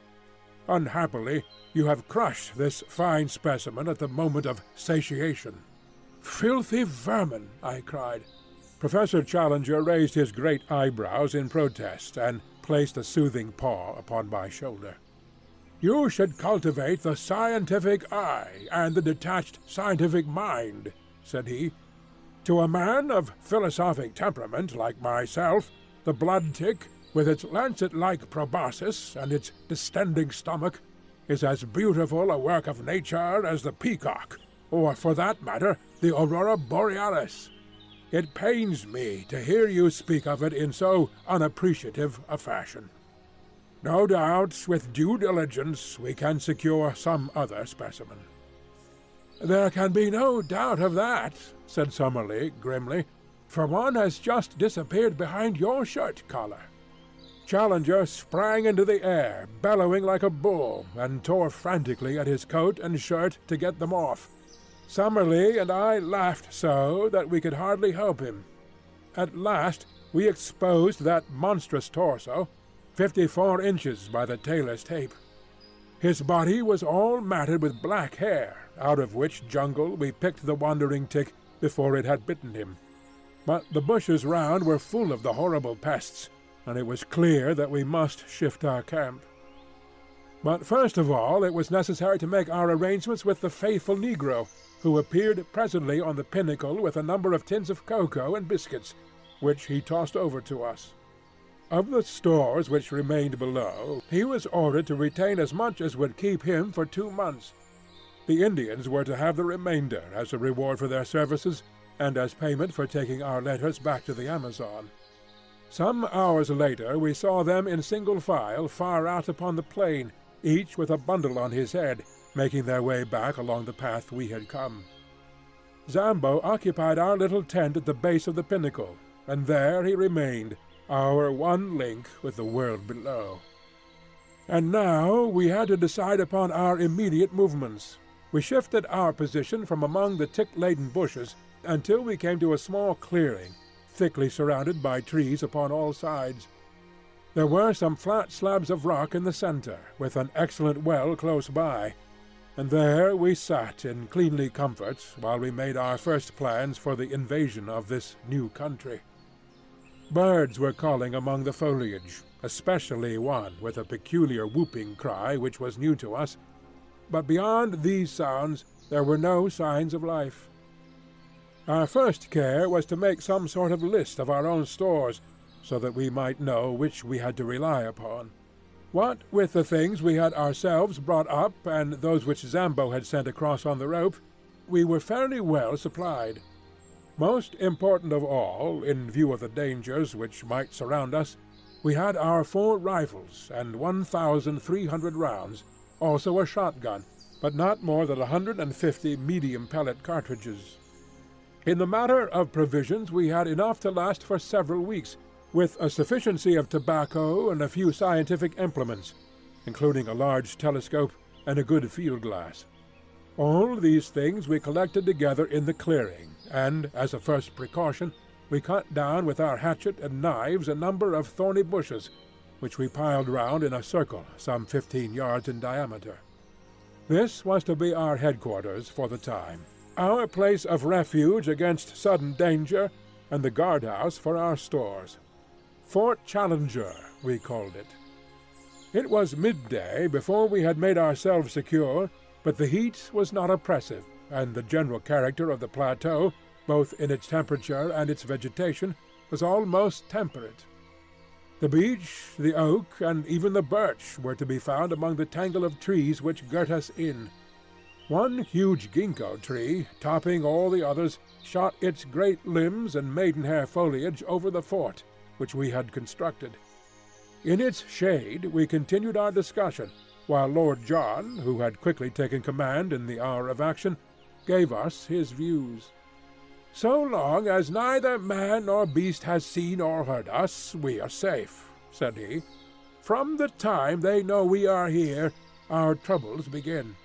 There are no signs that they have found us out as yet, so our game surely is to lie low for a time and spy out the land. We want to have a good look at our neighbors before we get on visiting terms." "But we must advance," I ventured to remark. "By all means, Sonny my boy, we will advance, but with common sense.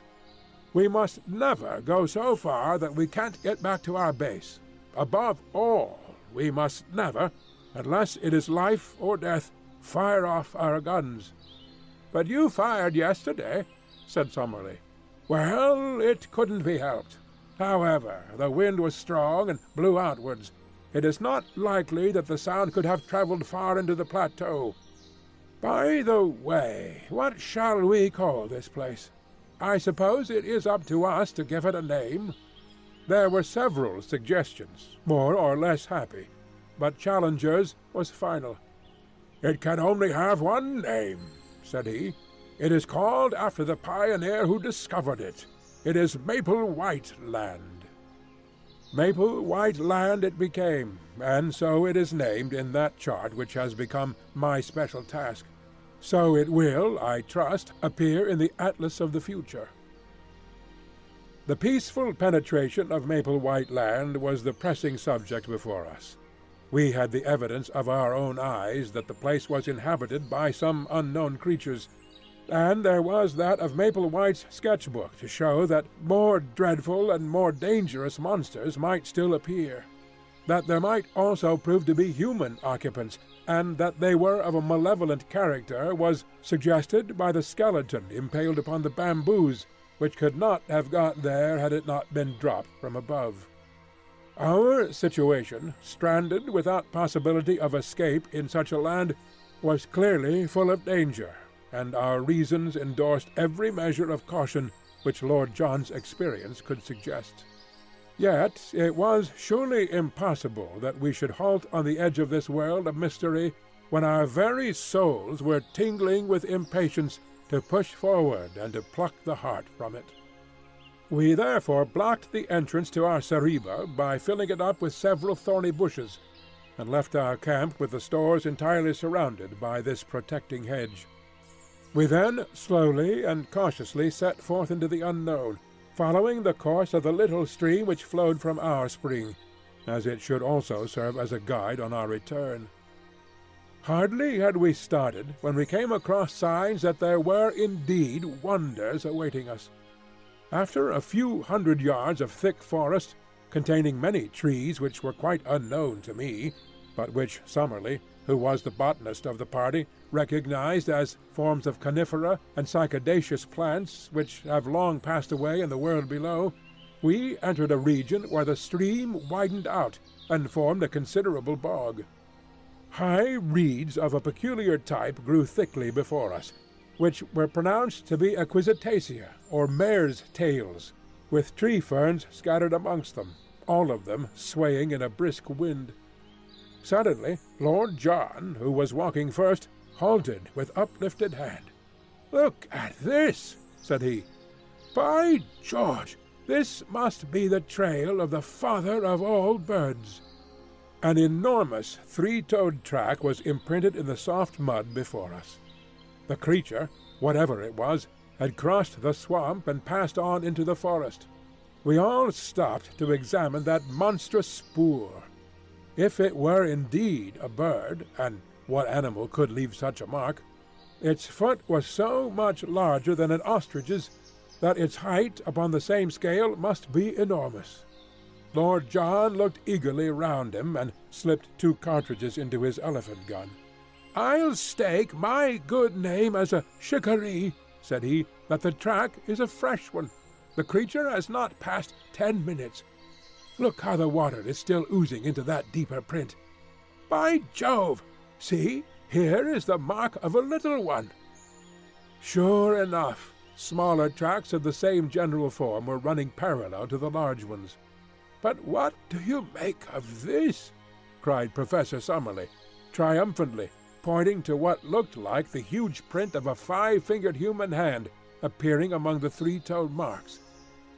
"Wealden!" cried Challenger in an ecstasy.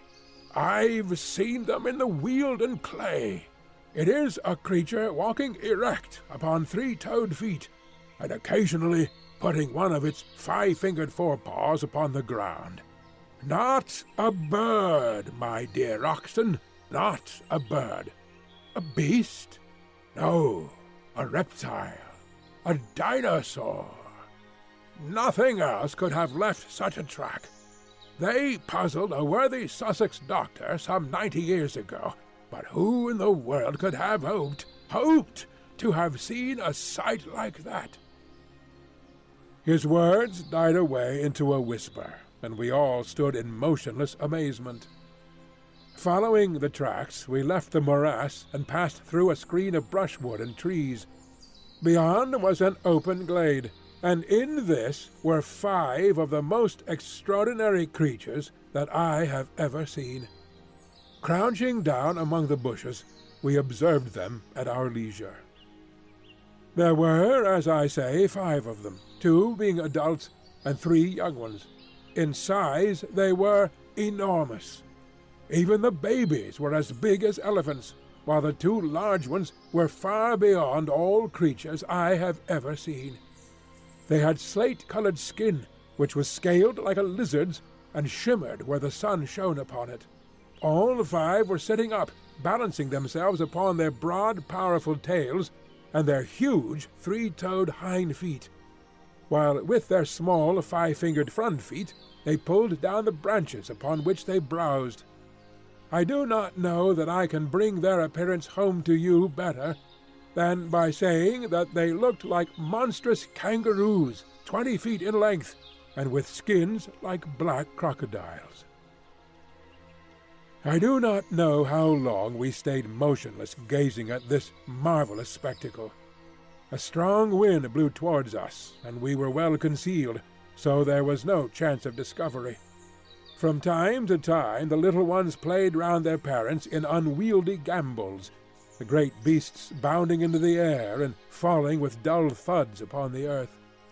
The strength of the parents seemed to be limitless, for one of them, having some difficulty in reaching a bunch of foliage which grew upon a considerable-sized tree, put his forelegs round the trunk and tore it down as if it had been a sapling. The action seemed, as I thought, to show not only the great development of its muscles, but also the small one of its brain, for the whole weight came crashing down upon the top of it, and it uttered a series of shrill yelps to show that, big as it was, there was a limit to what it could endure. The incident made it think, apparently, that the neighborhood was dangerous, for it slowly lurched off through the wood, followed by its mate and its 3 enormous infants. We saw the shimmering, slaty gleam of their skins between the tree trunks, and their heads undulating high above the brushwood. Then they vanished from our sight. I looked at my comrades. Lord John was standing at gaze with his finger on the trigger of his elephant gun, his eager hunter's soul shining from his fierce eyes. What would he not give for one such head to place between the 2 crossed oars above the mantelpiece in his snuggery at the Albany? And yet his reason held him in, for all our exploration of the wonders of this unknown land depended upon our presence being concealed from its inhabitants. The 2 professors were in silent ecstasy. In their excitement they had unconsciously seized each other by the hand, and stood like 2 little children in the presence of a marvel. Challenger's cheeks bunched up into a seraphic smile, and Summerlee's sardonic face softening for the moment into wonder and reverence. "Nunc dimittis," he cried at last. "What will they say in England of this?" "My dear Summerlee, I will tell you with great confidence exactly what they will say in England," said Challenger. "They will say that you are an infernal liar and a scientific charlatan, exactly as you and others said of me. In the face of photographs? Faked, Summerlee, clumsily faked. In the face of specimens? Ah, there we may have them. Malone and his filthy Fleet Street crew may be all yelping our praises yet. August the 28th, the day we saw 5 live iguanodons in a glade of maple white land. Put it down in your diary, my young friend, and send it to your rag. And be ready to get the toe end of the editorial boot in return, said Lord John. Things look a bit different from the latitude of London, young fellow my lad. There's many a man who never tells his adventures, for he can't hope to be believed. Who's to blame them? For this will seem a bit of a dream to ourselves in a month or two. What did you say they were? Iguanodons, said Summerlee. You'll find their footmarks all over the Hastings sands, in Kent and in Sussex. The south of England was alive with them when there was plenty of good lush green stuff to keep them going. Conditions have changed, and the beasts died. Here, it seems that the conditions have not changed, and the beasts have lived. If ever we get out of this alive, I must have a head with me, said Lord John. Lord, how some of that Somaliland-Uganda crowd would turn a beautiful pea green if they saw it. I don't know what you chaps think, but it strikes me that we are on mighty thin ice all this time. I had the same feeling of mystery and danger around us. In the gloom of the trees there seemed a constant menace, and as we looked up into their shadowy foliage, vague terrors crept into one's heart. It is true that these monstrous creatures which we had seen were lumbering, inoffensive brutes, which were unlikely to hurt anyone. But in this world of wonders, what other survivals might there not be? What fierce, active horrors ready to pounce upon us from their lair among the rocks or brushwood? I knew little of prehistoric life, but I had a clear remembrance of one book which I had read, in which it spoke of creatures who would live upon our lions and tigers as a cat lives upon mice. What if these also were to be found in the woods of Maple White Land? It was destined that on this very morning, our first in the new country, we were to find out what strange hazards lay around us. It was a loathsome adventure, and one of which I hate to think. If, as Lord John said, the glade of the iguanodons will remain with us as a dream, then surely the swamp of the pterodactyls will forever be our nightmare. Let me set down exactly what occurred. We passed very slowly through the woods, partly because Lord Roxton acted as scout before he would let us advance, and partly because at every second step one or other of our professors would fall, with a cry of wonder, before some flower or insect which presented him with a new type. We may have travelled 2 or 3 miles in all, keeping to the right of the line of the stream, when we came upon a considerable opening in the trees. A belt of brushwood led up to a tangle of rocks. The whole plateau was strewn with boulders. We were walking slowly towards these rocks, among bushes which reached over our waists, when we became aware of a strange, low, gabbling and whistling sound, which filled the air with a constant clamour, and appeared to come from some spot immediately before us. Lord John held up his hand as a signal for us to stop, and he made his way swiftly, stooping and running, to the line of rocks. We saw him peep over them and give a gesture of amazement. Then he stood staring, as if forgetting us, so utterly entranced was he by what he saw. Finally he waved us to come on, holding up his hand as a signal for caution. His whole bearing made me feel that something wonderful but dangerous lay before us. Creeping to his side, we looked over the rocks. The place into which we gazed was a pit, and may, in the early days, have been one of the smaller volcanic blowholes of the plateau.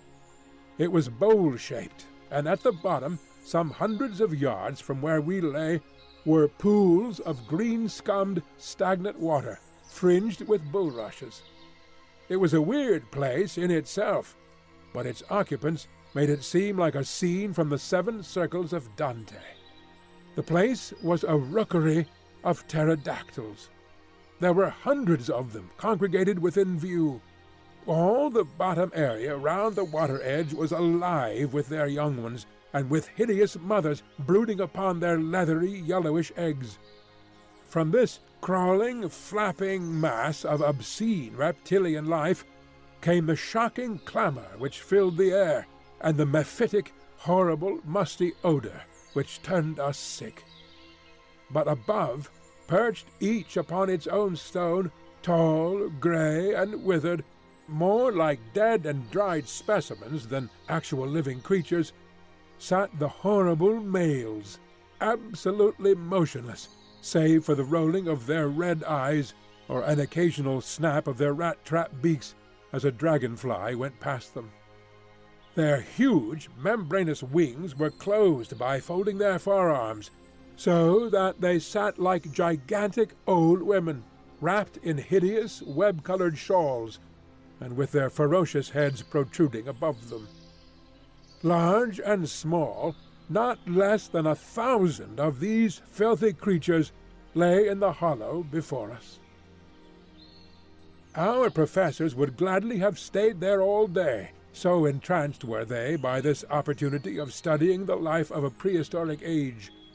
They pointed out the fish and dead birds lying about among the rocks as proving the nature of the food of these creatures, and I heard them congratulating each other on having cleared up the point why the bones of this flying dragon were found in such great numbers in certain well-defined areas, as in the Cambridge green sand, since it was now seen that, like penguins, they lived in gregarious fashion. Finally, however, Challenger, bent upon proving some point which Summerlee had contested, thrust his head over the rock, and nearly brought destruction upon us all. In an instant the nearest male gave a shrill whistling cry, and flapped its 20-foot span of leathery wings as it soared up into the air. The females and the young ones huddled together beside the water, while the whole circle of sentinels rose one after the other, and sailed off into the sky. It was a wondrous sight to see at least 100 creatures of such enormous size and hideous appearance all swooping like swallows with swift shearing wing strokes above us. But soon we realized that it was not one on which we could afford to linger. At first the great brutes flew round in a huge ring, as if to make sure what the exact extent of the danger might be. Then the flight grew lower, and the circle narrower, until they were whizzing round and round us, the dry rustling flap of their huge slate-coloured wings filling the air with a volume of sound that made me think of Hendon Aerodrome upon a race day. "Make for the wood and keep together!" cried Lord John, clubbing his rifle. "The brutes mean mischief!" The moment we attempted to retreat, the circle closed in upon us, until the tips of the wings of those nearest to us nearly touched our faces. We beat at them with the stocks of our guns, but there was nothing solid or vulnerable to strike. Then, suddenly, out of the whizzing, slate-coloured circle, a long neck shot out, and a fierce beak made a thrust at us. Another and another followed. Summerlee gave a cry and put his hand to his face, from which the blood was streaming.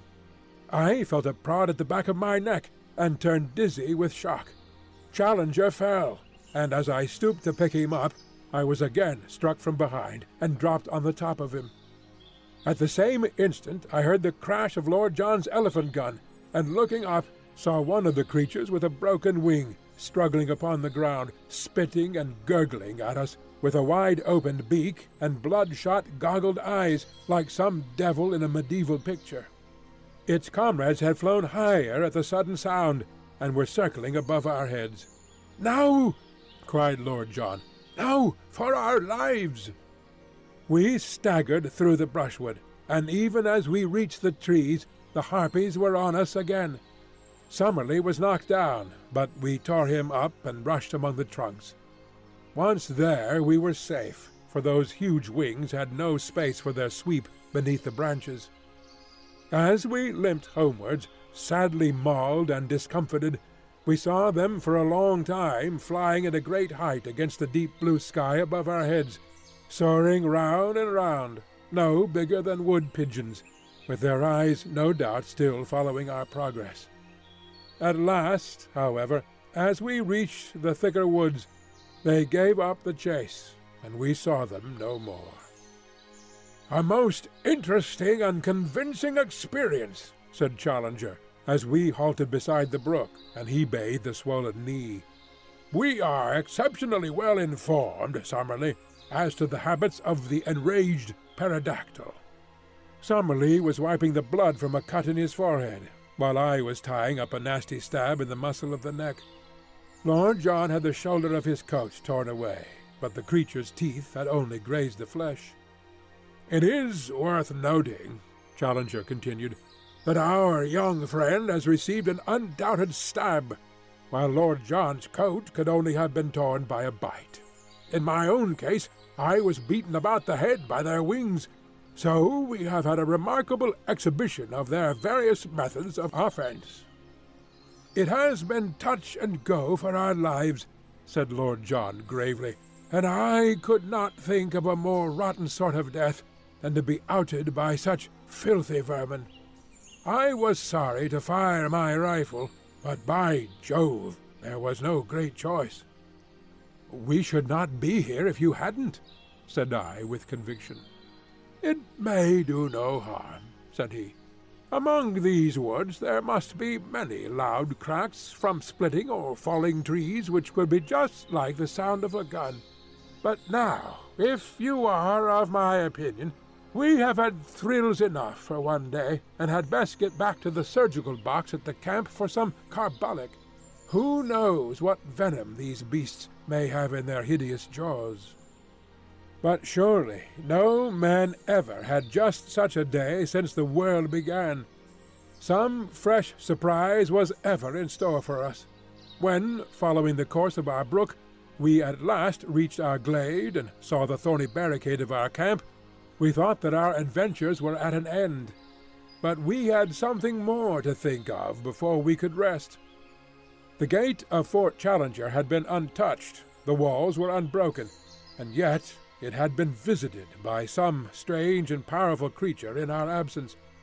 No footmark showed a trace of its nature, and only the overhanging branch of the enormous ginkgo tree suggested how it might have come and gone. But of its malevolent strength there was ample evidence in the condition of our stores. They were strewn at random all over the ground, and one tin of meat had been crushed into pieces so as to extract the contents. A case of cartridges had been shattered into matchwood, and one of the brass shells lay shredded into pieces beside it. Again the feeling of vague horror came upon our souls, and we gazed round with frightened eyes at the dark shadows which lay around us, in all of which some fearful shape might be lurking. How good it was when we were hailed by the voice of Zambo, and going to the edge of the plateau, saw him sitting grinning at us under the top of the opposite pinnacle. "All well, Massa Challenger, all well," he cried. "Me stay here, no fear. You always find me when you want." His honest black face and the immense view before us, which carried us halfway back to the affluent of the Amazon, helped us to remember that we really were upon this earth in the 20th century, and had not by some magic been conveyed to some raw planet in its earliest and wildest state. How difficult it was to realize that the violet line upon the far horizon was well advanced to that great river upon which huge steamers ran, and folk talked of the small affairs of life, while we, marooned among the creatures of a bygone age, could but gaze towards it and yearn for all that it meant. One other memory remains with me of this wonderful day, and with it I will close this letter. The two professors, their tempers aggravated no doubt by their injuries, had fallen out as to whether our assailants were of the genus Pterodactylus or Dimorphodon, and high words had ensued. To avoid their wrangling, I moved some little way apart, and were seated smoking upon the trunk of a fallen tree, when Lord John strolled over in my direction. "I say, Malone," said he, "do you remember that place where those beasts were?" "Very clearly. A sort of volcanic pit, was it not?" "Exactly," said I. "Did you notice the soil?" "Rocks. But round the water, where the reeds were?" "It was a bluish soil. It looked like clay." "Exactly. A volcanic tube full of blue clay." "What of that?" I asked. "Oh, nothing, nothing," said he, and he strode back to where the voices of the contending men of science rose in a prolonged duet, the high strident note of Summerlee rising and falling to the sonorous bass of Challenger. I should have thought no more of Lord John's remark, were it not that once again that night I heard him mutter to himself, "Blue clay! Clay in a volcanic tube!" They were the last words I heard before I dropped into an exhausted sleep. End of chapter 10.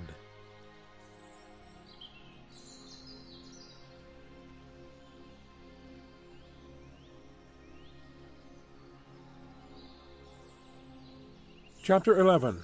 For once I was the hero. Lord John Roxton was right when he thought that some specially toxic quality might lie in the bite of the horrible creatures which had attacked us. On the morning after our first adventure upon the plateau, both Summerlee and I were in great pain and fever, while Challenger's knee was so bruised that he could hardly limp. We kept to our camp all day, therefore, Lord John busying himself, with such help as we could give him, in raising the height and thickness of the thorny walls which were our only defence. I remember that during the whole long day I was haunted by the feeling that we were closely observed, though by whom or whence I could give no guess. So strong was the impression that I told Professor Challenger of it, who put it down to the cerebral excitement caused by my fever. Again and again I glanced round swiftly, with the conviction that I was about to see something, but only to meet the dark tangle of our hedge, or the solemn and cavernous gloom of the great trees which arched above our heads. And yet the feeling grew ever stronger in my own mind that something observant and something malevolent was at our very elbow. I thought of the Indian superstition of the Kurupuri, the dreadful lurking spirit of the woods, and I could have imagined that his terrible presence haunted those who had invaded his most remote and sacred retreat.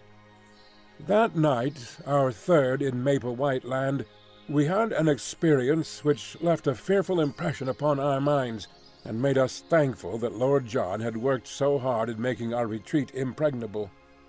We were all sleeping round our dying fire, when we were aroused, or rather, I should say, shot out of our slumbers, by a succession of the most frightful cries and screams to which I have ever listened. I know no sound to which I could compare this amazing tumult, which seemed to come from some spot within a few hundred yards of our camp. It was as ear-splitting as any whistle of a railway engine, but whereas the whistle is a clear, mechanical, sharp-edged sound, this was far deeper in volume, and vibrant with the uttermost strain of agony and horror. We clapped our hands to our ears to shut out that nerve-shaking appeal. A cold sweat broke out over my body, and my heart turned sick at the misery of it. All the woes of tortured life, all its stupendous indictment of high heaven, its innumerable sorrows, seemed to be centred and condensed into that one dreadful agonized cry. And then, under this high-pitched, ringing sound, there was another, more intermittent, a low, deep-chested laugh, a growling, throaty gurgle of merriment, which formed a grotesque accompaniment to the shriek with which it was blended. For 3 or 4 minutes on end the fearsome duet continued, while all the foliage rustled with the rising of startled birds. Then it shut off as suddenly as it began. For a long time we sat in horrified silence. Then Lord John threw a bundle of twigs upon the fire, and their red glare lit up the intent faces of my companions and flickered over the great boughs above our heads. "What was it?" I whispered. "We shall know in the morning," said Lord John. "It was close to us, not farther than the glade.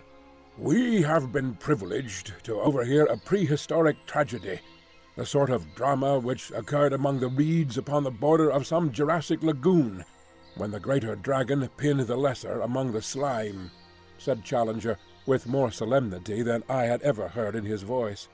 "It was surely well for man that he came late in the order of creation. There were powers abroad in earlier days which no courage and no mechanism of his could have met. What could his sling, his throwing-stick, or his arrow avail him against such forces as have been loose tonight? Even with a modern rifle it would be all odds on the monster."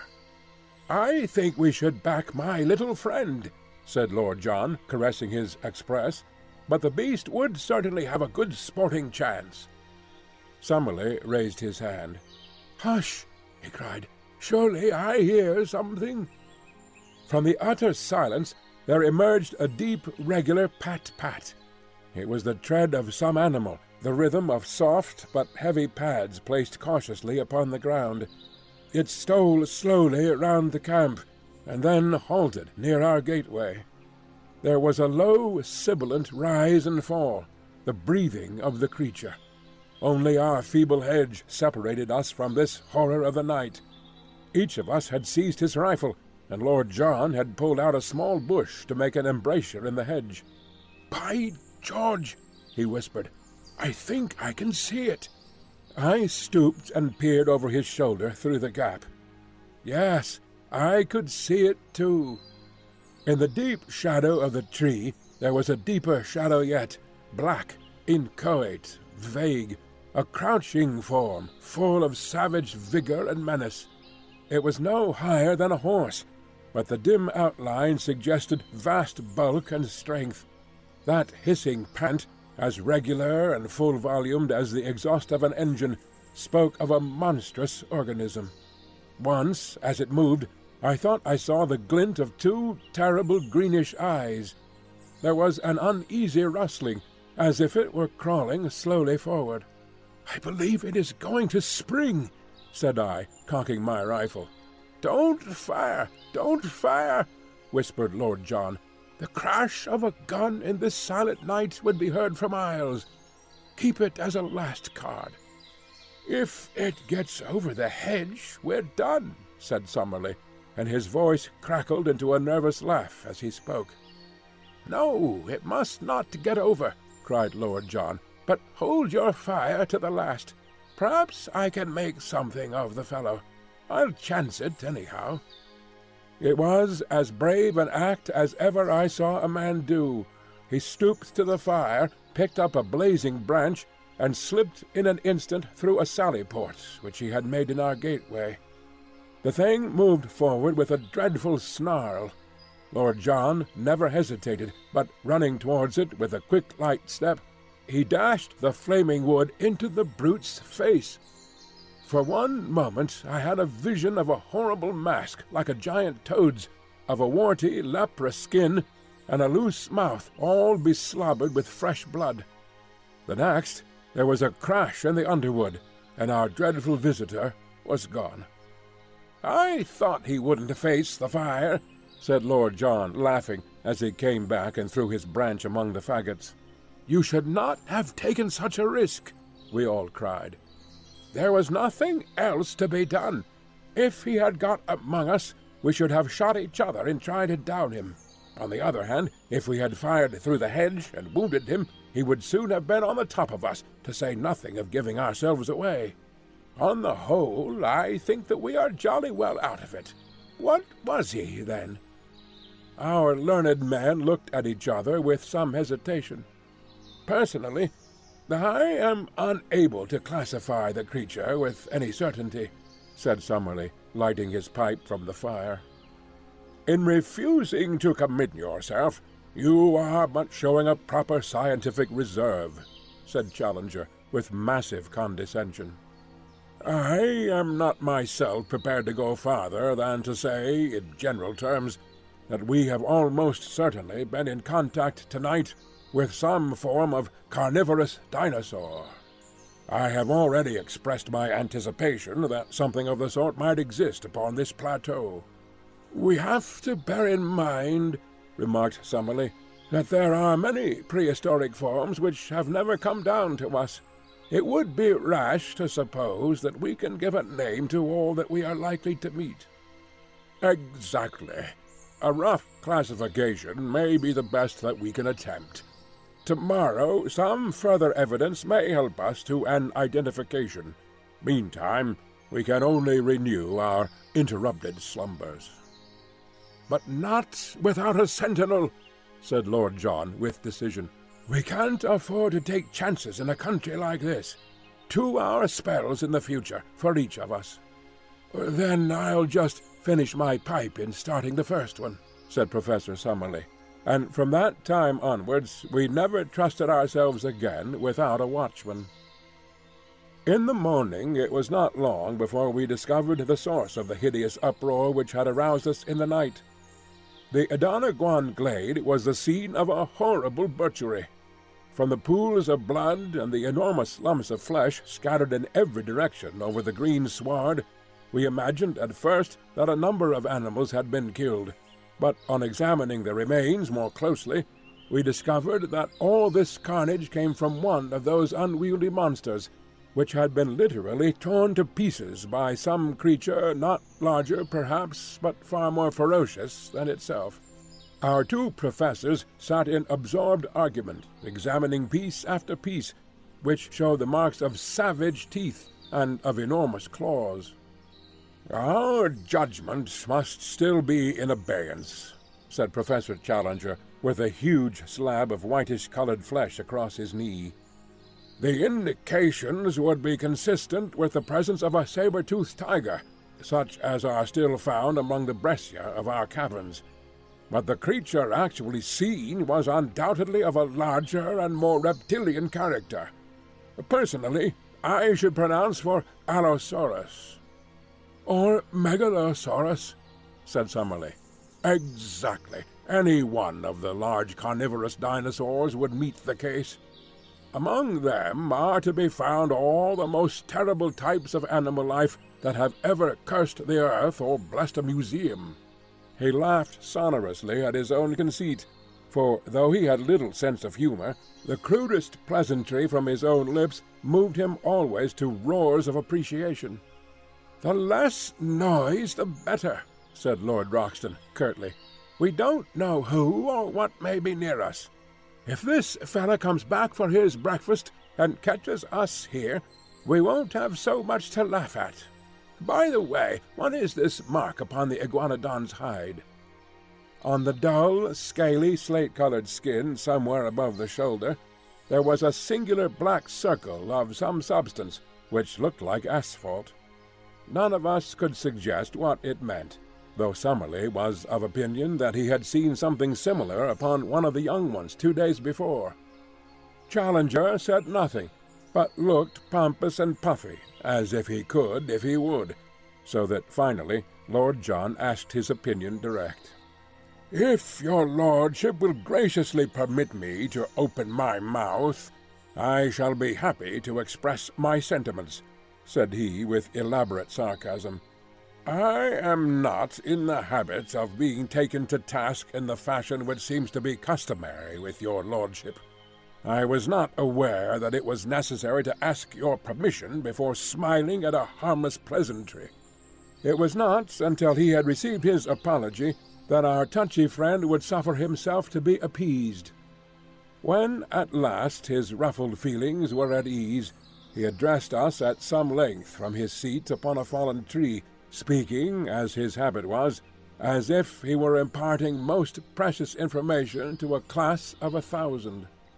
"With regard to the marking," said he, "I am inclined to agree with my friend and colleague, Professor Summerlee, that the stains are from asphalt. As this plateau is, in its very nature, highly volcanic, and as asphalt is a substance which one associates with plutonic forces, I cannot doubt that it exists in the free liquid state, and that the creatures may have come in contact with it. A much more important problem is the question as to the existence of the carnivorous monster which has left its traces in this glade. We know roughly that this plateau is not larger than an average English county. Within this confined space, a certain number of creatures, mostly types which had passed away in the world below, have lived together for innumerable years. Now, it is very clear to me that in so long a period one would have expected that the carnivorous creatures, multiplying unchecked, would have exhausted their food supply, and have been compelled to either modify their flesh-eating habits or die of hunger. This, we see, has not been so. We can only imagine, therefore, that the balance of nature is preserved by some check which limits the numbers of these ferocious creatures. One of the many interesting problems, therefore, which await our solution, is to discover what that check may be and how it operates. I venture to trust that we may have some future opportunity for the closer study of the carnivorous dinosaurs. And I venture to trust we may not, I observed. The professor only raised his great eyebrows as the schoolmaster meets the irrelevant observation of the naughty boy. Perhaps Professor Summerlee may have an observation to make, he said, and the two savants ascended together into some rarefied scientific atmosphere, where the possibilities of a modification of the birth rate were weighed against the decline of the food supply as a check in the struggle for existence. That morning we mapped out a small portion of the plateau, avoiding the swamp of the Pterodactyls, and keeping to the east of our brook instead of to the west. In that direction the country was still thickly wooded, with so much undergrowth that our progress was very slow. I have dwelt up to now upon the terrors of Maple White Land, but there was another side to the subject, for all that morning we wandered among lovely flowers, mostly, as I observed, white or yellow in color, these being, as our professors explained, the primitive flower shades. In many places the ground was absolutely covered with them, and as we walked ankle-deep on that wonderful yielding carpet, the scent was almost intoxicating in its sweetness and intensity. The homely English bee buzzed everywhere around us. Many of the trees under which we passed had their branches bowed down with fruit, some of which were of familiar sorts, while other varieties were new. By observing which of them were pecked by birds, we avoided all danger of poison, and added a delicious variety to our food reserve. In the jungle which we traversed were numerous hard-trodden paths made by the wild beasts, and in the more marshy places we saw a profusion of strange footmarks, including many of the iguanodon. Once, in a grove, we observed several of these great creatures grazing, and Lord John, with his glass, was able to report that they also were spotted with asphalt, though in a different place to the one which we had examined in the morning. What this phenomenon meant, we could not imagine. We saw many small animals, such as porcupines, a scaly ant-eater, and a wild pig, piebald in color and with long curved tusks. Once, through a break in the trees, we saw a clear shoulder of green hill some distance away, and across this a large dun-colored animal was traveling at a considerable pace. It passed so swiftly that we were unable to say what it was, but if it were a deer, as was claimed by Lord John, it must have been as large as those monstrous Irish elk which are still dug up from time to time in the bogs of my native land. Ever since the mysterious visit which had been paid to our camp, we always returned to it with some misgivings. However, on this occasion we found everything in order. That evening we had a grand discussion upon our present situation and future plans, which I must describe at some length, as it led to a new departure by which we were enabled to gain a more complete knowledge of Maple White Land than might have come in many weeks of exploring it. It was Summerlee who opened the debate. All day he had been querulous in manner, and now some remark of Lord John's as to what we should do on the morrow brought all his bitterness to a head. "What we ought to be doing today, tomorrow, and all the time," said he, "is finding some way out of the trap into which we have fallen. You are all turning your brains towards getting into this country. I say that we should be scheming how to get out of it." "I am surprised, sir," boomed Challenger, stroking his majestic beard, "that any man of science should commit himself to so ignoble a sentiment. You are in a land which offers such an inducement to the ambitious naturalist as none ever has since the world began, and you suggest leaving it before we have acquired more than the most superficial knowledge of it or of its contents. I expected better things of you, Professor Summerlee." "You must remember," said Summerlee sourly, "that I have a large class in London who are at present at the mercy of an extremely inefficient locum tenens. This makes my situation different from yours, Professor Challenger, since, so far as I know, you have never been entrusted with any responsible educational work." "Quite so," said Challenger. "I have felt it to be a sacrilege to divert a brain which is capable of the highest original research to any lesser object. That is why I have sternly set my face against any proffered scholastic appointment." "For example?" asked Summerlee with a sneer. But Lord John hastened to change the conversation. "I must say," said he, "that I think it would be a mighty poor thing to go back to London before I know a great deal more of this place than I do at present. I could never dare to walk into the back office of my paper and face old McArdle," said I. "You will excuse the frankness of this report, will you not, sir?" "He'd never forgive me for leaving such unexhausted copy behind me. Besides, so far as I can see, it is not worth discussing, since we can't get down, even if we wanted." "Our young friend makes up for many obvious mental lacunae by some measure of primitive common sense," remarked Challenger. "The interests of his deplorable profession are immaterial to us, but, as he observes, we cannot get down in any case, so it is a waste of energy to discuss it." "It is a waste of energy to do anything else," growled Summerlee from behind his pipe. "Let me remind you that we came here upon a perfectly definite mission, entrusted to us at the meeting of the Zoological Institute in London. That mission was to test the truth of Professor Challenger's statements.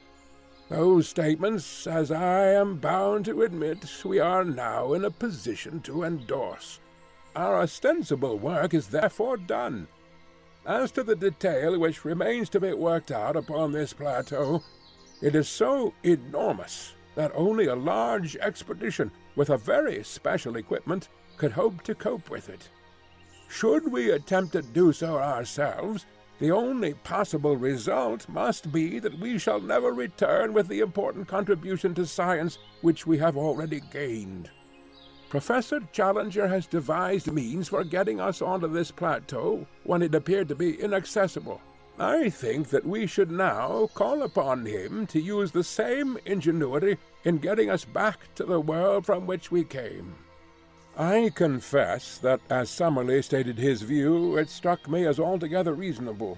Even Challenger was affected by the consideration that his enemies would never stand confuted if the confirmation of his statements should never reach those who had doubted them.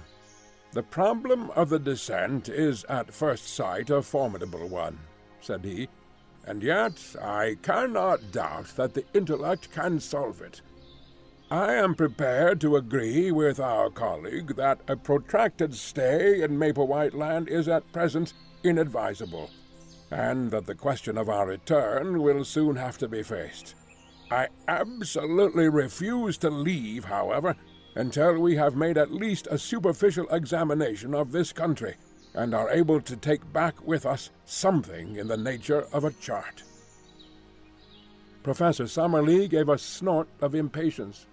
"We have spent 2 long days in exploration," said he, "and we are no wiser as to the actual geography of the place than when we started. It is clear that it is all thickly wooded, and it would take months to penetrate it and to learn the relations of one part to another. If there were some central peak, it would be different, but it all slopes downwards, so far as we can see. The farther we go, the less likely it is that we will get any general view." It was at that moment that I had my inspiration. My eyes chanced to light upon the enormous gnarled trunk of the ginkgo tree, which cast its huge branches over us. Surely, if its bole exceeded that of all others, its height must do the same. If the rim of the plateau was indeed the highest point, then why should this mighty tree not prove to be a watchtower which commanded the whole country? Now, ever since I ran wild as a lad in Ireland, I have been a bold and skilled tree climber. My comrades might be my masters on the rocks, but I knew that I would be supreme among those branches. Could I only get my legs onto the lowest of the giant offshoots, then it would be strange indeed if I could not make my way to the top. My comrades were delighted at my idea. "Our young friend," said Challenger, bunching up the red apples of his cheeks, "is capable of acrobatic exertions which would be impossible to a man of more solid, though possibly of more commanding appearance. I applaud his resolution." "By George, young fella, you've put your hand on it," said Lord John, clapping me on the back. "How we never came to think of it before, I can't imagine. There's not more than an hour of daylight left, but if you take your notebook you may be able to get some rough sketch of the place. If we put these 3 ammunition cases under the branch, I will soon hoist you onto it." He stood on the boxes while I faced the trunk, and was gently raising me when Challenger sprang forward and gave me such a thrust with his huge hand that he fairly shot me into the tree. With both arms clasping the branch, I scrambled hard with my feet until I had worked first my body and then my knees onto it. There were 3 excellent offshoots, like huge rungs of a ladder above my head, and a tangle of convenient branches beyond, so that I clambered onwards with such speed that I soon lost sight of the ground and had nothing but foliage beneath me. Now and then I entered a check, and once I had to shin up a creeper for 8 or 10 feet, but I made excellent progress, and the booming of Challenger's voice seemed to be a great distance beneath me. The tree was, however, enormous, and looking upwards I could see no thinning of the leaves above my head. There was some thick bush-like clump which seemed to be a parasite upon the branch up which I was swarming. I leaned my head round it in order to see what was beyond, and I nearly fell out of the tree in my surprise and horror at what I saw. A face was gazing into mine, at the distance of only a foot or 2. The creature that owned it had been crouching behind the parasite, and had looked round it at the same instant that I did. It was a human face, or at least it was far more human than any monkey's that I have ever seen. It was long, whitish, and blotched with pimples, the nose flattened, and the lower jaw projected, with a bristle of coarse whiskers round the chin. The eyes, which were under thick and heavy brows, were bestial and ferocious, and as it opened its mouth to snarl what sounded like a curse at me, I observed that it had curved, sharp canine teeth. For an instant I read hatred and menace in the evil eyes. Then, as quick as a flash, came an expression of overpowering fear. There was a crash of broken boughs as it dived wildly down into the tangle of green. I caught a glimpse of a hairy body like that of a reddish pig, and then it was gone, amid a swirl of leaves and branches. "What's the matter?" shouted Roxton from below. "Anything wrong with you?" "Did you see it?" I cried, with my arms round the branch and all my nerves tingling. "We heard a row, as if your foot had slipped. What was it?" I was so shocked at the sudden and strange appearance of this ape-man that I hesitated whether I should not climb down again and tell my experience to my companions. But I was already so far up the great tree that it seemed a humiliation to return without having carried out my mission. After a long pause, therefore, to recover my breath and my courage, I continued my ascent. Once I put my weight upon a rotten branch and swung for a few seconds by my hands, but in the main it was all easy climbing. Gradually the leaves thinned around me, and I was aware, from the wind upon my face, that I had topped all the trees of the forest. I was determined, however, not to look about me before I had reached the very highest point, so I scrambled on until I had got so far that the topmost branch was bending beneath my weight. There I settled into a convenient fork, and balancing myself securely, I found myself looking down at a most wonderful panorama of this strange country in which we found ourselves.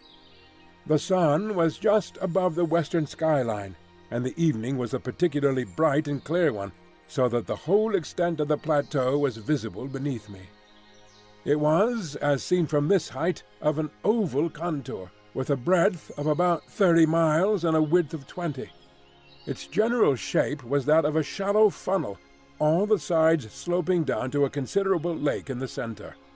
This lake may have been 10 miles in circumference, and lay very green and beautiful in the evening light, with a thick fringe of reeds at its edges, and with its surface broken by several yellow sandbanks, which gleamed golden in the mellow sunshine.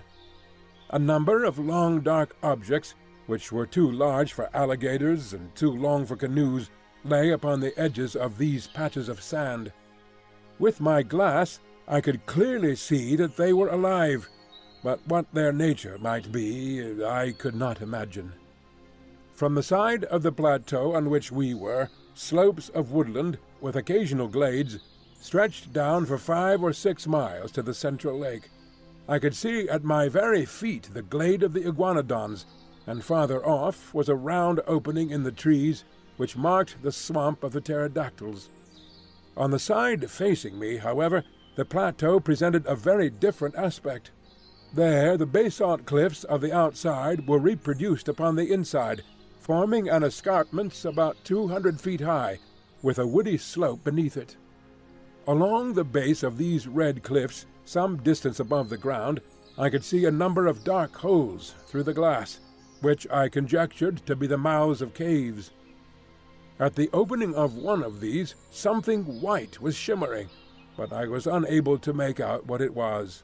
I sat charting the country until the sun had set, and it was so dark that I could no longer distinguish details.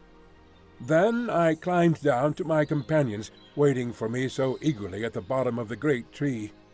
For once I was the hero of the expedition. Alone I had thought of it, and alone I had done it. And here was the chart which would save us a month's blind groping among unknown dangers. Each of them shook me solemnly by the hand. But before they discussed the details of my map, I had to tell them of my encounter with the ape-man among the branches. "He has been there all the time," said I. "How do you know that?" asked Lord John. "Because I have never been without that feeling that something malevolent was watching us. I mentioned it to you, Professor Challenger." "Our young friend certainly said something of the kind. He is also the one among us who is endowed with that Celtic temperament which would make him sensitive to such impressions." "The whole theory of telepathy," began Summerlee, filling his pipe. "Is too vast to be now discussed," said Challenger, with decision. "Tell me now," he added, with the air of a bishop addressing a Sunday school, "did you happen to observe whether the creature could cross its thumb over its palm?" "No, indeed." "Had it a tail?" "No." "Was the foot prehensile?" "I do not think it could have made off so fast among the branches if it could not get a grip with its feet." In South America there are, if my memory serves me, you will check the observation, Professor Summerlee, some 36 species of monkeys, but the anthropoid ape is unknown. It is clear, however, that he exists in this country, and that he is not the hairy gorilla-like variety which is never seen out of Africa or the East. I was inclined to interpolate, as I looked at him, that I had seen his first cousin in Kensington. This is a whiskered and colourless type, the latter characteristic pointing to the fact that he spends his days in arboreal seclusion. The question which we have to face is whether he approaches more closely to the ape or the man. In the latter case, he may well approximate to what the vulgar have called the missing link. The solution of this problem is our immediate duty." "It is nothing of the sort," said Summerlee abruptly. "Now that, through the intelligence and activity of Mr. Malone," I cannot help quoting the words, "we have got our chart, our one and only immediate duty is to get ourselves safe and sound out of this awful place." "The flesh-pots of civilization," groaned Challenger. "The ink-pots of civilization, sir. It is our task to put on record what we have seen, and to leave the further exploration to others. You all agreed as much before Mr. Malone got us the chart." "Well," said Challenger, "I admit that my mind will be more at ease when I am assured that the result of our expedition has been conveyed to our friends. How we are to get down from this place, I have not as yet an idea. I have never yet encountered a problem, however, which my inventive brain was unable to solve, and I promise you that tomorrow I will turn my attention to the question of our descent." And so the matter was allowed to rest. But that evening, by the light of the fire and of a single candle, the first map of the lost world was elaborated. Every detail which I had roughly noted from my watchtower was drawn out in its relative place. Challenger's pencil hovered over the great blank which marked the lake. "What shall we call it?" he asked. "Why should you not take the chance of perpetuating your own name?" said Summerlee, with his usual touch of acidity. "I trust, sir, that my name will have other and more personal claims upon posterity," said Challenger severely. "Any ignoramus can hand down his worthless memory by imposing it upon a mountain or a river. I need no such monument." Summerlee, with a twisted smile, was about to make some fresh assault, when Lord John hastened to intervene. "It's up to you, young fella, to name the lake," said he. "You saw it first, and by George, if you choose to put Lake Malone on it, no one has a better right." "By all means, let our young friend give it a name," said Challenger. "Then," said I, blushing, I dare say, as I said it, "let it be named Lake Gladys." "Don't you think the Central Lake would be more descriptive?" remarked Summerlee. "I should prefer Lake Gladys." Challenger looked at me sympathetically, and shook his great head in mock disapproval. "Boys will be boys," said he. "Lake Gladys let it be." End of Chapter 11.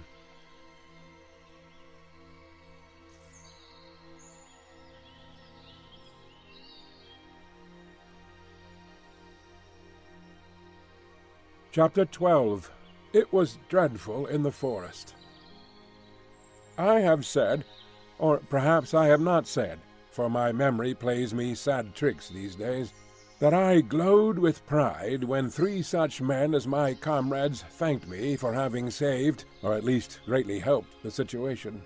As the youngster of the party, not merely in years, but in experience, character, knowledge, and all that goes to make a man, I had been overshadowed from the first, and now I was coming into my own. I warmed at the thought. Alas, for the pride which goes before a fall! That little glow of self-satisfaction, that added measure of self-confidence, were to lead me on that very night to the most dreadful experience of my life, ending with a shock which turns my heart sick when I think of it. It came about in this way. I had been unduly excited by the adventure of the tree, and sleep seemed to be impossible. Summerlee was on guard, sitting hunched over our small fire, a quaint angular figure, his rifle across his knees, and his pointed goat-like beard wagging with each weary nod of his head. Lord John lay silent, wrapped in the South American poncho which he wore, while Challenger snored with a roll and rattle which reverberated through the woods. The full moon was shining brightly, and the air was crisply cold. What a night for a walk! And then suddenly came the thought, why not? Suppose I stole softly away. Suppose I made my way down to the central lake. Suppose I was back at breakfast with some record of the place. Would I not, in that case, be thought an even more worthy associate? Then, if Summerlee carried the day, and some means of escape were found, we should return to London with first-hand knowledge of the central mystery of the plateau, to which I alone, of all men, would have penetrated. I thought of Gladys, with her, "There are heroisms all around us." I seemed to hear her voice as she said it. I thought also of McArdle. What a 3-column article for the paper! What a foundation for a career! A correspondentship in the next great war might be within my reach. I clutched at a gun. My pockets were full of cartridges, and parting the thorn bushes at the gate of our zareba, quickly slipped out.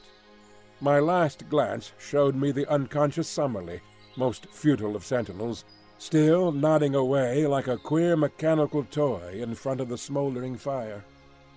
I had not gone 100 yards before I deeply repented my rashness.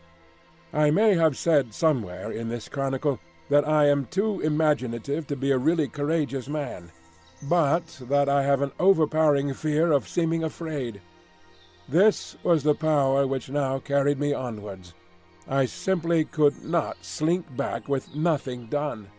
Even if my comrades should not have missed me, and should never know of my weakness, there would still remain some intolerable self-shame in my own soul. And yet I shuddered at the position in which I found myself, and would have given all I possessed at that moment to have been honorably free of the whole business. It was dreadful in the forest. The trees grew so thickly, and their foliage spread so widely, that I could see nothing of the moonlight, save that here and there the high branches made a tangled filigree against the starry sky. As the eyes became more used to the obscurity, one learned that there were different degrees of darkness among the trees, that some were dimly visible, while between and among them there were coal-black shadowed patches, like the mouths of caves, from which I shrank in horror as I passed. I thought of the despairing yell of the tortured iguanodon, that dreadful cry which had echoed through the woods. I thought, too, of the glimpse I had in the light of Lord John's torch of that bloated, warty, blood-slavering muzzle. Even now I was on its hunting ground. At any instant it might spring upon me from the shadows, this nameless and horrible monster. I stopped, and picking a cartridge from my pocket, I opened the breech of my gun. As I touched the lever, my heart leaped within me. It was the shotgun, not the rifle, which I had taken. Again the impulse to return swept over me. Here, surely, was a most excellent reason for my failure, one for which no one would think the less of me. But again the foolish pride fought against that very word. I could not, must not, fail. After all, my rifle would probably have been as useless as a shotgun against such dangers as I might meet. If I were to go back to camp to change my weapon, I could hardly expect to enter and leave again without being seen. In that case there would be explanations, and my attempt would no longer be all my own. After a little hesitation, then, I screwed up my courage and continued upon my way, my useless gun under my arm. The darkness of the forest had been alarming, but even worse was the white, still flood of moonlight in the open glade of the iguanodons. Hid among the bushes, I looked out at it. None of the great buttes were in sight. Perhaps the tragedy which had befallen one of them had driven them from their feeding ground. In the misty, silvery night I could see no sign of any living thing. Taking courage, therefore, I slipped rapidly across it, and among the jungle on the farther side I picked up once again the brook which was my guide.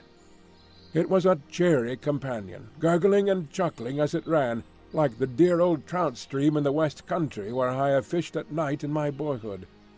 So long as I followed it down, I must come to the lake, and so long as I followed it back, I must come to the camp. Often I had to lose sight of it on account of the tangled brushwood, but I was always within earshot of its tinkle and splash. As one descended the slope, the woods became thinner, and bushes, with occasional high trees, took the place of the forest. I could make good progress, therefore, and I could see without being seen. I passed close to the pterodactyl swamp, and as I did so, with a dry, crisp, leathery rattle of wings, one of these great creatures, it was 20 feet at least from tip to tip, rose up from somewhere near me and soared into the air. As it passed across the face of the moon, the light shone clearly through the membranous wings, and it looked like a flying skeleton against the white tropical radiance. I crouched low among the bushes, for I knew from past experience that with a single cry the creature could bring 100 of its loathsome mates about my ears. It was not until it had settled again that I dared to steal onwards upon my journey. The night had been exceedingly still, but as I advanced, I became conscious of a low rumbling sound, a continuous murmur, somewhere in front of me. This grew louder as I proceeded, until at last it was clearly quite close to me. When I stood still, the sound was constant, so that it seemed to come from some stationary cause. It was like a boiling kettle or the bubbling of a small great pot.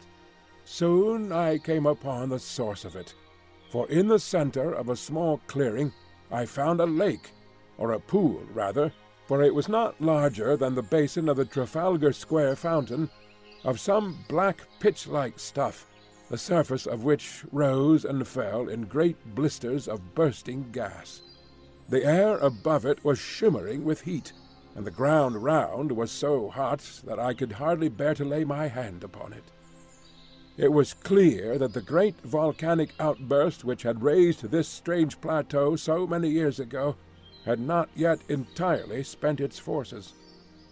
Blackened rocks and mounds of lava I had already seen everywhere peeping out from amid the luxuriant vegetation which draped them, but this asphalt pool in the jungle was the first sign that we had of actual existing activity on the slopes of the ancient crater. I had no time to examine it further, for I had need to hurry if I were to be back in camp in the morning. It was a fearsome walk, and one which will be with me so long as memory holds. In the great moonlight clearings I slunk along among the shadows on the margin.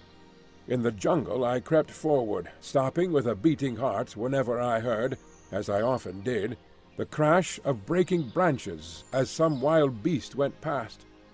Now and then great shadows loomed up for an instant and were gone, great silent shadows which seemed to prowl upon padded feet.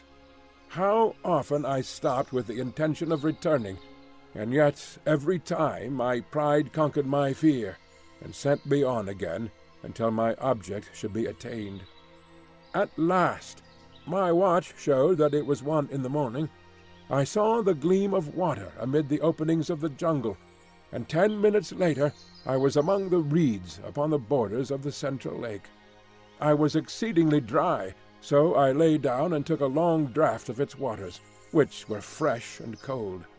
There was a broad pathway with many tracks upon it at the spot which I had found, so that it was clearly one of the drinking places of the animals.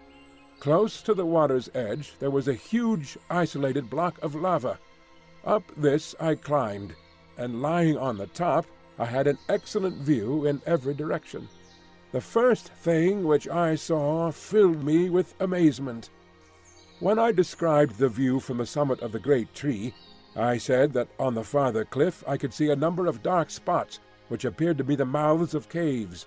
Now, as I looked up at the same cliffs, I saw disks of light in every direction, ruddy, clearly defined patches, like the portholes of a liner in the darkness. For a moment I thought it was the lava glow from some volcanic action, but this could not be so. Any volcanic action would surely be down in the hollow, and not high among the rocks. What, then, was the alternative? It was wonderful, and yet it must surely be. These ruddy spots must be the reflection of fires within the caves, fires which could only be lit by the hand of man. There were human beings, then, upon the plateau. How gloriously my expedition was justified! Here was news indeed for us to bear back with us to London. For a long time I lay and watched these red quivering blotches of light. I suppose they were 10 miles off from me, yet even at that distance one could observe how, from time to time, they twinkled or were obscured as someone passed before them. What would I not have given to be able to crawl up to them, to peep in, and to take back some word to my comrades as to the appearance and character of the race who lived in so strange a place? It was out of the question for the moment, and yet surely we could not leave the plateau until we had some definite knowledge upon the point. Lake Gladys, my own lake, lay like a sheet of quicksilver before me, with a reflected moon shining brightly in the center of it. It was shallow, for in many places I saw low sandbanks protruding above the water. Everywhere upon the still surface I could see signs of life, sometimes mere rings and ripples in the water, sometimes the gleam of a great silver-sided fish in the air, sometimes the arched, slate-covered back of some passing monster. Once, upon a yellow sandbank, I saw a creature like a huge swan, with a clumsy body and a high flexible neck, shuffling about upon the margin. Presently it plunged in, and for some time I could see the arched neck and darting head undulating above the water. Then it dived, and I saw it no more. My attention was soon drawn away from these distant sights, and brought back to what was going on at my very feet. 2 creatures like large armadillos had come down to the drinking place, and were squatting at the edge of the river, their long, flexible tongues like red ribbons shooting in and out as they lapped. A huge deer with branching horns, a magnificent creature which carried itself like a king, came down with its doe and 2 fawns, and drank beside the armadillos. No such deer exists anywhere else upon the earth, for the moose or elks which I have seen would hardly have reached its shoulders. Presently it gave a warning snort, and was off with its family among the reeds, while the armadillos also scuttled for shelter. A newcomer, a most monstrous animal, was coming down the path. For a moment, I wondered where I could have seen that ungainly shape, that arched back with triangular fringes along it, that strange bird-like head held close to the ground. Then it came back to me. It was the Stegosaurus, the very creature which Maplewhite had preserved in his sketchbook, and which had been the first object which arrested the attention of Challenger. There he was, perhaps the very specimen which the American artist had encountered. The ground shook beneath his tremendous weight, and his gulpings of water resounded through the still night. For 5 minutes he was so close to my rock that by stretching out my hand I could have touched the hideous waving hackles upon his back. Then he lumbered away and was lost among the boulders. Looking at my watch, I saw that it was 2:30 o'clock, and high time, therefore, that I started upon my homeward journey. There was no difficulty about the direction in which I should return, for all along I had kept the little brook upon my left, and it opened into the central lake within a stone's throw of the boulder upon which I had been lying. I set off, therefore, in high spirits, for I felt that I had done good work, and was bringing back a fine budget of news for my companions. Foremost of all, of course, were the sight of the fiery caves, and the certainty that some troglodytic race inhabited them. But besides that, I could speak from experience of the central lake. I could testify that it was full of strange creatures, and I had seen several landforms of primeval life which we had not before encountered. I reflected as I walked that few men in the world could have spent a stranger night, or added more to human knowledge in the course of it. I was plodding up the slope, turning these thoughts over in my mind, and had reached a point which may have been halfway to home, when my mind was brought back to my own position by a strange noise behind me. It was something between a snore and a growl, low, deep, and exceedingly menacing. Some strange creature was evidently near me, but nothing could be seen, so I hastened more rapidly upon my way. I had traversed half a mile or so, when suddenly the sound was repeated, still behind me, but louder and more menacing than before. My heart stood still within me as it flashed across me that the beast, whatever it was, must surely be after me. My skin grew cold, and my hair rose at the thought. That these monsters should tear each other to pieces was a part of the strange struggle for existence, but that they should turn upon modern man, that they should deliberately track and hunt down the predominant human, was a staggering and fearsome thought. I remembered again the blood-beslobbered face which we had seen in the glare of Lord John's torch, like some horrible vision from the deepest circle of Dante's hell. With my knees shaking beneath me, I stood and glared with starting eyes down the moonlit path which lay behind me. All was quiet as in a dream landscape. Silver clearings and the black patches of the bushes. Nothing else could I see. Then, from out of the silence, imminent and threatening, there came once more that low, throaty croaking, far louder and closer than before. There could no longer be a doubt. Something was on my trail, and was closing in upon me every minute. I stood like a man paralyzed, still staring at the ground which I had traversed. Then, suddenly, I saw it. There was a movement among the bushes at the far end of the clearing which I had just traversed. A great dark shadow disengaged itself and hopped out into the clear moonlight. I say hopped advisedly, for the beast moved like a kangaroo, springing along in an erect position upon its powerful hind legs, while its front ones were held bent in front of it. It was of enormous size and power, like an erect elephant, but its movements, in spite of its bulk, were exceedingly alert. For a moment, as I saw its shape, I hoped that it was an iguanodon, which I knew to be harmless. But ignorant as I was, I soon saw that this was a very different creature. Instead of the gentle deer-shaped head of the great three-toed leaf-eater, this beast had a broad, squat, toad-like face, like that which had alarmed us in our camp.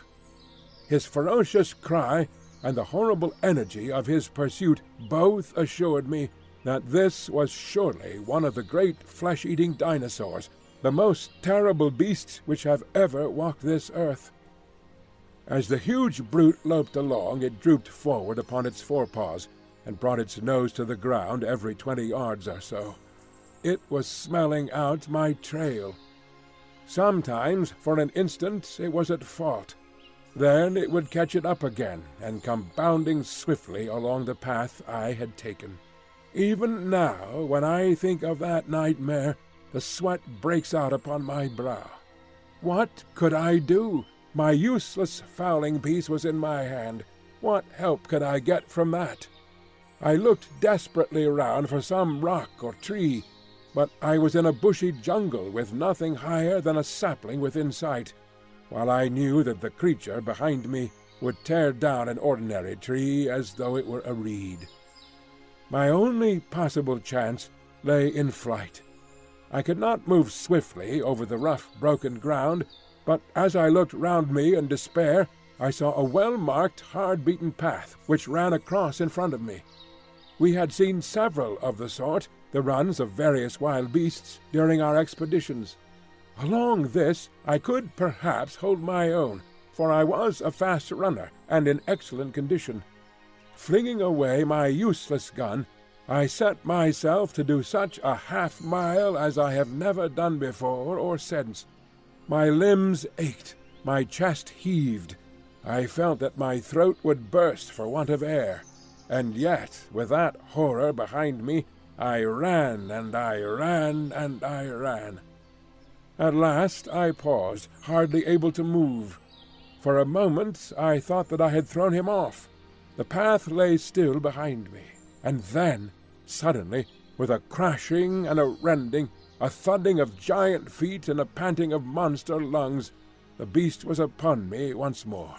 He was at my very heels. I was lost. Madman that I was to linger so long before I fled. Up to then he had hunted by scent, and his movement was slow, but he had actually seen me as I started to run. From then onwards he had hunted by sight, for the path showed him where I had gone. Now, as he came round the curve, he was springing in great bounds. The moonlight shone upon his huge projecting eyes, the row of enormous teeth in his open mouth, and the gleaming fringe of claws upon his short, powerful forearms. With a scream of terror I turned and rushed wildly down the path. Behind me, the thick, gasping breathing of the creature sounded louder and louder. His heavy footfall was beside me. Every instant I expected to feel his grip upon my back. And then, suddenly, there came a crash. I was falling through space, and everything beyond was darkness and rest. As I emerged from my unconsciousness, which could not, I think, have lasted more than a few minutes, I was aware of a most dreadful and penetrating smell. Putting out my hand in the darkness, I came upon something which felt like a huge lump of meat, while my other hand closed upon a large bone. Up above me there was a circle of starlit sky, which showed me that I was lying at the bottom of a deep pit. Slowly I staggered to my feet and felt myself all over. I was stiff and sore from head to foot, but there was no limb which would not move, no joint which would not bend. As the circumstances of my falling came back into my confused brain, I looked up in terror, expecting to see that dreadful head silhouetted against the paling sky. There was no sign of the monster, however, nor could I hear any sound from above. I began to walk slowly round, therefore, feeling in every direction to find out what this strange place could be into which I had been so opportunely precipitated. It was, as I have said, a pit, with sharply sloping walls and a level bottom about 20 feet across. This bottom was littered with great gobbets of flesh, most of which was in the last state of putridity. The atmosphere was poisonous and horrible. After tripping and stumbling over these lumps of decay, I came suddenly against something hard, and I found that an upright post was firmly fixed in the center of the hollow. It was so high that I could not reach the top of it with my hand, and it appeared to be covered with grease. Suddenly I remembered that I had a tin box of wax vestas in my pocket. Striking one of them, I was able at last to form some opinion of this place into which I had fallen. There could be no question as to its nature. It was a trap made by the hand of man. The post in the center, some 9 feet long, was sharpened at the upper end, and was black with the stale blood of the creatures who had been impaled upon it. The remains scattered about were fragments of the victims, which had been cut away in order to clear the stake for the next who might blunder in. I remembered that Challenger had declared that man could not exist upon the plateau, since with his feeble weapons he could not hold his own against the monsters who roamed over it. But now it was clear enough how it could be done. In their narrow-mouthed caves, the natives, whoever they might be, had refuges into which the huge saurians could not penetrate, while with their developed brains they were capable of setting such traps, covered with branches, across the paths which marked the run of the animals, as would destroy them in spite of all their strength and activity. Man was always the master. The sloping wall of the pit was not difficult for an active man to climb, but I hesitated long before I trusted myself within reach of the dreadful creature which had so nearly destroyed me. How did I know that he was not lurking in the nearest clump of bushes, waiting for my reappearance? I took heart, however, as I recalled a conversation between Challenger and Summerlee upon the habits of the great saurians. Both were agreed that the monsters were practically brainless, that there was no room for reason in their tiny cranial cavities, and that if they had disappeared from the rest of the world, it was assuredly on account of their own stupidity, which made it impossible for them to adapt themselves to changing conditions. To lie in wait for me now would mean that the creature had appreciated what had happened to me, and this, in turn, would argue some power connecting cause and effect. Surely it was more likely that a brainless creature, acting solely by vague predatory instinct, would give up the chase when I disappeared, and, after a pause of astonishment, would wander away in search of some other prey. I clambered to the edge of the pit and looked over. The stars were fading, the sky was whitening, and the cold wind of morning blew pleasantly upon my face. I could see or hear nothing of my enemy. Slowly I climbed out and sat for a while upon the ground, ready to spring back into my refuge if any danger should appear. Then, reassured by the absolute stillness and by the growing light, I took my courage in both hands and stole back along the path which I had come. Some distance down it I picked up my gun, and shortly afterwards struck the brook which was my guide. So, with many a frightened backward glance, I made for home. And suddenly there came something to remind me of my absent companions. In the clear, still morning air there sounded far away the sharp, hard note of a single rifle-shot. I paused and listened, but there was nothing more. For a moment I was shocked at the thought that some sudden danger might have befallen them. But then a simpler and more natural explanation came to my mind. It was now broad daylight. No doubt my absence had been noticed. They had imagined that I was lost in the woods, and had fired this shot to guide me home. It is true that we had made a strict resolution against firing, but if it seemed to them that I might be in danger, they would not hesitate. It was for me now to hurry on as fast as possible, and so to reassure them. I was weary and spent, so my progress was not so fast as I wished. But at last I came into regions which I knew. There was the swamp of the Pterodactyls upon my left. There in front of me was the glade of the iguanodons. Now I was in the last belt of trees which separated me from Fort Challenger. I raised my voice in a cheery shout to allay their fears. No answering greeting came back to me. My heart sank at that ominous stillness. I quickened my pace into a run. The zareba rose before me even as I had left it, but the gate was open. I rushed in. In the cold morning light, it was a fearful sight which met my eyes. Our effects were scattered in wild confusion over the ground. My comrades had disappeared, and close to the smoldering ashes of our fire, the grass was stained crimson with a hideous pool of blood. I was so stunned by this sudden shock that for a time I must have nearly lost my reason. I have a vague recollection, as one remembers a bad dream, of rushing about through the woods all around the empty camp, calling wildly for my companions. No answer came back from the silent shadows. The horrible thought that I might never see them again, that I might find myself abandoned all alone in that dreadful place, with no possible way of descending into the world below, that I might live and die in that nightmare country, drove me to desperation. I could have torn my hair and beaten my head in my despair. Only now did I realize how I had learned to lean upon my companions, upon the serene self-confidence of Challenger, and upon the masterful, humorous coolness of Lord John Roxton. Without them, I was like a child in the dark, helpless and powerless. I did not know which way to turn, or what I should do first.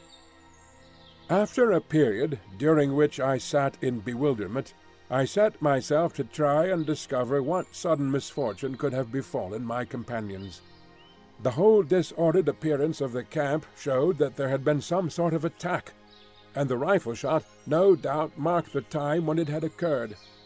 That there should have been only one shot showed that it had been all over in an instant.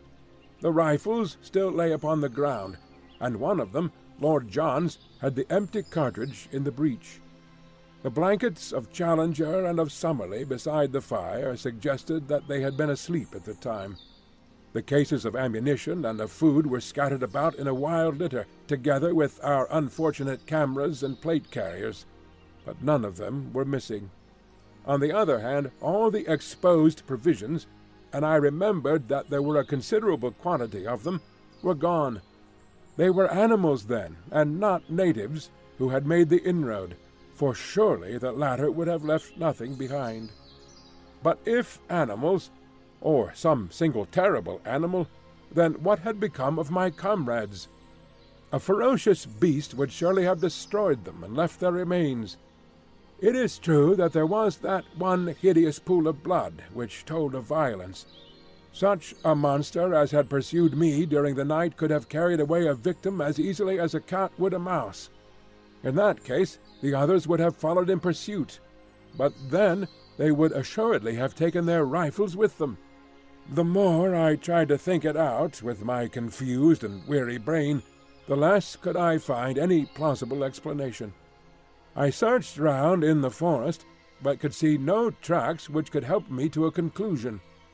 Once I lost myself, and it was only by good luck, and after an hour of wandering, that I found the camp once more. Suddenly a thought came to me, and brought some little comfort to my heart. I was not absolutely alone in the world. Down at the bottom of the cliff, and within call of me, was waiting the faithful Zambo. I went to the edge of the plateau and looked over. Sure enough, he was squatting among his blankets beside his fire in his little camp. But, to my amazement, a second man was seated in front of him. For an instant my heart leaped for joy, as I thought that one of my comrades had made his way safely down. But a second glance dispelled the hope. The rising sun shone red upon the man's skin. He was an Indian. I shouted loudly and waved my handkerchief. Presently Zambo looked up, waved his hand, and turned to ascend the pinnacle. In a short time he was standing close to me, and listening with deep distress to the story which I told him. "Devil got them for sure, Massa Malone," said he. "You got into the devil's country, sir, and he take you all to himself. You take advice, Massa Malone, and come down quick, else he get you as well." "How can I come down, Zambo?" "You get creepers from trees, Massa Malone. Throw them over here. I make fast to this stump, and so you have bridge." "We have thought of that. There are no creepers here which could bear us." "Send for ropes, Massa Malone." "Who can I send, and where?" "Send to Indian villages, sir. Plenty hide rope in Indian village. Indian down below. Send him." "Who is he?" "He one of our Indians. Other ones beat him and take away his pay. He come back to us, ready now to take letter. Bring rope, anything. Ready now to take letter.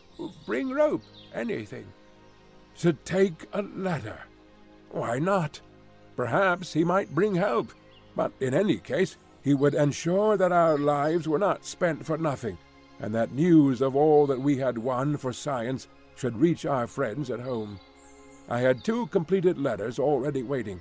I would spend the day in writing a third, which would bring my experiences absolutely up to date. The Indian could bear this back to the world. I ordered Zambo, therefore, to come again in the evening, and I spent my miserable and lonely day in recording my own adventures of the night before. I also drew up a note to be given to any white merchant or captain of a steamboat whom the Indian could find, imploring them to see that ropes were sent to us, since our lives must depend upon it. These documents I threw to Zambo in the evening, and also my purse, which contained 3 English sovereigns. They were to be given to the Indian, and he was promised twice as much if he returned with the ropes. So now you will understand, my dear Mr. McArdle, how this communication reaches you, and you will also know the truth, in case you never hear again from your unfortunate correspondent. Tonight I am too weary and too depressed to make any plans. Tomorrow I must think out some way by which I shall keep in touch with this camp, and yet search round for any traces of my unhappy friends. End of Chapter 12.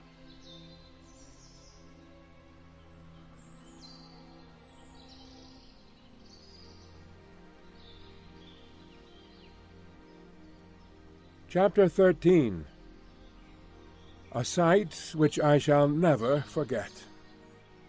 Just as the sun was setting upon that melancholy night, I saw the lonely figure of the Indian upon the vast plain beneath me, and I watched him, our one faint hope of salvation, until he disappeared in the rising mists of evening, which lay rose-tinted from the setting sun between the far-off river and me.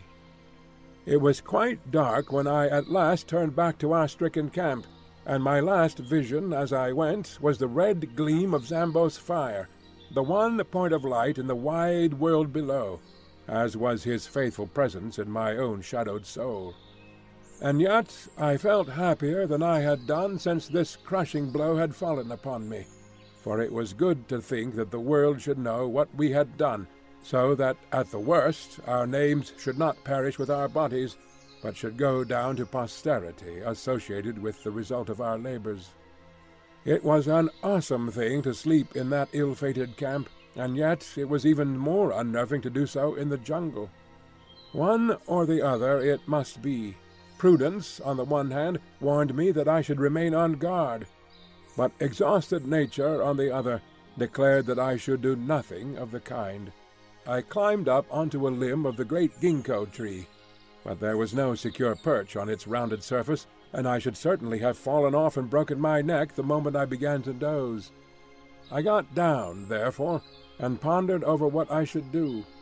Finally, I closed the door of the zareba, lit 3 separate fires in a triangle, and having eaten a hearty supper, dropped off into a profound sleep, from which I had a strange and most welcome awakening. In the early morning, just as day was breaking, a hand was laid upon my arm, and starting up, with all my nerves in a tingle and my hand feeling for a rifle, I gave a cry of joy, as in the cold grey light I saw Lord John Roxton kneeling beside me. It was he, and yet it was not he. I had left him calm in his bearing, correct in his person, prim in his dress. Now he was pale and wild-eyed, gasping as he breathed like one who has run far and fast. His gaunt face was scratched and bloody, his clothes were hanging in rags, and his hat was gone. I stared in amazement, but he gave me no chance for questions. He was grabbing at our stores all the time he spoke. "Quick, young fella, quick!" he cried. "Every moment counts. Get the rifles, both of them. I have the other 2. Now, all the cartridges you can gather. Fill up your pockets. Now some food. 6 tins will do. That's all right. Don't wait to talk or think. Get a move on, or we are done." Still half awake and unable to imagine what it all might mean, I found myself hurrying madly after him through the wood, a rifle under each arm and a pile of various stores in my hands. He dodged in and out through the thickest of the scrub until he came to a dense clump of brushwood. Into this he rushed, regardless of thorns, and threw himself into the heart of it, pulling me down by his side. "There," he panted. "I think we are safe here." They'll make for the camp as sure as fate. It will be their first idea. But this should puzzle them." "What is it all?" I asked, when I got my breath. "Where are the professors, and who is it that is after us?" "The ape-men!" he cried.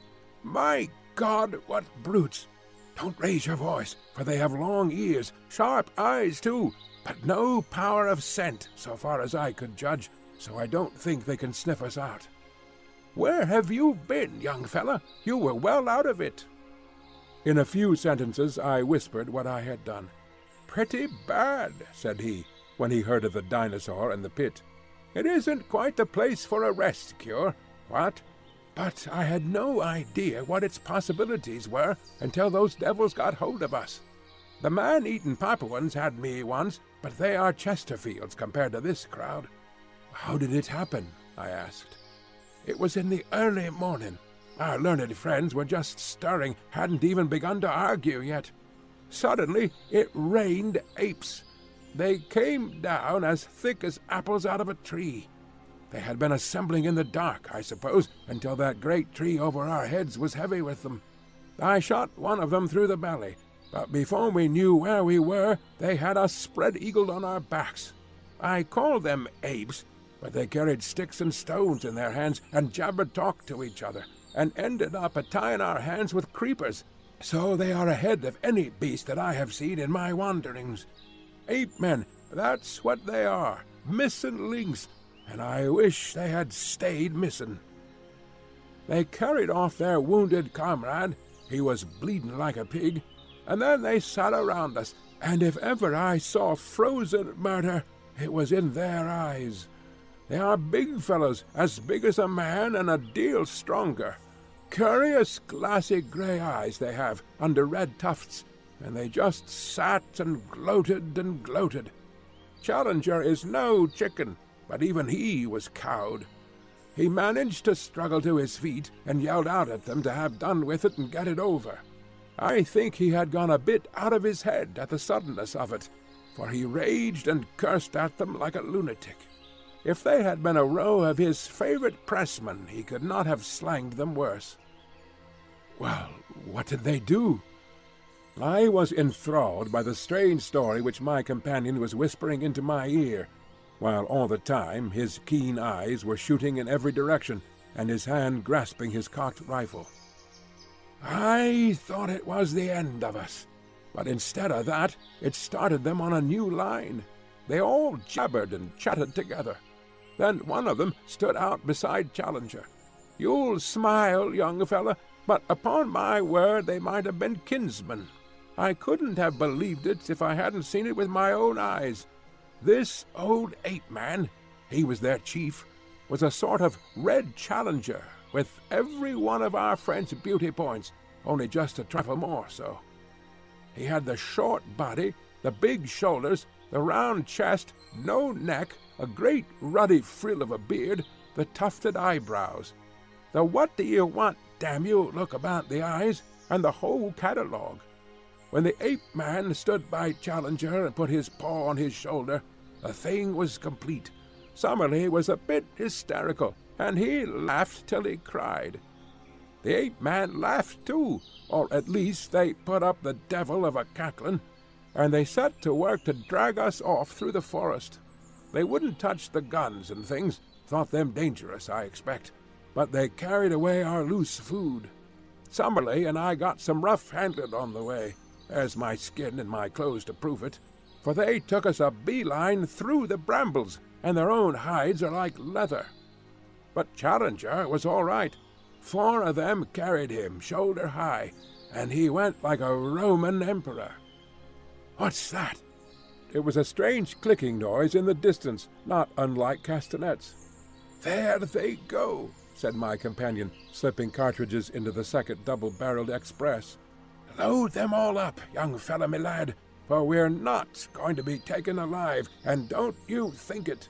That's the row they make when they are excited. By George, they'll have something to excite them if they put us up. The last stand of the Greys won't be in it. With their rifles grasped in their stiffened hands, mid a ring of the dead and dying, as some fathead sings. Can you hear them now? Very far away. That little lot will do no good, but I expect their search parties are all over the wood. Well, I was telling you my tale of woe. They got us soon to this town of theirs, about 1,000 huts of branches and leaves in a great grove of trees near the edge of the cliff. It's 3 or 4 miles from here. The filthy beasts fingered me all over, and I feel as if I should never be clean again. They tied us up. The fellow who handled me tied like a bosun, and there we lay with our toes up beneath a tree, while a great brute stood guard over us with a club in his hand. When I say we, I mean Summerlee and myself. Old Challenger was up a tree, eating pines and having the time of his life. I'm bound to say that he managed to get some fruit to us, and with his own hands he loosened our bonds. If you'd seen him sitting up in that tree hobnobbing with his twin brother, and singing in that rolling bass of his, "Ring out, wild bells," 'cause music of any kind seemed to put them in good humor, you'd have smiled. But we weren't in much mood for laughing, as you can guess. They were inclined, within limits, to let him do what he liked, but they drew the line pretty sharply at us. It was a mighty consolation to us all to know that you were running loose, and had the archives in your keeping. Well now, young fella, I'll tell you what will surprise you. You say you saw signs of men, and fires, traps, and the like. Well, we have seen the natives themselves. 4 devils they were, down-faced little chaps, and had enough to make them so. It seems that the humans hold one side of this plateau, over yonder where you saw the caves, and the ape-men hold this side, and there is bloody war between them all the time. That's the situation so far as I could follow it. Well, yesterday, the ape-men got hold of 12 of the humans and brought them in as prisoners. You never heard such a jabbering and shrieking in your life. The men were little red fellows, and had been bitten and clawed so they could hardly walk. The ape-men put 2 of them to death there and there, fairly pulled the arm off of one of them. It was perfectly beastly. Plucky little chaps they are, and hardly gave a squeak. But it turned us absolutely sick. Summerlee fainted, and even Challenger had as much as he could stand. I think they have cleared, don't you? We listened intently, but nothing save the calling of the birds broke the deep peace of the forest. Lord Roxton went on with his story. I think you have had the escape of your life, young fella, my lad.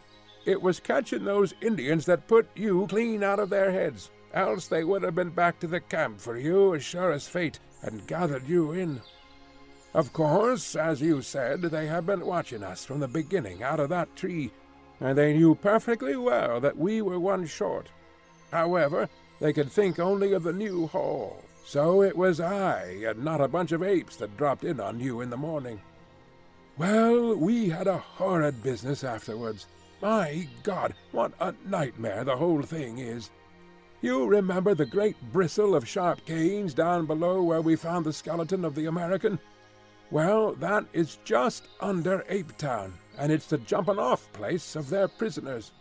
I expect there's heaps of skeletons there if we looked for 'em. They have a sort of clear parade ground on the top, and they make a proper ceremony about it. One by one the poor devils have to jump, and the game is to see whether they are merely dashed to pieces or whether they get skewered on the canes. They took us out to see it, and the whole tribe lined up on the edge. 4 of the Indians jumped, and the canes went through 'em like knitting needles through a pat of butter. No wonder we found that poor Yankee's skeleton with the canes growing between his ribs. It was horrible, but it was deucedly interesting, too. We were all fascinated to see them take the dive, even when we thought it would be our turn next on the springboard. Well, it wasn't. They kept 6 of the Indians up for today. That's how I understood it, but I fancy we were to be the star performers in the show. Challenger might get off, but Summerlee and I were in the bill. Their language is more than half signs, and it was not hard to follow them, so I thought it was time we made a break for it. I had been plotting it out a bit, and had one or two things clear in my mind. It was all on me, for Summerlee was useless, and Challenger not much better. The only time they got together, they got slanging because they couldn't agree upon the scientific classification of these red-headed devils that had got hold of us. One said it was the Dryopithecus of Java. The other said it was the Pithecanthropus. Madness, I call it. Loonies both. I had thought out one or two points that were helpful. One was that these brutes could not run as fast as a man in the open. They have short, bandy legs, you see, and heavy bodies. Even Challenger could give a few yards in 100 to the best of them, and you or I would be a perfect shrub. Another point was that they knew nothing about guns. I don't believe they ever understood how the fellow I shot came by his hurt. If we could get at our guns, there was no saying what we could do. So I broke away early this morning, gave my guard a kick in the tummy that laid him out, and sprinted for the camp. There I got you and the guns, and here we are." "But the professors!" I cried in consternation. "Well, we must go back and fetch 'em. I couldn't bring 'em with me. Challenger was up the tree, and Summerlee was not fit for the effort. The only chance was to get the guns and try a rescue. Of course, they may scupper them at once in revenge. I don't think they would touch Challenger, but I wouldn't answer for Summerlee. But they would have had him in any case. Of that I am certain. So I haven't made matters any worse by bolting. But we are honor-bound to go back and have them out, or see it through with them. So you can make up your soul, young fellow, my lad, for it will be one way or the other before evening." I have tried to imitate here Lord Roxton's jerky talk, his short, strong sentences, the half-humorous, half-reckless tone that ran through it all. But he was a born leader. As danger thickened, his jaunty manner would increase, his speech became more racy, his cold eyes glitter into ardent life, and his Don Quixote mustache bristle with joyous excitement.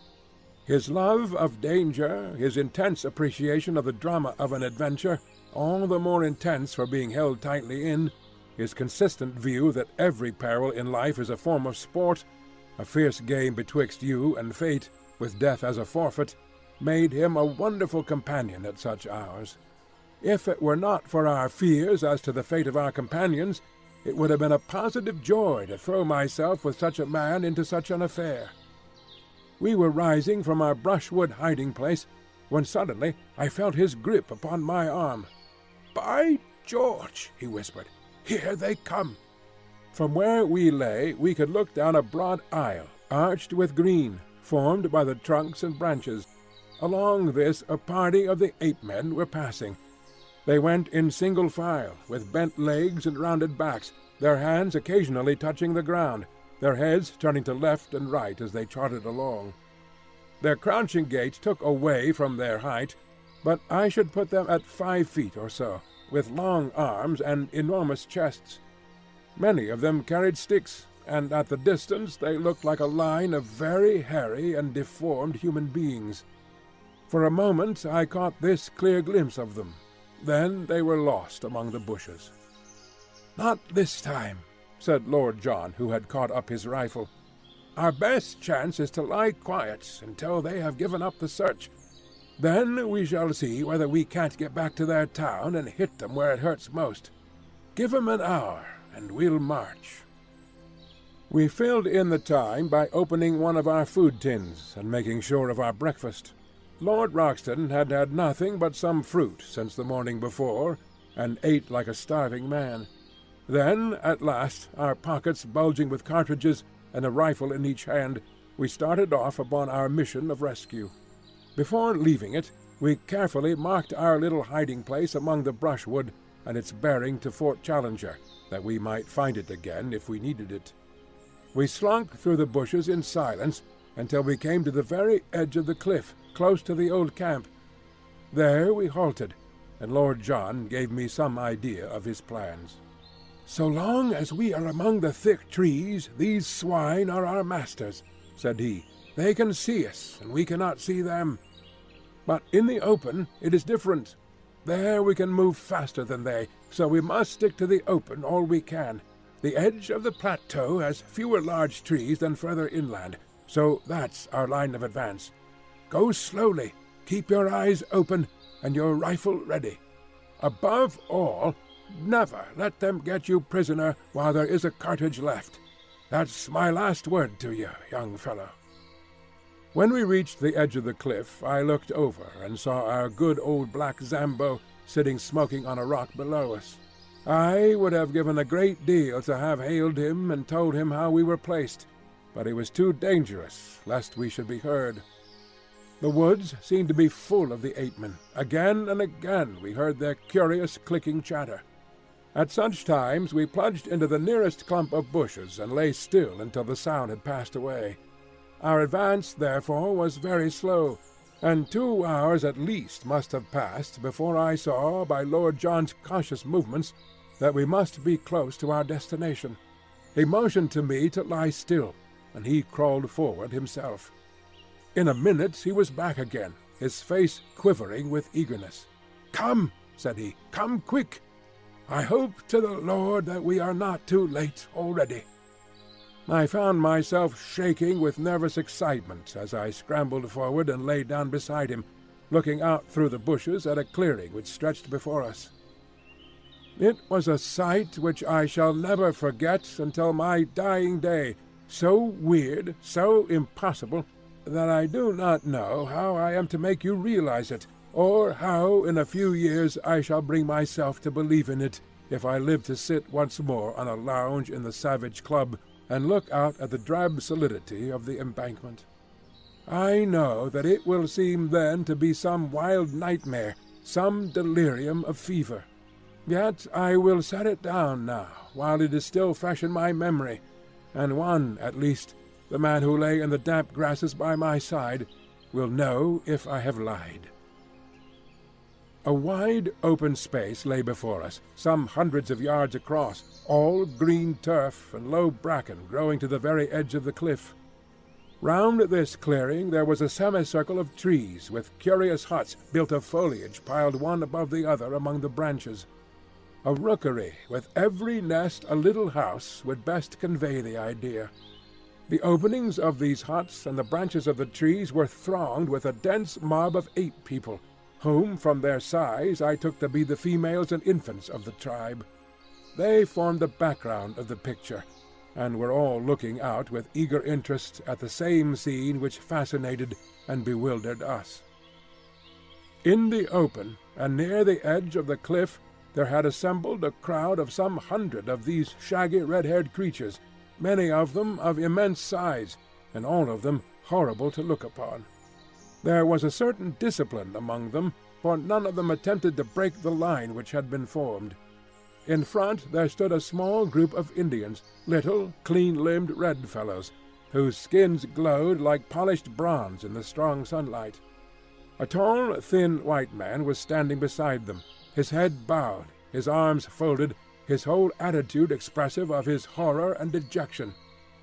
There was no mistaking the angular form of Professor Summerlee.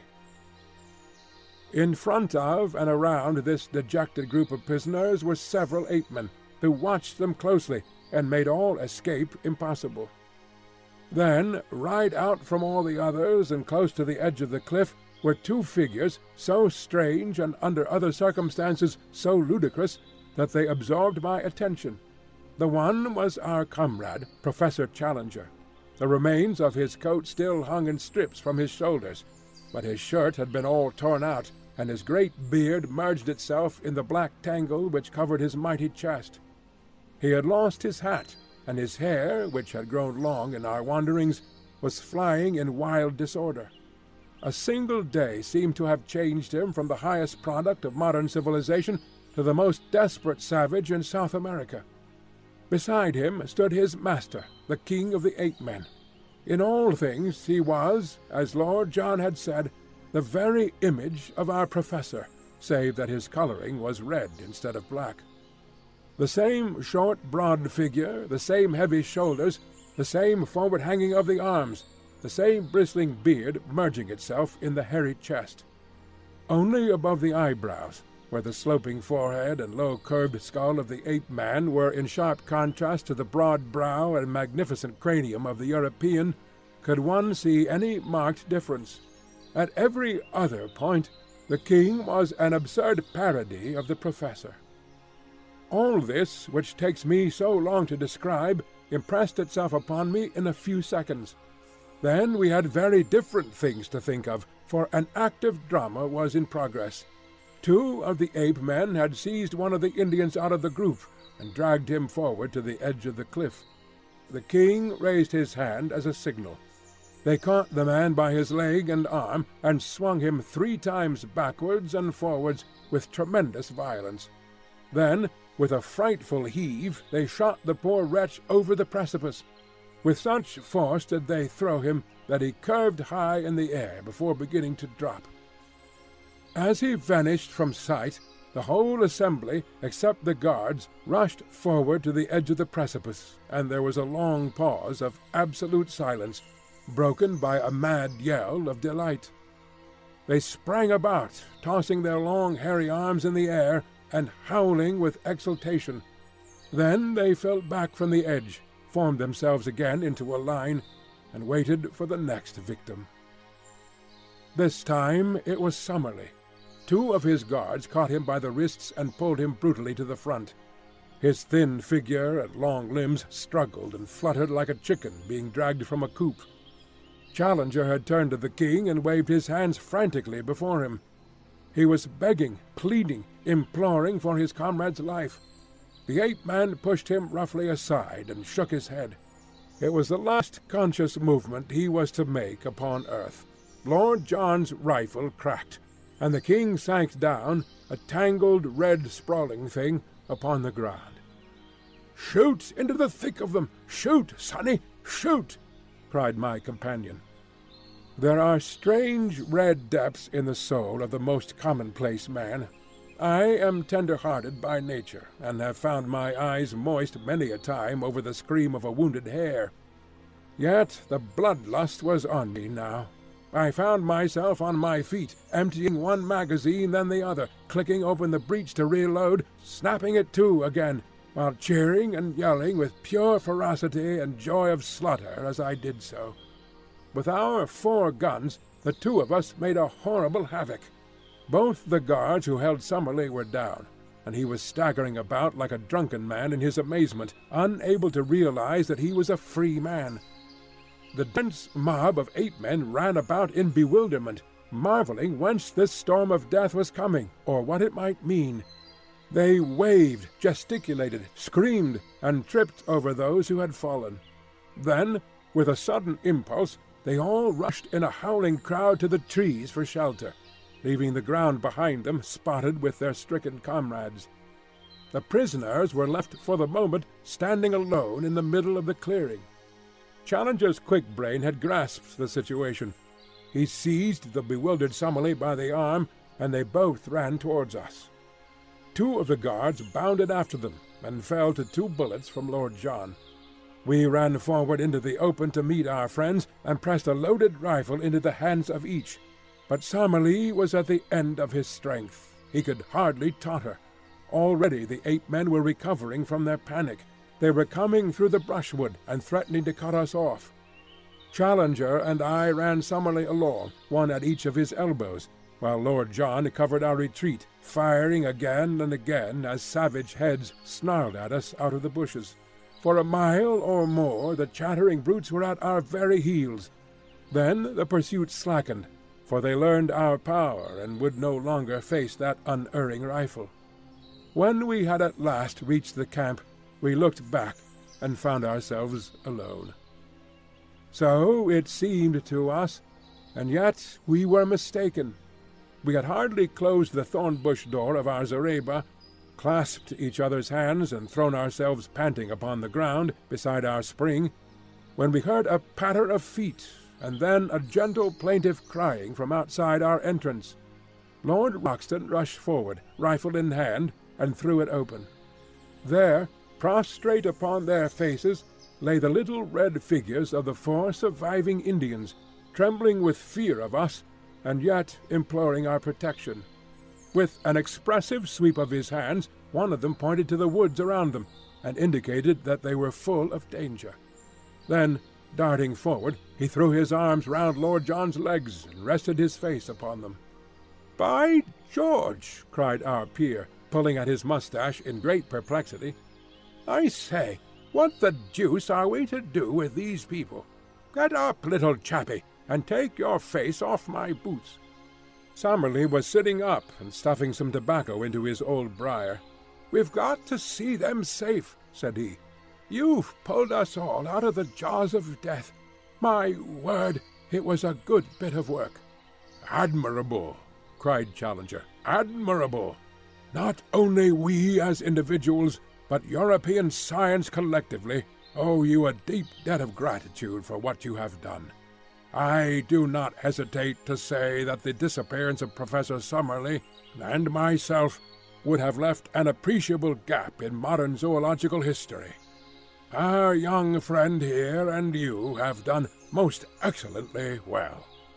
He beamed at us with the old paternal smile, but European science would have been somewhat amazed could they have seen their chosen child, the hope of the future, with his tangled, unkempt head, his bare chest, and his tattered clothes. He had one of the meat tins between his knees, and sat with a large piece of cold Australian mutton between his fingers. The Indian looked up at him, and then, with a little yelp, cringed to the ground and clung to Lord John's leg. "Don't you be scared, my bunny boy," said Lord John, patting the matted head in front of him. "He can't stick your appearance, Challenger, and by George, I don't wonder. All right, little chap, he's only a human, just the same as the rest of us." "Really, sir?" cried the professor. "Well, it's lucky for you, Challenger, that you are a little bit out of the ordinary. If you hadn't been so like the king, upon my word, Lord John, you allow yourself great latitude." "Well, it's a fact." "I beg, sir, that you will change the subject. Your remarks are irrelevant and unintelligible. The question before us is what we are to do with these Indians. The obvious thing is to escort them home, if we knew where their home was." "Well, there is no difficulty about that," said I. "They live in the caves on the other side of the central lake. Our young friend here knows where they live. I gather it is some distance." "Oh, a good 20 miles, said I. Summerlee gave a groan. "I, for one, could never get there. Surely I hear those brutes still howling upon our track." As we spoke, from the dark recesses of the woods we heard far away the jabbering cry of the ape-men. The Indians once more set up a feeble wail of fear. "We must move, and move quick," said Lord John. "You help Summerlee, young fella. These Indians will carry stores. Now then, come along before they can see us." In less than half an hour we had reached our brushwood retreat and concealed ourselves. All day we heard the excited calling of the ape-men in the direction of our old camp, but none of them came our way, and the tired fugitives, red and white, had a long, deep sleep. I was dozing myself in the evening when something plucked my sleeve, and I found Challenger kneeling beside me. "You keep a diary of these events, and you expect eventually to publish it, Mr. Malone," said he with solemnity. "I am only here as a press reporter," I answered. "Exactly. You may have heard some rather fatuous remarks of Lord John Broxton's which seem to imply that there was some resemblance." "Yes, I heard them." "I need not say that any publicity given to such an idea, any levity in your narrative of what occurred, would be exceedingly offensive to me." "I will keep well within the truth.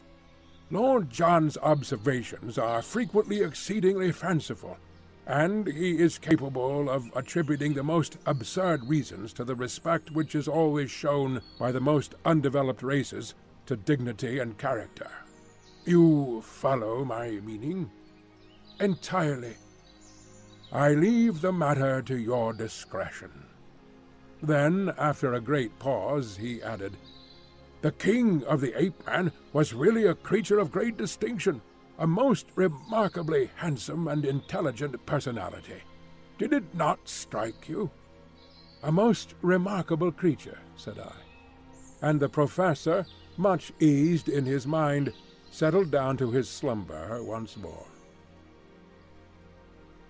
End of chapter 13.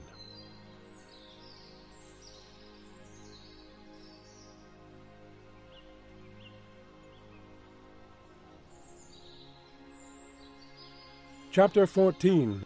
Those were the real conquests.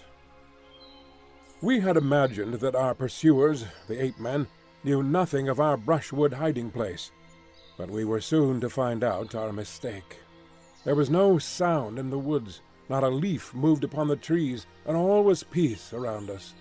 But we should have been warned by our first experience how cunningly and how patiently these creatures can watch and wait until their chance comes. Whatever fate may be mine through life, I am very sure that I shall never be nearer death than I was that morning. But I will tell you the thing in its due order. We all awoke exhausted after the terrific emotions and scanty food of yesterday. Summerlee was still so weak that it was an effort for him to stand, but the old man was full of a sort of surly courage which would never admit defeat.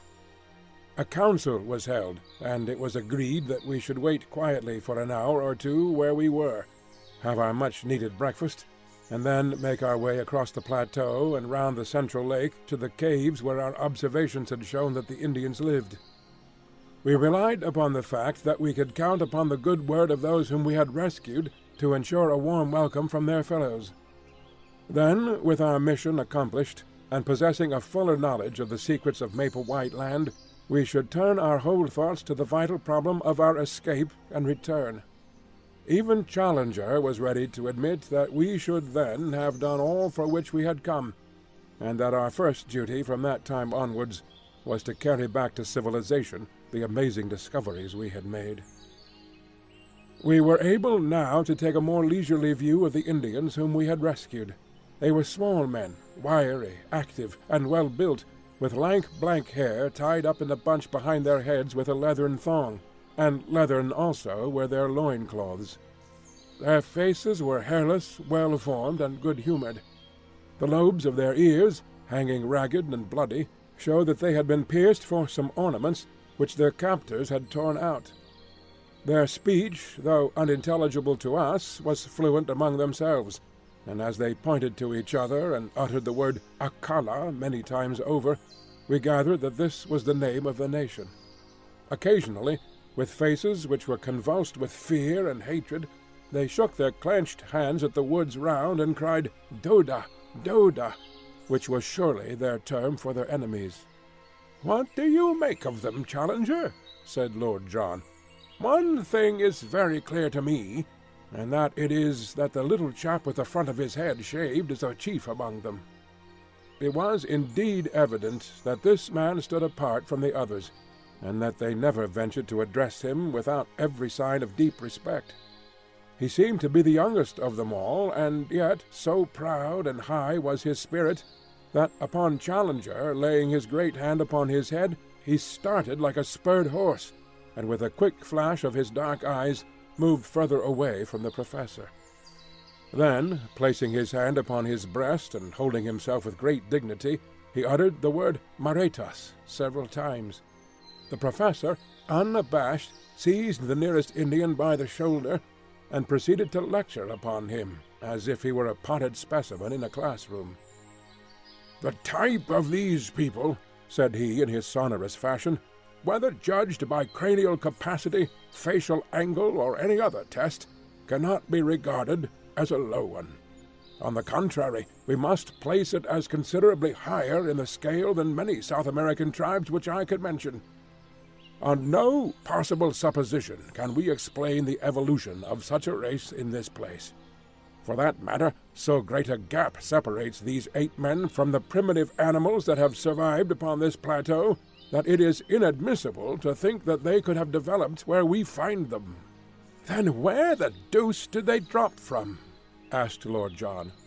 "A question which will no doubt be eagerly discussed in every scientific society in Europe and America," the professor answered.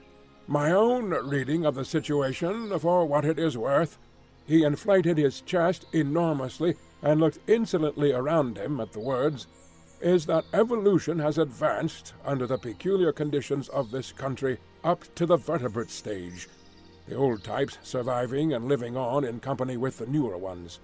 Thus we find such modern creatures as the tapir, an animal with quite a respectable length of pedigree, the great deer, and the ant-eater in the companionship of reptilian forms of Jurassic type. So much is clear. And now come the ape-men and the Indian. What is the scientific mind to think of their presence? I can only account for it by an invasion from outside. It is probable that there existed an anthropoid ape in South America, who in past ages found his way to this place, and that he developed into the creatures we have seen, some of which," here he looked hard at me, "were of an appearance and shape which, if it had been accompanied by corresponding intelligence, would, I do not hesitate to say, have reflected credit upon any living race. As to the Indians, I cannot doubt that they are more recent emigrants from below. Under the stress of famine or of conquest, they have made their way up here. Faced by ferocious creatures which they had never before seen, they took refuge in the caves which our young friend has described. But they have no doubt had a bitter fight to hold their own against wild beasts, and especially against the ape-men, who would regard them as intruders, and wage a merciless war upon them with a cunning which the larger beasts would lack. Hence the fact that their numbers appear to be limited. Well, gentlemen, have I read you the riddle aright, or is there any point which you would query?" Professor Summerlee for once was too depressed to argue, though he shook his head violently as a token of general disagreement.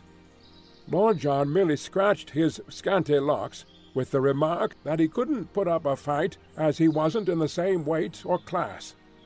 For my own part, I performed my usual role of bringing things down to a strictly prosaic and practical level by the remark that one of the Indians was missing. "He has gone to fetch some water," said Lord Roxton. "We fitted him up with an empty beef tin, and he is off." "To the old camp?" I asked. "No, to the brook. It's among the trees there. It can't be more than a couple of 100 yards. But the beggar is certainly taking his time." "I'll go and look after him," said I. I picked up my rifle and strolled in the direction of the brook, leaving my friends to lay out the scanty breakfast. It may seem to you rash that even for so short a distance I should quit the shelter of our friendly thicket, but you will remember that we were many miles from Apetown, that so far as we knew the creatures had not discovered our retreat, and that in any case, with a rifle in my hands, I had no fear of them. I had not yet learned their cunning or their strength. I could hear the murmur of our brook somewhere ahead of me, but there was a tangle of trees and brushwood between me and it. I was making my way through this at a point which was just out of sight of my companions, when, under one of the trees, I noticed something red huddled among the bushes. As I approached it, I was shocked to see that it was the dead body of the missing Indian. He lay upon his side, his limbs drawn up, and his head screwed round at a most unnatural angle, so that he seemed to be looking straight over his own shoulder. I gave a cry to warn my friends that something was amiss, and running forwards, I stooped over the body. Surely my guardian angel was very near me then, for some instinct of fear, or it may have been some faint rustle of leaves, made me glance upwards. Out of the thick green foliage which hung low over my head, 2 long muscular arms covered with reddish hair were slowly descending. Another instant, and the great stealthy hands would have been round my throat. I sprang backwards, but quick as I was, those hands were quicker still. Through my sudden spring, they missed a fatal grip, but one of them caught the back of my neck, and the other one my face. I threw my hands up to protect my throat, and the next moment the huge paw had slid down my face and closed over them. I was lifted lightly from the ground, and I felt an intolerable pressure forcing my head back and back, until the strain upon the cervical spine was more than I could bear. My senses swam, but I still tore at the hand and forced it out from my chin. Looking up, I saw a frightful face with cold, inexorable light blue eyes looking down into mine. There was something hypnotic in those terrible eyes. I could struggle no longer. As the creature felt me grow limp in his grasp, 2 white canines gleamed for a moment at each side of the vile mouth, and the grip tightened still more upon my chin, forcing it always upwards and back. A thin, oval-tinted mist formed before my eyes, and little silvery bells tinkled in my ears. Dully and far off I heard the crack of a rifle, and was feebly aware of the shock as I was dropped to the earth, where I lay without sense or motion. I awoke to find myself on my back upon the grass in our lair within the thicket. Someone had brought the water from the brook, and Lord John was sprinkling my head with it, while Challenger and Summerlee were propping me up, with concern in their faces. For a moment I had a glimpse of the human spirits behind their scientific masks. It was really shock rather than an injury which had prostrated me, and in half an hour, in spite of aching head and stiff neck, I was sitting up and ready for anything. "But you've had the escape of your life, young fellow, my lad," said Lord Roxton. "When I heard your cry and ran forward, and saw your head twisted half off, and your stowassers kicking in the air, I thought we were one short. Missed the beast in my flurry, but he dropped you all right, and was off like a streak. By George, I wish I had 50 men with rifles. I'd clear out the whole infernal gang of them and leave this country a bit cleaner than we found it." It was clear now that the ape-men had in some way marked us down, and that we were watched on every side. We had not so much to fear from them during the day, but they would be very likely to rush us by night, so the sooner we got away from their neighborhood, the better. On 3 sides of us was absolute forest, and there we might find ourselves in an ambush. But on the 4th side, that which sloped down in the direction of the lake, there was only low scrub, with scattered trees and occasional open glades. It was, in fact, the route which I had myself taken in my solitary journey, and it led us straight for the Indian caves. This, then, must, for every reason, be our road. One great regret we had, and that was to leave our old camp behind us, not only for the sake of the stores which remained there, but even more because we were losing touch with Zambo, our link with the outside world. However, we had a fair supply of cartridges and all our guns, so, for a time at least, we could look after ourselves, and we hoped soon to have a chance of returning and restoring our communications with our Negro. He had faithfully promised to stay where he was, and we had not a doubt that he would be as good as his word. It was in the early afternoon that we started upon our journey. The young chief walked at our head as our guide, but refused indignantly to carry any burden. Behind him came the 2 surviving Indians with our scanty possessions upon their backs. We 4 white men walked in the rear with rifles loaded and ready. As we started, there broke from the thick silent woods behind us a sudden great ululation of the ape-men, which may have been a cheer of triumph at our departure, or a jeer of contempt at our flight. Looking back, we saw only the dense screen of trees, but that long-drawn yell told us how many of our enemies lurked among them. We saw no sign of pursuit, however, and soon we had got into more open country and beyond their power. As I tramped along, the rearmost of the 4, I could not help smiling at the appearance of my 3 companions in front. Was this the luxurious Lord John Roxton, who had sat that evening in the Albany amidst his Persian rugs and his pictures in the pink radiance of the tinted lights? And was this the imposing professor, who had swelled behind the great desk in his massive study at Enmore Park? And finally, Could this be the astute and prim figure which had risen before the meeting at the Zoological Institute? No three tramps that one could have met in a Surrey lane could have looked more hopeless and bedraggled. We had, it is true, been only a week or so upon the top of the plateau, but all our spare clothing was in our camp below, and the 1 week had been a severe one upon us all, though least to me, who had not to endure the handling of the ape-men.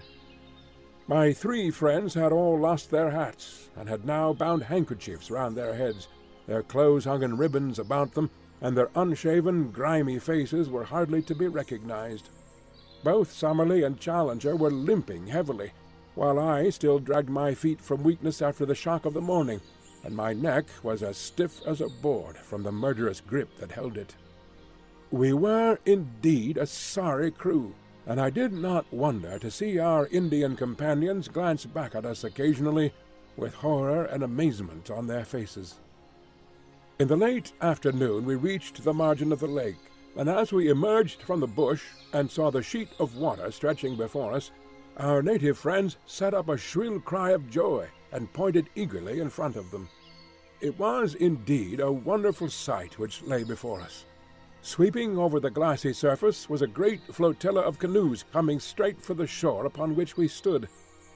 They were some miles out when we first saw them, but they shot forward with great swiftness, and were soon so near that the rowers could distinguish our persons. Instantly a thunderous shout of delight burst upon them, and we saw them rise from their seats, waving their paddles and spears madly in the air. Then, bending to their work once more, they flew across the intervening water, beached their boats upon the sloping sand, and rushed up to us, prostrating themselves with loud cries of greeting before the young chief. Finally, one of them, an elderly man with a necklace and bracelet of great lustrous glass beads, and the skin of some beautiful mottled amber-colored animal slung over his shoulders, ran forward and embraced most tenderly the youth whom we had saved. He then looked at us and asked some questions, after which he stepped up with much dignity and embraced us also, each in turn. Then, at his order, the whole tribe lay down upon the ground before us in homage. Personally, I felt shy and uncomfortable at this obsequious adoration, and I read the same feeling in the faces of Roxton and Summerlee, but Challenger expanded like a flower in the sun. "They may be undeveloped types," said he, stroking his beard and looking round at them, "but their deportment in the presence of their superiors might be a lesson to some of our more advanced Europeans. Strange how correct are the instincts of the natural man." It was clear that the natives had come about upon the war-path, for every man carried his spear, a long bamboo tipped with bone, his bow and arrows, and some sort of club or stone battle-axe slung at his side. Their dark, angry glances at the woods from which we had come, and the frequent repetition of the word "Doda," made it clear enough that this was a rescue party who had set forth to save or revenge the old chief's son, for such we gathered that the youth must be. A council was now held by the whole tribe squatting in a circle, whilst we sat near on a slab of basalt and watched their proceedings. 2 or 3 warriors spoke, and finally our young friend made a spirited harangue with such eloquent features and gestures that we could understand it all as clearly as if we had known his language. "What is the use of returning?" he said. "Sooner or later the thing must be done. Your comrades have been murdered. What if I return safe? These others have been done to death. There is no safety for any of us. We are assembled now and ready." Then he pointed to us. "These strange men are our friends. They are great fighters, and they hate the ape-men even as we do. They command," here he pointed up to heaven, "the thunder and the lightning. When shall we have such a chance again? Let us go forward, and either die now, or live for the future in safety. How else shall we go back unashamed to our women?" The little red warriors hung upon the words of the speaker, and when he had finished they burst into a roar of applause, waving their rude weapons in the air. The old chief stepped forward to us, and asked us some questions, pointing at the same time to the woods. Lord John made a sign to him that he should wait for an answer, and then he turned to us. "Well, it's up to you to say what we will do," said he. "For my part, I have a score to settle with these monkey folk, and if it ends by wiping them off the face of the earth, I don't see that the earth need fret about it. I'm going with our little red pals, and I mean to see them through the scrap. What do you say, young fella?" "Of course I will come." "And you, Challenger?" "I will assuredly cooperate." "And you, Summerlee?" "We seem to be drifting very far from the object of this expedition, Lord John. I assure you that I little thought when I left my professional chair in London that it was for the purpose of heading a raid of savages upon a colony of anthropoid apes. To such base uses do we come," said Lord John, smiling. "But we are up against it. So what's the decision?" "It seems a most questionable step," said Summerlee, argumentative to the last. "But if you are all going, I hardly see how I can remain behind." "Then it is settled," said Lord John, and turning to the chief, he nodded and slapped his rifle. The old fellow clasped our hands, each in turn, while his men cheered louder than ever. It was too late to advance that night, so the Indians settled down into a rude bivouac. On all sides their fires began to glimmer and smoke. Some of them, who had disappeared into the jungle, came back presently driving a young iguanodon before them. Like the others, it had a daub of asphalt upon its shoulder, and it was only when we saw one of the natives step forward with the air of an owner and give his consent to the beast's slaughter that we understood at last that these great creatures were as much private property as a herd of cattle, and that these symbols, which had so perplexed us, were nothing more than the marks of the owner. Helpless, torpid, and vegetarian, with great limbs but a minute brain, they could be rounded up and driven by a child. In a few minutes the huge beast had been cut up, and slabs of him were hanging over a dozen campfires, together with great scaly ganoid fish which had been speared in the lake. Summerlee had laid down and slept upon the sand, but we others roamed round the edge of the water, seeking to learn something more of this strange country. Twice we found pits of blue clay, such as we had already seen in the swamp of the Pterodactyls. These were old volcanic vents, and for some reason excited the greatest interest in Lord John. What attracted Challenger, on the other hand, was a bubbling, gurgling mud geyser, where some strange gas formed great bursting bubbles upon the surface. He thrust a hollow reed into it, and cried out with delight like a schoolboy that he was able, on touching it with a lighted match, to cause a sharp explosion and a blue flame at the far end of the tube. Still more pleased was he when, inverting the leathern pouch over the end of the reed, and so filling it with the gas, he was able to send it soaring up into the air. An inflammable gas, and one markedly lighter than the atmosphere. I should say, beyond doubt, that it contained a considerable proportion of free hydrogen. The resources of GEC are not yet exhausted, my young friend. I may yet show you how a great mind molds all nature to its use. He swelled with some secret purpose, but would say no more. There was nothing which we could see upon the shore which seemed to me so wonderful as the great sheet of water before us. Our numbers and our noise had frightened all living creatures away, and save for a few pterodactyls, which soared round high above our heads while they waited for the carrion, all was still around the camp. But it was different out upon the rose-tinted waters of the central lake. It boiled and heaved with strange life. Great slate-colored backs and high serrated dorsal fins shot up with a fringe of silver, and then rolled down into the depths again. The sandbanks far out were spotted with uncouth crawling forms, huge turtles, strange saurians, and one great flat creature, like a writhing, palpitating mat of black greasy leather, which flopped its way slowly to the lake. Here and there high serpent heads projected out of the water, cutting swiftly through it with a little collar of foam in front and a long swirling wake behind, rising and falling in graceful swan-like undulations as they went. It was not until one of these creatures wriggled onto a sandbank within a few hundred yards of us and exposed a barrel-shaped body and huge flippers behind the long serpent neck that Challenger and Summerlee, who had joined us, broke out into their duet of wonder and admiration. "Plesiosaurus! A fresh-water plesiosaurus!" cried Summerlee. "That I should have lived to see such a sight! We are blessed, my dear Challenger, above all zoologists since the world began." It was not until the night had fallen, and the fires of our savage allies glowed red in the shadows, that our two men of science could be dragged away from the fascinations of that primeval lake. Even in the darkness, as we lay upon the strand, we heard from time to time the short and plunge of the huge creatures who lived therein. At earliest dawn our camp was astir, and an hour later we had started upon our memorable expedition. Often in my dreams have I thought that I might live to be a war correspondent. In what wildest one could I have conceived the nature of the campaign which it should be my lot to report?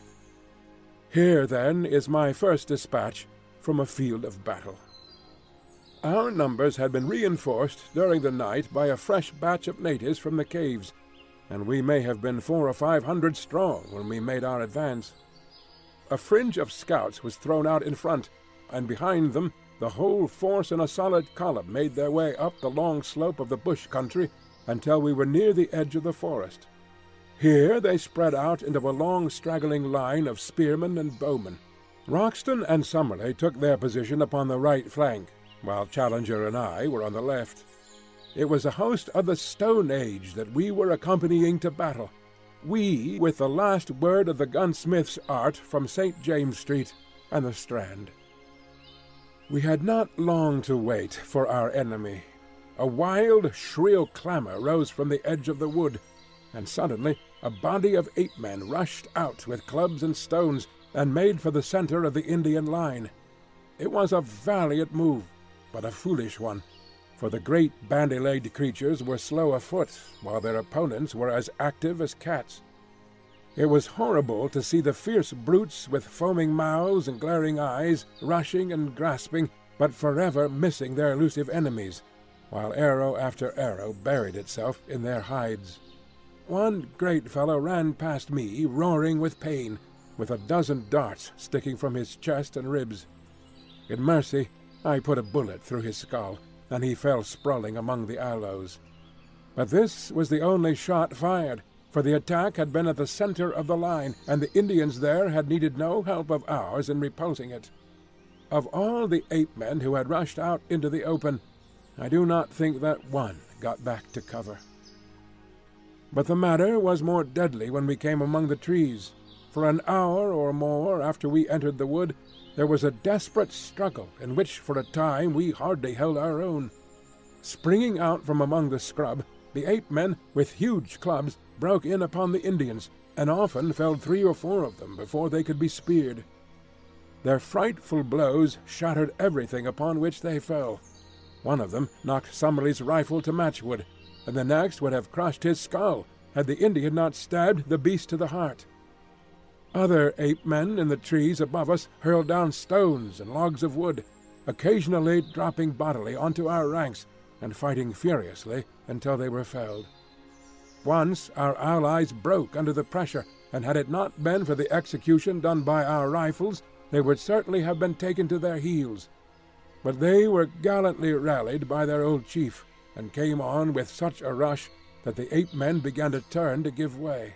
Summerlee was weaponless, but I was employing my magazine as quick as I could fire, and on the further flank we heard the continuous cracking of our companions' rifles.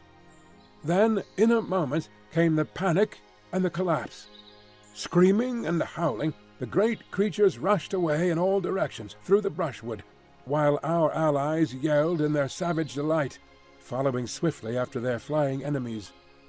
All the feuds of countless generations, all the hatreds and cruelties of their narrow history, all the memories of ill usage and persecution were to be purged that day. At last, man was to be supreme, and the man-beast to find forever his allotted place. Fly as they would, the fugitives were too slow to escape from the active savages, and from every side in the tangled woods we heard the exultant yells, the twanging of bows, and the crash and thud as ape-men were brought down from their hiding places in the trees. I was following the others when I found that Lord John and Challenger had come across to join us. "It's over," said Lord John. "I think we can leave the tidying up to them. Perhaps the less we see of it, the better we shall sleep." Challenger's eyes were shining with the lust of slaughter. "We have been privileged," he cried, strutting about like a gamecock, "to be present at one of the typical decisive battles of history, the battles which have determined the fate of the world. What, my friends, is the conquest of one nation by another?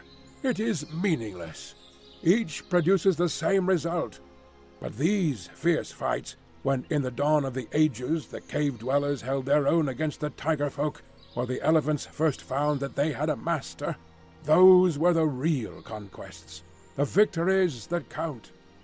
By this strange turn of fate, we have seen and helped to decide even such a contest. Now, upon this plateau, the future must ever be for man." It needed a robust faith in the end to justify such tragic means. As we advanced together through the woods, we found the ape-men lying thick, transfixed with spears or arrows. Here and there a little group of shattered Indians marked where one of the anthropoids had turned to bay and sold his life dearly. Always in front of us we heard the yelling and roaring which showed the direction of the pursuit. The ape-men had been driven back to their city. They had made a last stand there. Once again they had been broken, and now we were in time to see the final fearful scene of all. Some 80 or 100 males, the last survivors, had been driven across that same little clearing which led to the edge of the cliff, the scene of our own exploit 2 days before. As we arrived, the Indians, a semicircle of spearmen, had closed in on them, and in a minute it was over. 30 or 40 died where they stood. The others, screaming and clawing, were thrust over the precipice, and went hurtling down, as their prisoners had of old, onto the sharp bamboos 600 feet below. It was as Challenger had said, and the reign of man was assured forever in Maple White Land. The males were exterminated, Ape Town was destroyed, the females and young were driven away to live in bondage, and the long rivalry of untold centuries had reached its bloody end. For us, the victory brought much advantage. Once again we were able to visit our camp and get at our stores.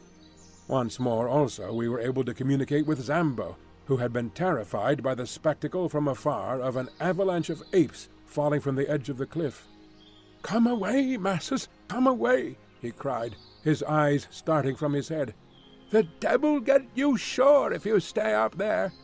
"It is the voice of sanity," said Summerlee with conviction. "We have had adventures enough, and they are neither suitable to our character or our position. I hold you to your word, Challenger.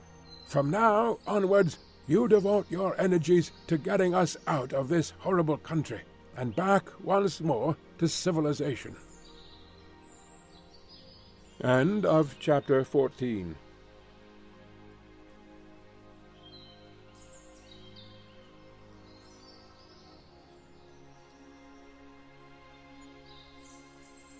Chapter 15. Our eyes have seen great wonders. I write this from day to day, but I trust that before I come to the end of it, I may be able to say that the light shines at last through our clouds. We are held here with no clear means of making our escape, and bitterly we chafe against it. Yet I can well imagine that the day may come when we may be glad that we were kept, against our will, to see something more of the wonders of this singular place, and of the creatures who inhabit it. The victory of the Indians and the annihilation of the ape-men marked the turning point of our fortunes. From then onwards we were in truth masters of the plateau, for the natives looked upon us with a mixture of fear and gratitude, since by our strange powers we had aided them to destroy their hereditary foe. For their own sakes they would, perhaps, be glad to see the departure of such formidable and incalculable people, but they have not themselves suggested any way by which we may reach the plains below. There had been, so far as we could follow their signs, a tunnel by which the place could be approached, the lower exit of which we had seen from below. By this, no doubt, both ape-men and Indians had at different epochs reached the top, and Maple White with his companion had taken the same way. Only the year before, however, there had been a terrific earthquake, and the upper end of the tunnel had fallen in and completely disappeared.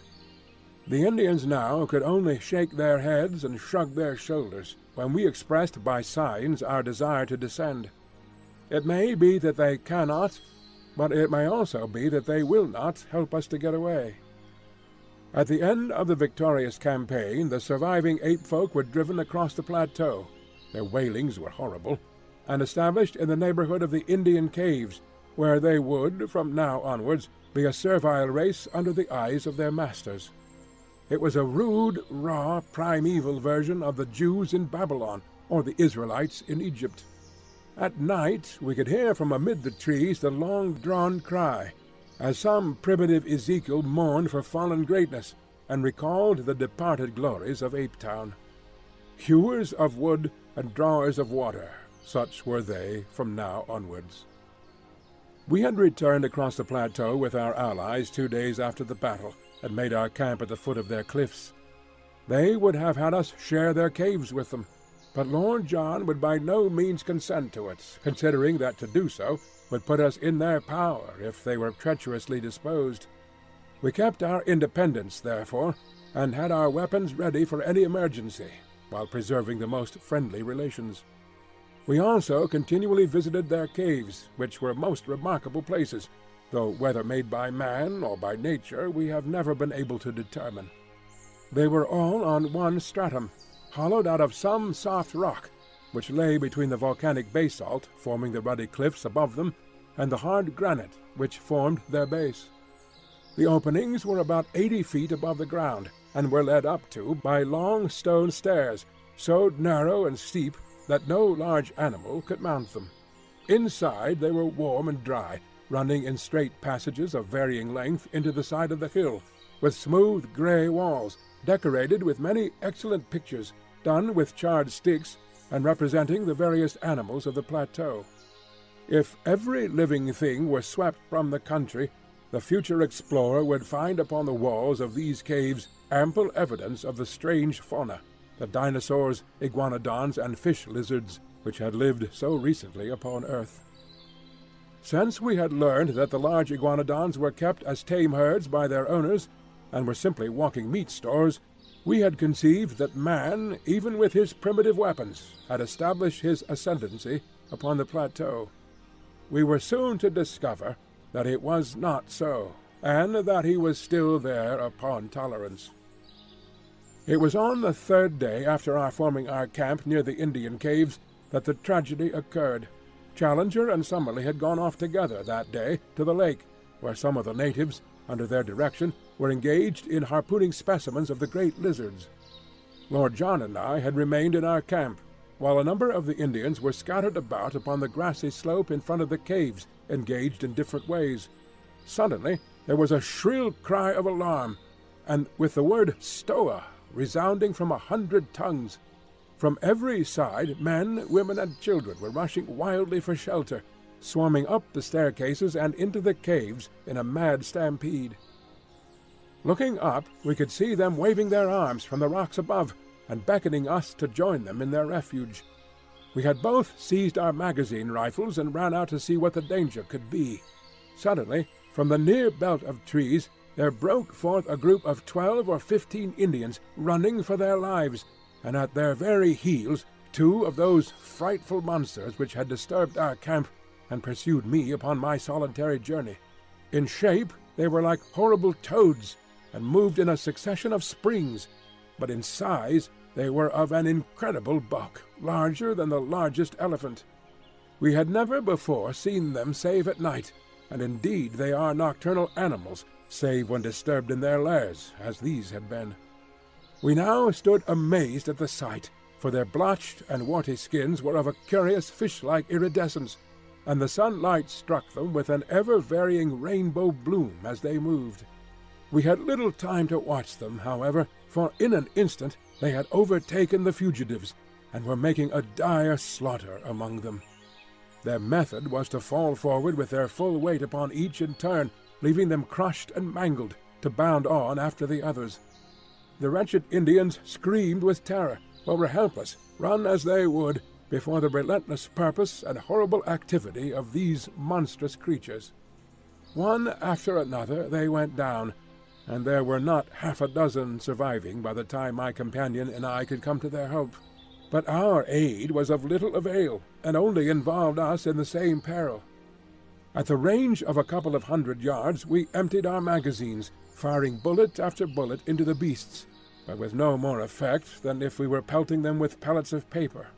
Their slow, reptilian natures cared nothing for wounds, and the springs of their lives, with no special brain center, but scattered throughout their spinal cords, could not be tapped by any modern weapons.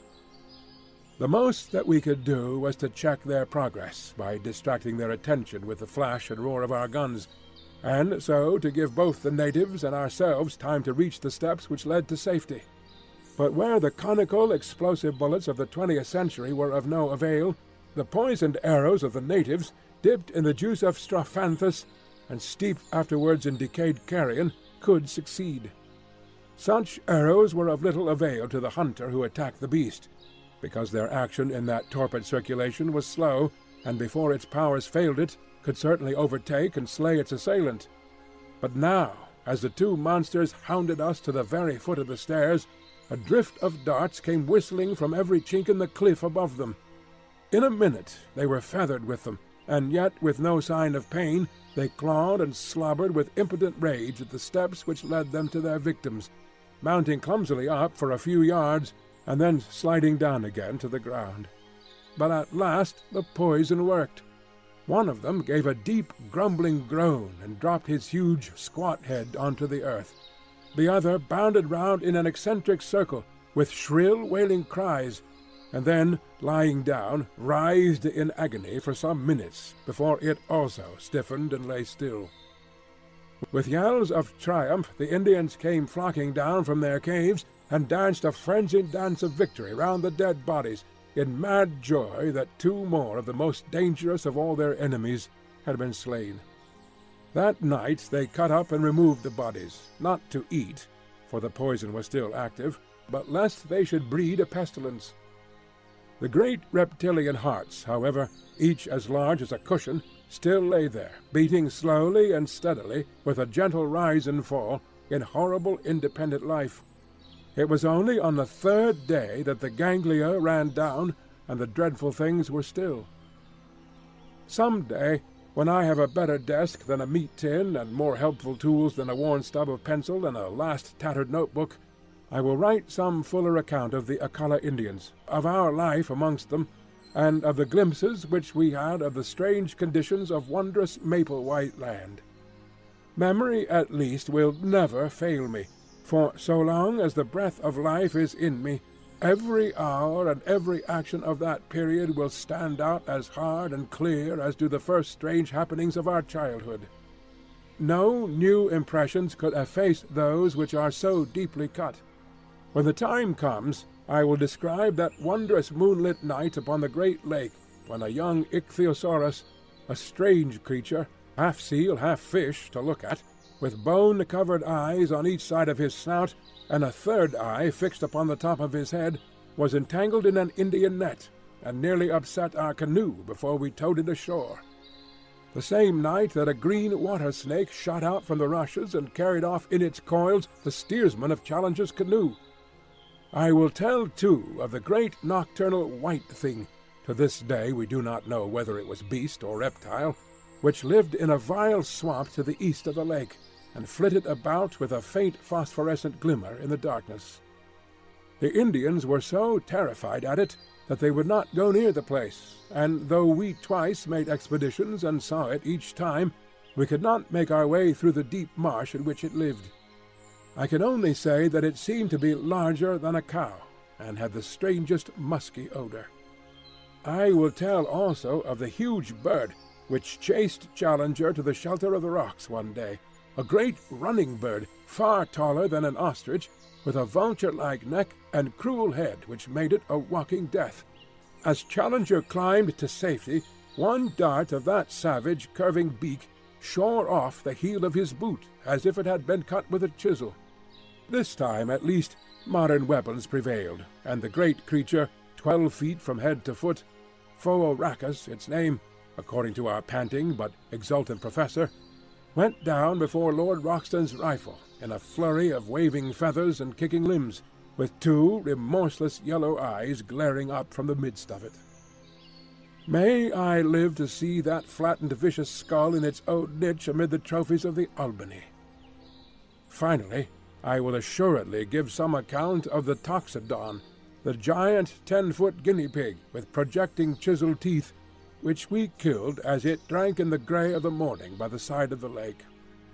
All this I shall some day write at fuller length, and amidst these more stirring days I would tenderly sketch in these lovely summer evenings, when, with the deep blue sky above us, we lay in good comradeship among the long grasses by the wood, and marvelled at the strange fowl that swept over us, and the quaint new creatures which crept from their burrows to watch us, while above us the boughs of the bushes were heavy with luscious fruit, and below us strange and lovely flowers peeped at us from among the herbage. Or those long moonlit nights when we lay out upon the shimmering surface of the great lake, and watched with wonder and awe the huge circles rippling out from the sudden splash of some fantastic monster, or the greenish gleam, far down in the deep water, of some strange creature upon the confines of darkness. These are the scenes which my mind and my pen will dwell upon in every detail at some future day. But you will ask, why these experiences, and why this delay, when you and your comrades should have been occupied day and night in the devising of some means by which you could return to the outer world? My answer is that there was not one of us who was not working for this end, but that our work had been in vain. One fact we had very speedily discovered. The Indians would do nothing to help us. In every other way they were our friends, one might also say our devoted slaves, but when it was suggested that they should help us to make and carry a plank which would bridge the chasm, or when we wished to get from them thongs of leather or liana to weave ropes which might help us, we were met by a good-humoured but an invincible refusal. They would smile, twinkle their eyes, shake their heads, and there was the end of it. Even the old chief met us with the same obstinate denial, and it was only Maritas, the youngster whom we had saved, who looked wistfully at us, and told us by his gestures that he was grieved for our thwarted wishes.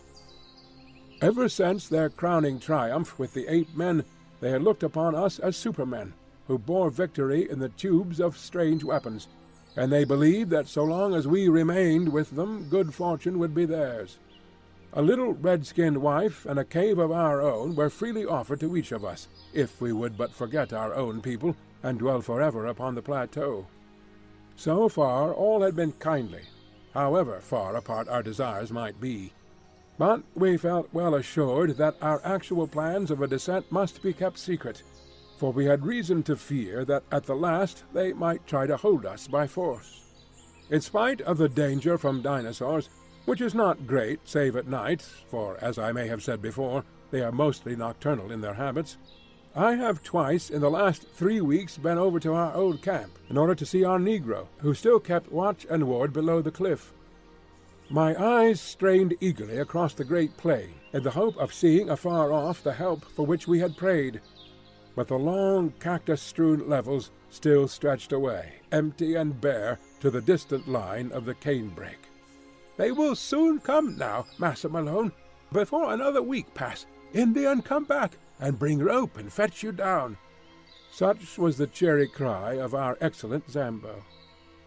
I had one strange experience as I came from this second visit, which had involved my being away for a night from my companions. I was returning along the well-remembered route, and had reached a spot within a mile or so of the marsh of the Pterodactyls, when I saw an extraordinary object approaching me. It was a man who walked inside a framework made of bent canes, so that he was enclosed on all sides in a bell-shaped cage.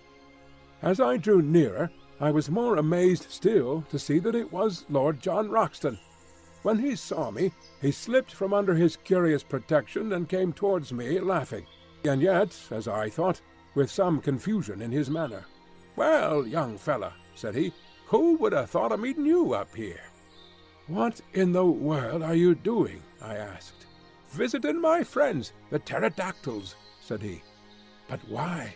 Interesting beasts, don't you think? But unsociable. Nasty, rude ways with strangers, as you may remember. So I rigged this framework, which keeps them from being too pressing in their attentions. But what do you want in the swamp?" He looked at me with a very questioning eye, and I read hesitation in his face. "Don't you think other people besides professors can want to know things?" he said at last. "I'm studying the pretty dears. That's enough for you." "No offense," said I. His good humor returned, and he laughed. "No offense, young fella. I'm going to get a young devil chick for Challenger. That's one of my jobs. No, I don't want your company. I'm safe in this cage, and you are not. So long, and I'll be back in camp by nightfall." He turned away, and I left him wandering on through the wood with his extraordinary cage around him. If Lord John's behavior at this time was strange, that of Challenger was more so. I may say that he seemed to possess an extraordinary fascination for the Indian women, and that he always carried a large spreading palm branch with which he beat them off as if they were flies, when their attentions became too pressing. To see him walking like a comic opera sultan, with his badge of authority in his hand, his black beard bristling in front of him, his toes pointing at each step, and a train of wide-eyed Indian girls behind him, clad in their slender drapery of black cloth, is one of the most grotesque of all the pictures which I will carry back with me. As to Summerlee, he was absorbed in the insect and bird life of the plateau, and spent his whole time, save that considerable portion which was devoted to abusing Challenger for not getting us out of our difficulties, in cleaning and mounting his specimens.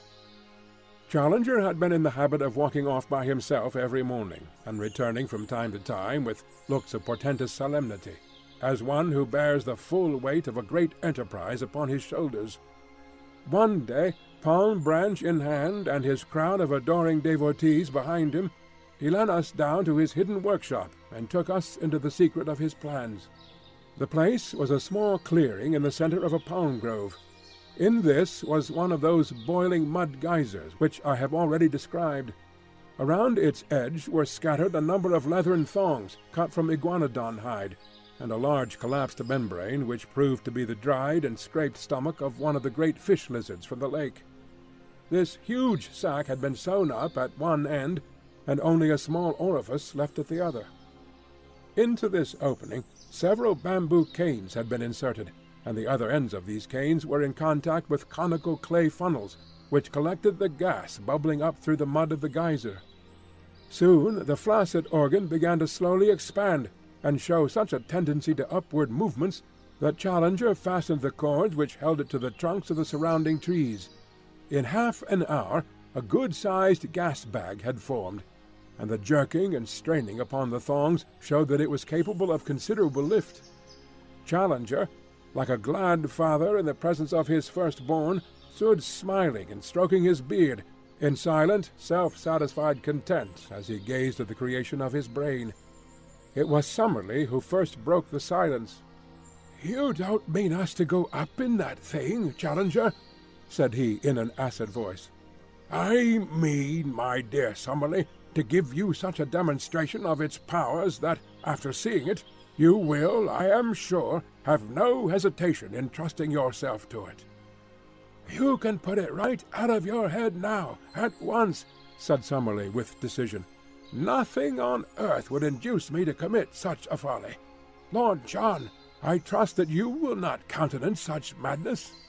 "Deuced ingenious, I call it," said our peer. "I'd like to see how it works." "So you shall," said Challenger. "For some days I have exerted my whole brain force upon the problem of how we shall descend from these cliffs. We have satisfied ourselves that we cannot climb down, and that there is no tunnel. We are also unable to construct any kind of bridge which may take us back to the pinnacle from which we came. How, then, shall I find a means to convey us? Some little time ago I had remarked to our young friend here that free hydrogen was evolved from the geyser. The idea of the balloon naturally followed. I was, I will admit, somewhat baffled by the difficulty of discovering an envelope to contain the gas. But the contemplation of the immense entrails of these reptiles supplied me with a solution to the problem. Behold the result." He put one hand in the front of his ragged jacket and pointed proudly with the other. By this time the gas bag had swollen to a goodly rotundity, and was jerking strongly upon its lashings. "Midsummer madness!" snorted Summerlee.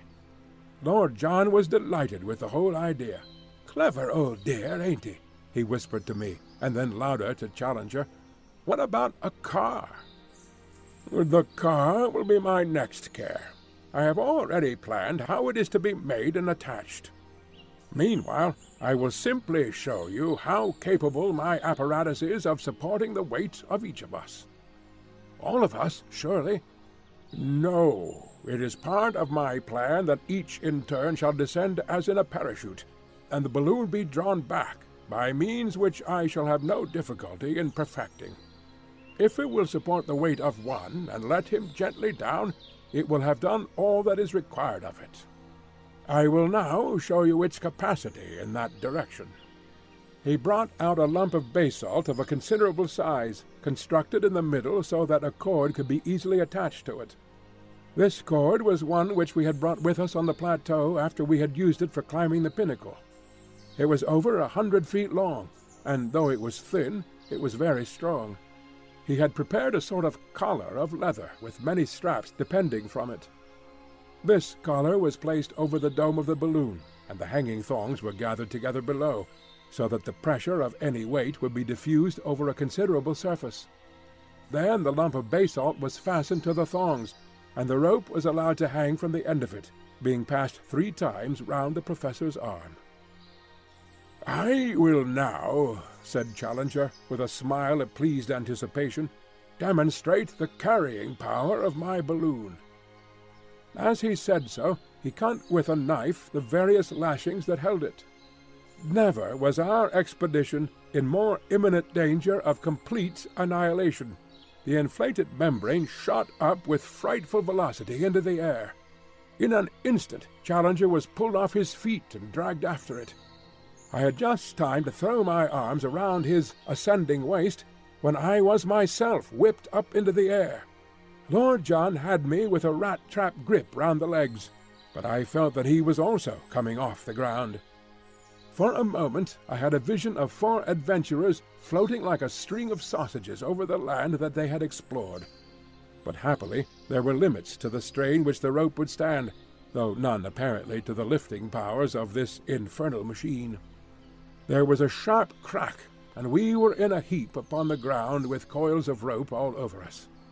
When we were able to stagger to our feet, we saw far off in the deep blue sky one dark spot where the lump of basalt was speeding upon its way. "Splendid!" cried the undaunted Challenger, rubbing his injured arm. "A most thorough and satisfactory demonstration. I could not have anticipated such a success. Within a week, gentlemen, I promise that a second balloon will be prepared, and that you can count upon taking in safety and comfort the first stage of our homeward journey." So far I have written each of the foregoing events as it occurred. Now I am rounding off my narrative from the old camp, where Zambo has waited so long, with all the difficulties and dangers left like a dream behind us upon the summit of those vast ruddy crags which tower above our heads. We have descended in safety, though in a most unexpected fashion, and all is well with us.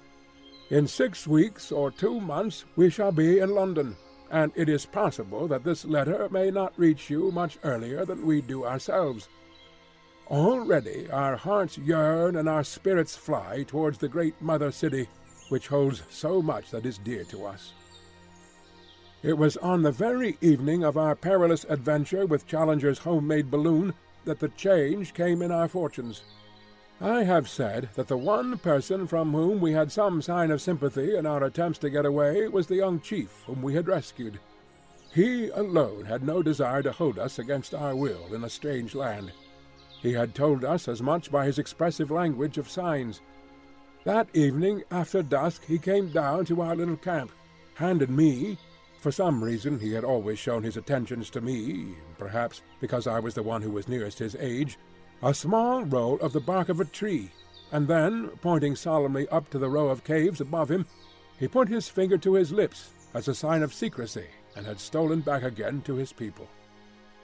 I took the slip of bark to the firelight, and we examined it together. It was about a foot square, and on the inner side there was a singular arrangement of lines, which I here reproduce. They were neatly done in charcoal upon the white surface, and looked to me at first sight like some sort of rough musical score. "Whatever it is, I can swear that it is of importance to us," said I. I could read that on his face as he gave it. "Unless we have come upon a primitive practical joker," Summerlee suggested, "which I should think would be one of the most elementary developments of man."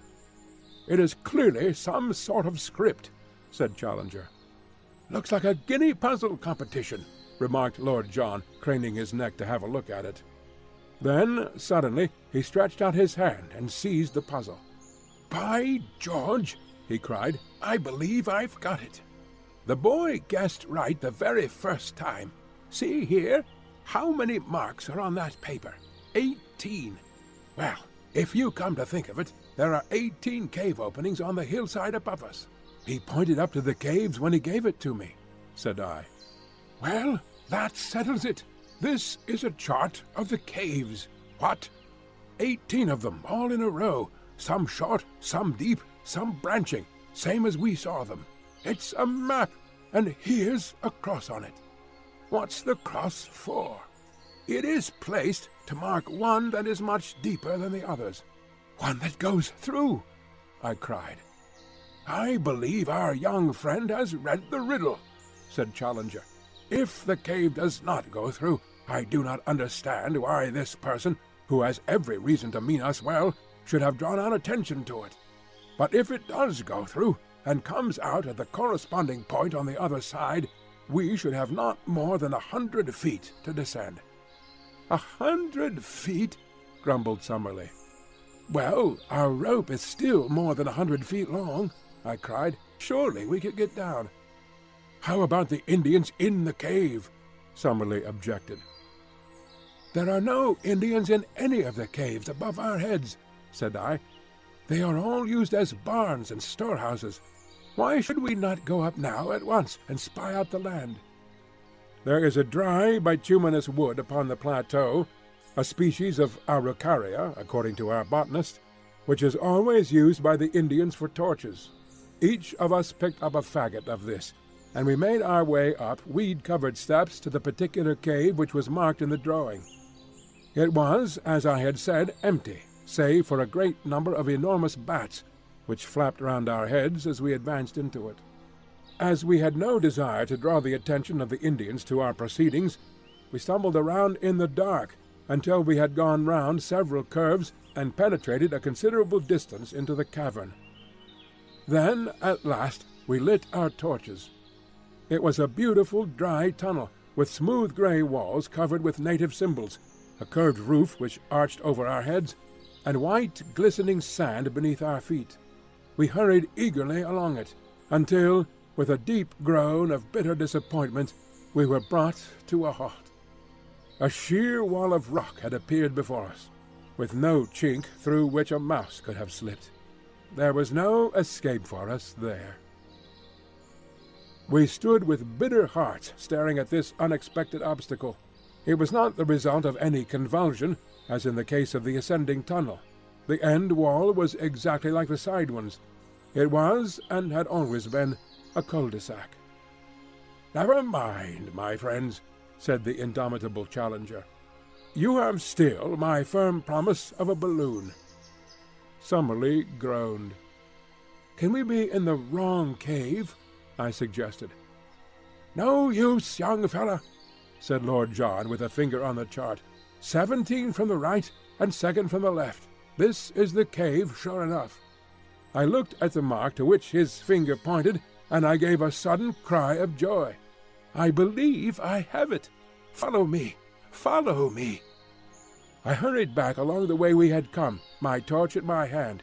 "Here," said I, pointing to some matches upon the ground, "is where we lit up." "Exactly. Well, it is marked as a forked cave, and in the darkness we passed the fork before the torches were lit. On the right side, as we go out, we should find the longer arm." It was as I had said. We had not gone 30 yards before a great black opening loomed in the wall. We turned into it to find that we were in a much larger passage than before. Along it we hurried in breathless impatience for many hundreds of yards. Then, suddenly, in the black darkness of the arch in front of us, we saw a gleam of dark red light. We stared in amazement. A sheet of steady flame seemed to cross the passage and to bar our way. We hastened towards it. No sound, no heat, no movement came from it. But still the great luminous curtain glowed before us, silvering all the cave and turning the sand to powdered jewels, until, as we drew closer, it discovered a circular edge. "The moon! By George!" cried Lord John. "We are through, boys! We are through!" It was indeed the full moon which shone straight down the aperture which opened upon the cliffs. It was a small rift, not larger than a window, but it was enough for all our purposes. As we craned our necks through it, we could see that the descent was not a very difficult one, and that the level ground was no very great way below us. It was no wonder that from below we had not observed the place, as the cliffs curved overhead, and an ascent of the spot would have seemed so impossible as to discourage close inspection. We satisfied ourselves that with the help of our rope we could find our way down, and then returned, rejoicing, to our camp to make our preparations for the next evening. What we did we had to do quickly and secretly, since even at this last hour the Indians might hold us back. Our stores we would leave behind us, save only our guns and cartridges. But Challenger had some unwieldy stuff which he ardently desired to take with him, and one particular package, of which I may not speak, which gave us more labor than any. Slowly the day passed, but when the darkness fell we were ready for our departure. With much labor we got our things up the steps, and then, looking back, took one last long survey of that strange land, soon, I fear, to be vulgarized, the prey of hunter and prospector, but to each of us a dreamland of glamour and romance, a land where we had dared much, suffered much, and learned much. Our land, as we shall ever fondly call it. Along upon our left, the neighboring caves each threw out its ruddy, cheery firelight into the gloom. From the slope below us rose the voices of the Indians as they laughed and sang. Beyond us was the long sweep of the woods, and in the centre, shimmering vaguely through the gloom, was the great lake, the mother of strange monsters. Even as we looked, a high whickering cry, the call of some weird animal, rang clear out of the darkness. It was the very voice of Maple Whiteland bidding us good-bye. We turned and plunged into the cave, which led to home. 2 hours later, we, our packages, and all we owned, were at the foot of the cliff. Save for Challenger's luggage, we had never a difficulty. Leaving it all where we descended, we started at once for Zambo's camp. In the early morning we approached it, but only to find, to our amazement, not one fire but a dozen upon the plain. The rescue party had arrived. There were 20 Indians from the river, with stakes, ropes, and all that could be useful for bridging the chasm. At least we shall have no difficulty now in carrying our packages, when tomorrow we begin to make our way back to the Amazon. And so, in humble and thankful mood I close this account. Our eyes have seen great wonders, and our souls are chastened by what we have endured. Each is, in his own way, a better and deeper man. It may be that when we reach Para we shall stop to refit. If we do, this letter will be a mail ahead. If not, it will reach London on the very day that I do. In either case, my dear Mr. McArdle, I hope very soon to shake you by the hand. End of Chapter 15.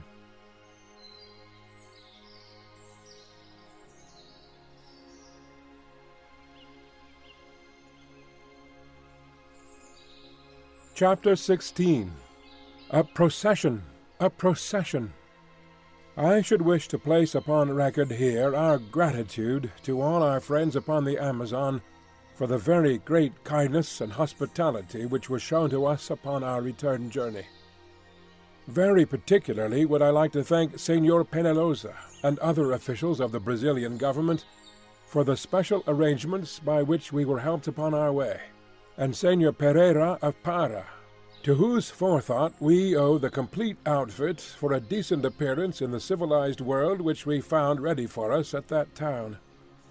It seemed a poor return for all the courtesy which we encountered that we should deceive our hosts and benefactors. But under the circumstances we had really no alternative, and I hereby tell them that they will only waste their time and their money if they attempt to follow upon our traces. Even the names have been altered in our accounts, and I am very sure that no one, from the most careful study of them, could come within 1,000 miles of our unknown land. The excitement which had been caused through those parts of South America which we had to traverse was imagined by us to be purely local, and I can assure our friends in England that we had no notion of the uproar which the mere rumor of our experiences had caused through Europe. It was not until the Ivernia was within 500 miles of Southampton that the wireless messages from paper after paper and agency after agency, offering huge prices for a short return message as to our actual results, showed us how strained was the attention not only of the scientific world, but of the general public. It was agreed among us, however, that no definite statement should be given to the press until we had met the members of the Zoological Institute, since, as delegates, it was our clear duty to give our first report to the body from which we had received our commission of investigation. Thus, although we found Southampton full of pressmen, we absolutely refused to give any information, which had the natural effect of focusing public attention upon the meeting, which was advertised for the evening of November 7th. For this gathering, the Zoological Hall, which had been the scene of the inception of our task, was found to be far too small, and it was only in the Queen's Hall in Regent Street that accommodation could be found. It is now common knowledge the promoters might have ventured upon the Albert Hall and still found their space too scanty. It was for the second evening after our arrival that the great meeting had been fixed. For the first, we had each, no doubt, our own pressing personal affairs to absorb us. Of mine I cannot yet speak. It may be that as it stands further from me I may think of it, and even speak of it, with less emotion. I have shown the reader in the beginning of this narrative where lay the springs of my action. It is but right, perhaps, that I should carry on the tale, and show also the results. And yet the day may come when I would not have it otherwise. At least I have been driven forth to take part in a wondrous adventure, and I cannot but be thankful to the force that drove me. And now I turn to the last supreme eventful moment of our adventure. As I was racking my brain as to how I should best describe it, my eyes fell upon the issue of my own journal for the morning of the 8th of November, with the full and excellent account of my friend and fellow reporter MacDonough. What can I do better than transcribe his narrative, headlines and all? I admit that the paper was exuberant in the matter, out of compliment to its own enterprise in sending a correspondent, but the other great dailies were hardly less full in their account.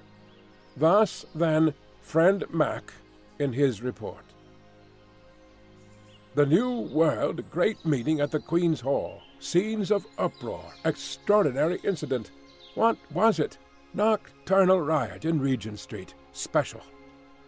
The much-discussed meeting of the Zoological Institute, convened to hear the report of the Committee of Investigation, sent out last year to South America to test the assertions made by Professor Challenger as to the continued existence of prehistoric life upon that continent, was held last night in the Greater Queen's Hall, and it is safe to say that it is likely to be a red-letter date in the history of science, for the proceedings were of so remarkable and sensational a character that no one present is ever likely to forget them.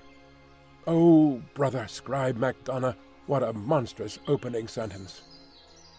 The tickets were theoretically confined to members and their friends, but the latter is an elastic term, and long before 8 o'clock, the hour fixed for the commencement of the proceedings, all parts of the great hall were tightly packed.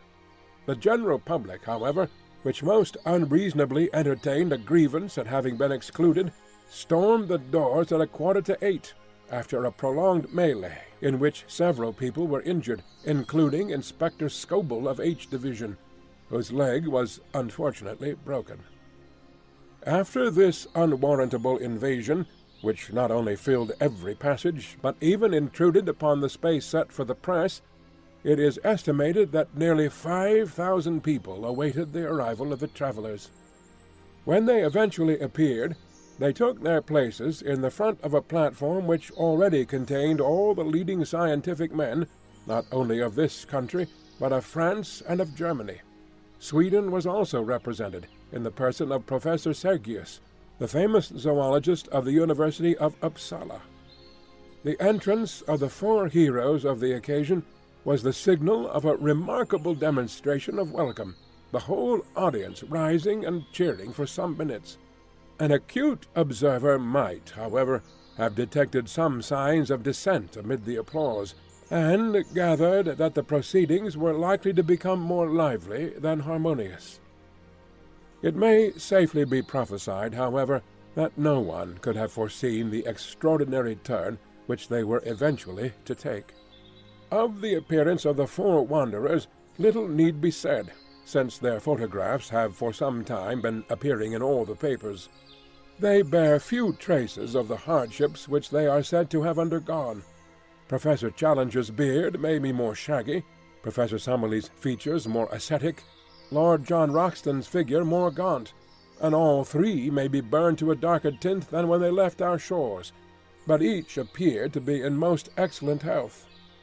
As to our own representative, the well-known athlete and international rugby football player, Edward Malone, he looks trained to a hair, and as he surveyed the crowd, a smile of good-humoured contentment pervaded his honest but homely face.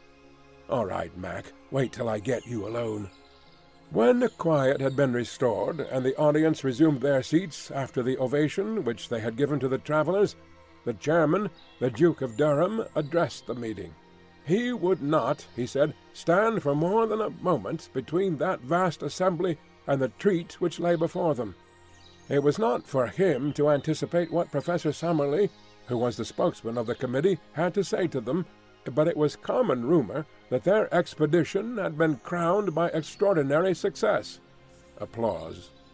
Apparently the age of romance was not dead, and there was common ground upon which the wildest imaginings of the novelist could meet the actual scientific investigations of the searcher for truth. He would only add, before he sat down, that he rejoiced, and all of them would rejoice, that these gentlemen had returned safe and sound from their difficult and dangerous task, for it cannot be denied that any disaster to such an expedition would have inflicted a well-nigh irreparable loss to the cause of zoological science. Great applause, in which Professor Challenger was observed to join. Professor Summerlee's rising was the signal for another extraordinary outbreak of enthusiasm, which broke out again at intervals throughout his address. That address will not be given in extenso in these columns, for the reason that a full account of the whole adventures of the expedition is being published as a supplement from the pen of our own special correspondent. Some general indications will therefore suffice. Having described the genesis of their journey, and paid a handsome tribute to his friend Professor Challenger, coupled with an apology for the incredulity with which his assertions, now fully vindicated, had been received, he gave the actual course of their journey, carefully withholding such information as would aid the public in any attempt to locate the remarkable plateau. Having described in general terms their course from the main river up to the time that they actually reached the base of the cliffs, he enthralled his hearers by his account of the difficulties encountered by the expedition in their repeated attempts to mount them, and finally described how they succeeded in their desperate endeavors, which cost the lives of their 2 devoted half-breed servants. This amazing reading of the affair was the result of Summerlee's endeavors to avoid raising any questionable matter at the meeting. Having conducted his audience in fancy to the summit, and marooned them there by reason of the fall of their bridge, the professor proceeded to describe both the horrors and the attractions of that remarkable land. Of personal adventures he said little, but laid stress upon the rich harvest reaped by science in the observations of the wonderful beast, bird, insect, and plant life of the plateau. Peculiarly rich in the Coleoptera and in the Lepidoptera, 46 new species of the one and 94 of the other had been secured in the course of a few weeks. It was, however, in the larger animals, and especially in the larger animals supposed to have been long extinct, that the interest of the public was naturally centered. Of these he was able to give a goodly list, but had little doubt that it would be largely extended when the place had been more thoroughly investigated. He and his companions had seen at least a dozen creatures, most of them at a distance, which corresponded with nothing at present known to science. These would, in time, be duly classified and examined. He instanced a snake, the cast skin of which, deep purple in color, was 51 feet in length, and mentioned a white creature, supposed to be a mammalian, which gave forth well-marked phosphorescence in the darkness. Also a large black moth, the bite of which was supposed by the Indians to be highly poisonous. Setting aside these entirely new forms of life, the plateau was very rich in known prehistoric forms, dating back in some cases to early Jurassic times. Among those he mentioned the gigantic and grotesque Stegosaurus, seen once by Mr. Malone at a drinking place by the lake, and drawn in the sketch-book of that adventurous American who had first penetrated this unknown world. He described also the iguanodon and the pterodactyl, 2 of the first of the wonders which they had encountered. He then thrilled the assembly by some account of the terrible carnivorous dinosaurs, which had on more than one occasion pursued members of the party, and which were the most formidable of all the creatures which they had encountered. Thence he passed to the huge and ferocious bird, the phororhacus, and to the great elk which still roams upon this upland. It was not, however, until he sketched the mysteries of the central lake that the full interest and enthusiasm of the audience were aroused. One had to pinch oneself to be sure that one was awake, as one heard this sane and practical professor, in cold measured tones, describing the monstrous three-eyed fish lizards and the huge water snakes which inhabit this enchanted sheet of water. Next he touched upon the Indians, and upon the extraordinary colony of anthropoid apes, which might be looked upon as an advance upon the Pithecanthropus of Java, and as coming therefore nearer than any known form to that hypothetical creation, the missing link. Finally, he described, amongst some merriment, the ingenious but highly dangerous aeronautic invention of Professor Challenger, and wound up a most memorable address by an account of the methods by which the committee did at last find their way back to civilization. It had been hoped that the proceedings would end there, and that a vote of thanks and congratulation, moved by Professor Sergius of Uppsala University, would be duly seconded and carried. But it was soon evident that the course of events was not destined to flow so smoothly. Symptoms of opposition had been evident from time to time during the evening, and now Dr. James Illingworth of Edinburgh rose in the centre of the hall. Dr. Illingworth asked whether an amendment should not be taken before a resolution. The chairman, "Yes, sir, if there must be an amendment." Dr. Illingworth, "Your Grace, there must be an amendment." The chairman, "Then let us take it at once." Professor Summerlee, springing to his feet, "Might I explain, Your Grace, that this man is my personal enemy, ever since our controversy in the Quarterly Journal of Science as to the true nature of Bathybius." The chairman, "I fear I cannot go into personal matters. Proceed."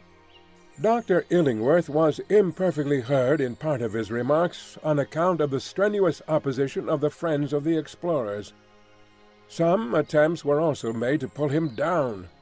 Being a man of enormous physique, however, and possessed of a very powerful voice, he dominated the tumult and succeeded in finishing his speech.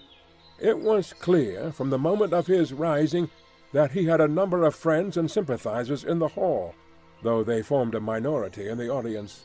The attitude of the greater part of the public might be described as one of attentive neutrality.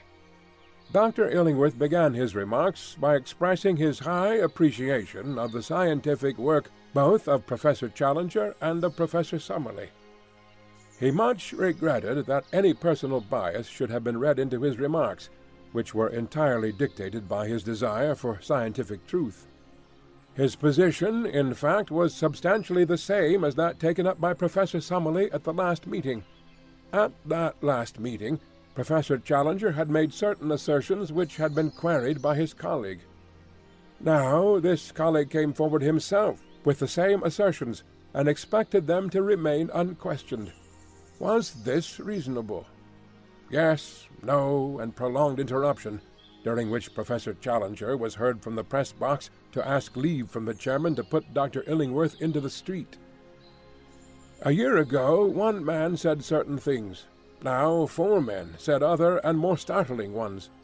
Was this to constitute a final proof where the matters in question were of the most revolutionary and incredible character? There had been recent examples of travellers arriving from the unknown with certain tales which had been too readily accepted. Was the London Zoological Institute to place itself in this position? He admitted that the members of the committee were men of character, but human nature was very complex. Even professors might be misled by the desire for notoriety. Like moths, we all love best to flutter in the light. Heavy game shots liked to be in a position to cap the tails of their rivals, and journalists were not averse from sensational coups, even when imagination had to add fact in the process. Each member of the committee had his own motive for making the most of his results. Shame, shame. He had no desire to be offensive. You are an interruption. The corroboration of these wondrous tales was really of the most slender description. What did it amount to? Some photographs. Was it possible that in this age of ingenious manipulation, photographs could be accepted as evidence? What more? We have a story of a flight and a descent by ropes which precluded the production of larger specimens. It was ingenious, but not convincing. It was understood that Lord John Roxton claimed to have the skull of a Phororhacus. He could only say that he would like to see that skull. Lord John Roxton, "Is this fellow calling me a liar?" Uproar. The chairman, "Order! Order! Dr. Illingworth, I must direct you to bring your remarks to a conclusion and to move your amendment." Dr. Illingworth, "Your Grace, I have more to say, but I bow to your ruling.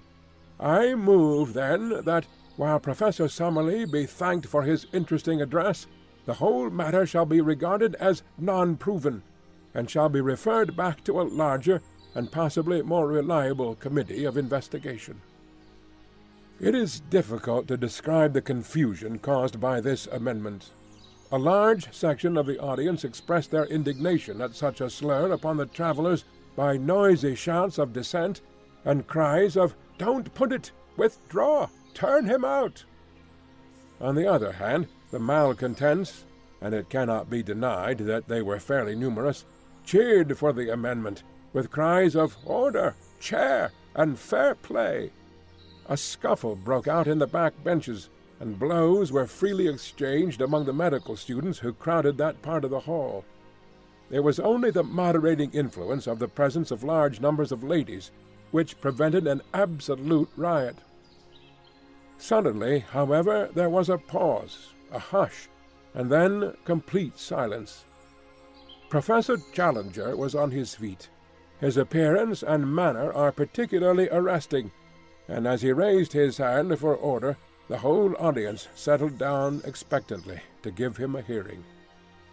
"It will be within the recollection of many present," said Professor Challenger, "that similar foolish and unmannerly scenes marked the last meeting at which I have been able to address them. On that occasion Professor Summerlee was the chief offender, and though he is now chastened and contrite, the matter could not be entirely forgotten. I have heard tonight similar, but even more offensive, sentiments from the person who has just sat down, and though it is a conscious effort of self-effacement to come down to that person's mental level, I will endeavor to do so, in order to allay any reasonable doubt which could possibly exist in the minds of anyone." Laughter and interruption. "I need not remind this audience that, though Professor Summerlee, as the head of the Committee of Investigation, has been put up to speak tonight, still it is I who am the real prime mover in this business, and that it is mainly to me that any successful result must be ascribed. I have safely conducted these 3 gentlemen to the spot mentioned, and I have, as you have heard, convinced them of the accuracy of my previous account. We had hoped that we should find upon our return that no one was so dense as to dispute our joint conclusions. Warned, however, by my previous experience, I have not come without such proofs as may convince a reasonable man. As explained by Professor Summerlee, our cameras have been tampered with by the ape-men when they ransacked our camp, and most of our negatives ruined."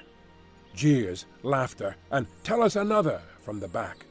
I have mentioned the ape-men, and I cannot forbear from saying that some of the sounds which now meet my ears bring back most vividly to my recollection my experiences with those interesting creatures. Laughter. In spite of the destruction of so many invaluable negatives, there still remains in our collection a certain number of corroborative photographs showing the conditions of life upon the plateau. Did they accuse them of having forged these photographs? A voice, "Yes," and considerable interruption, which ended in several men being put out of the hall. The negatives were open to the inspection of experts, but what other evidence had they? Under the conditions of their escape, it was naturally impossible to bring a large amount of baggage, but they had rescued Professor Summerlee's collections of butterflies and beetles, containing many new species. Was this not evidence? Several voices, "No." "Who said no?" Dr. Illingworth, rising. "Our point is that such a collection might have been made in other places than a prehistoric plateau." Applause. Professor Challenger. "No doubt, sir. We have to bow to your scientific authority, although I must admit that the name is unfamiliar. Passing, then, both the photographs and the entomological collection, I come to the varied and accurate information which we bring with us upon points which have never before been elucidated.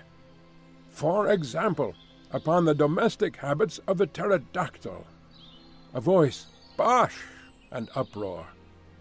"I say that upon the domestic habits of the pterodactyl we can throw a flood of light. I can exhibit to you from my portfolio a picture of that creature taken from life which would convince you. Dr. Illingworth, no picture can convince us of anything. Professor Challenger, you would require to see the thing itself? Dr. Illingworth, undoubtedly. Professor Challenger, and you would accept that? Dr. Illingworth, laughing, beyond a doubt. It was at this point that the sensation of the evening arose, a sensation so dramatic that it can never have been paralleled in the history of scientific gatherings. Professor Challenger raised his hand in the air as a signal, and at once our colleague, Mr. E.D. Malone, was observed to rise and to make his way to the back of the platform. An instant later he reappeared in company of a gigantic negro, the two of them bearing between them a large square packing-case. It was evidently of great weight, and was slowly carried forward and placed in front of the professor's chair. All sound had hushed in the audience, and everyone was absorbed in the spectacle before them. Professor Challenger drew off the top of the case, which formed a sliding lid. Peering down into the box, he snapped his fingers several times, and was heard from the press seat to say, "Come then, pretty, pretty," in a coaxing voice. An instant later, with a scratching, rattling sound, a most horrible and loathsome creature appeared from below, and perched itself upon the side of the case. Even the unexpected fall of the Duke of Durham into the orchestra, which occurred at this moment, could not distract the petrified attention of the vast audience. The face of the creature was like the wildest gargoyle that the imagination of a mad medieval builder could have conceived. It was malicious, horrible, with two small red eyes as bright as points of burning coal. Its long, savage mouth, which was held half open, was full of a double row of shark-like teeth. Its shoulders were humped, and round them were draped what appeared to be a faded grey shawl. It was the devil of our childhood in person.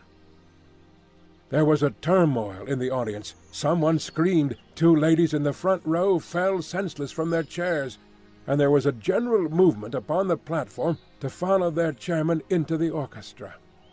For a moment there was danger of a general panic.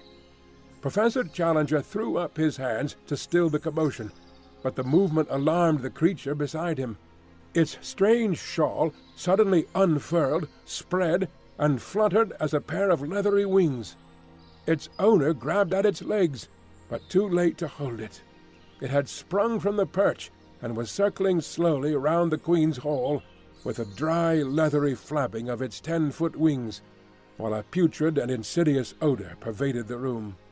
The cries of the people in the galleries, who were alarmed at the near approach of those glowing eyes and that murderous beak, excited the creature to a frenzy. Faster and faster it flew, beating against walls and chandeliers in a blind frenzy of alarm. "A window! For heaven's sake, shut that window!" roared the professor from the platform, dancing and wringing his hands in an agony of apprehension. Alas, his warning was too late. In a moment the creature, beating and bumping along the wall like a huge moth within a glass shade, came upon the opening, squeezed its hideous bulk through it, and was gone. Professor Challenger fell back into his chair with his face buried in his hands, while the audience gave one long deep sigh of relief as they realized that the incident was over. Then, oh, how shall one describe what took place then, when the whole exuberance of the majority and the full reaction of the minority united to make one great wave of enthusiasm, which rolled from the back of the hall, gathering volume as it came, swept over the orchestra, submerged the platform, and carried the four heroes away upon its crest. Good for you, Mac. If the audience had done less than justice, surely it made ample amends. Everyone was on his feet. Everyone was moving, shouting, gesticulating. A dense crowd of cheering men were round the four travellers. "Up with them! Up with them!" cried 100 voices. In a moment 4 figures shot up above the crowd. In vain they strove to break loose. They were held in their lofty places of honour. It would have been hard to let them down if it had been wished, so dense was the crowd around them. "Regent Street! Regent Street!" sounded the voices. There was a swirl in the packed multitude, and a slow current, bearing the 4 upon their shoulders, made for the door. Out in the street the scene was extraordinary. An assemblage of not less than 100,000 people was waiting. The close-packed throng extended from the other side of the Langham Hotel to Oxford Circus. A roar of acclamation greeted the 4 adventurers as they appeared, high above the heads of the people, under the vivid electric lamps outside the hall. "A procession! A procession!" was the cry. In a dense phalanx, blocking the streets from side to side, the crowd set forth, taking the route of Regent Street, Pall Mall, St. James's Street, and Piccadilly. The whole central traffic of London was held up, and many collisions were reported between the demonstrators upon the one side and the police and taxi-cabmen upon the other. Finally, it was not until after midnight that the 4 travellers were released at the entrance to Lord John Roxton's chambers in the Albany, and that the exuberant crowd, having sung "They Are Jolly Good Fellows" in chorus, concluded their programme with "God Save the King." So ended one of the most remarkable evenings that London has seen for a considerable time. So far, my friend Macdonough, and it may be taken as a fairly accurate, if florid, account of the proceedings. As to the main incident, it was a bewildering surprise to the audience, but not, I need hardly say, to us. The reader will remember how I met Lord John Roxton upon the very occasion when, in his protective crinoline, he had gone to bring the devil's chick, as he called it, for Professor Challenger. I have hinted also at the trouble which the professor's baggage gave us when we left the plateau, and had I described our voyage, I might have said a good deal of the worry we had to coax with putrid fish the appetite of our filthy companion. If I have not said much about it before, it was, of course, that the professor's earnest desire was that no possible rumour of the unanswerable argument which we carried should be allowed to leak out until the moment came when his enemies were to be confuted. One word as to the fate of the London pterodactyl. Nothing can be said to be certain upon this point. There is the evidence of 2 frightened women that it perched upon the roof of the Queen's Hall, and remained there like a diabolical statue for some hours. The next day it came out in the evening papers that Private Miles, of the Coldstream Guards, on duty outside Marlborough House, had deserted his post without leave, and was therefore court-martialed. Private Miles's account, that he dropped his rifle and took to his heels down the Mall because, on looking up, he had suddenly seen the devil between him and the moon, was not accepted by the court, and yet it may have a direct bearing upon the point at issue.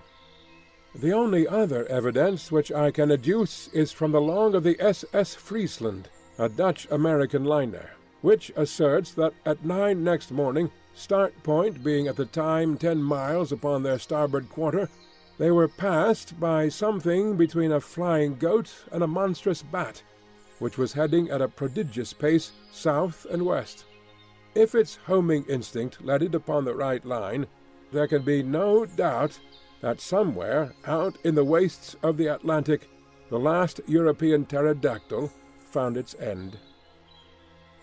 And Gladys! Oh, my Gladys! Gladys of the Mystic Lake! Now to be renamed the Central, for never shall she have immortality through me. Did I not always see some hard fibre in her nature? Did I not, even at the time when I was proud to obey her behest, feel that it was surely a poor love which could drive a lover to his death, or the danger of it? Did I not, in my truest thoughts, always recurring and always dismissed, see past the beauty of the face, and peering into the soul, discern the twin shadows of selfishness and of fickleness glooming at the back of it. Did she love the heroic and the spectacular for its own noble sake, or was it for the glory which might, without effort or sacrifice, be reflected upon herself? Or are these thoughts the vain wisdom which comes after the event? It was the shock of my life. For a moment it had turned me to a cynic. But already, as I write, a week has passed, and we have had our momentous interview with Lord John Roxton, and, well, perhaps things might be worse. Let me tell it in a few words. No letter or telegram had come to me at Southampton, and I reached the little villa at Streatham about 10 o'clock that night in a fever of alarm. Was she dead or alive? Where were all my nightly dreams of the open arms, the smiling face, the words of praise for her man who had risked his life to humour her whim? Already I was down from the high peaks, and standing flat-footed upon earth. Yet some good reasons given might still lift me to the clouds once more. I rushed down the garden path, hammered at the door, heard the voice of Gladys within, pushed past the staring maid, and strode into the sitting-room. She was seated in a low settee under the shaded standard lamp by the piano.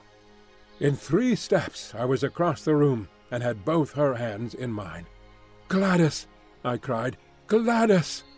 She looked up with amazement in her face. She was altered in some subtle way. The expression of her eyes, the hard upward stare, the set of the lips was new to me. She drew back her hands. "What do you mean?" she said. "Gladys!" I cried. "What is the matter? You are my Gladys, are you not? Little Gladys Hungerton?" "No," said she. "I am Gladys Potts. Let me introduce you to my husband." How absurd life is!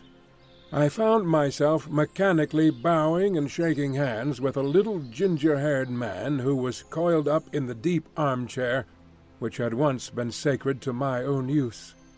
We bobbed and grinned in front of each other. "Father lets us stay here. We are getting our house ready," said Gladys. "Oh, yes," said I. "You didn't get my letter at Para, then?" "No, I got no letter." "Oh, what a pity. It would have been made all clear." "It is quite clear," said I. "I've told William all about you," said she. "We have no secrets.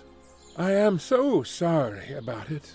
But it couldn't have been so very deep, could it, if you could go off to the other end of the world and leave me here alone? You're not crabby, are you?" No, not at all. I think I'll go." "Have some refreshment," said the little man, and he added in a confidential way, "It's always like this, ain't it? And must be, unless you had polygamy, only the other way around. You understand?" He laughed like an idiot, while I made for the door. I was through it when a sudden fantastic impulse came upon me, and I went back to my successful rival, who looked nervously at the electric push.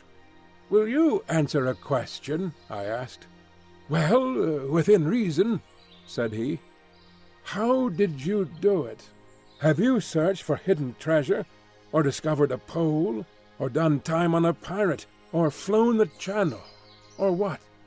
Where is the glamour of romance? How did you get it?"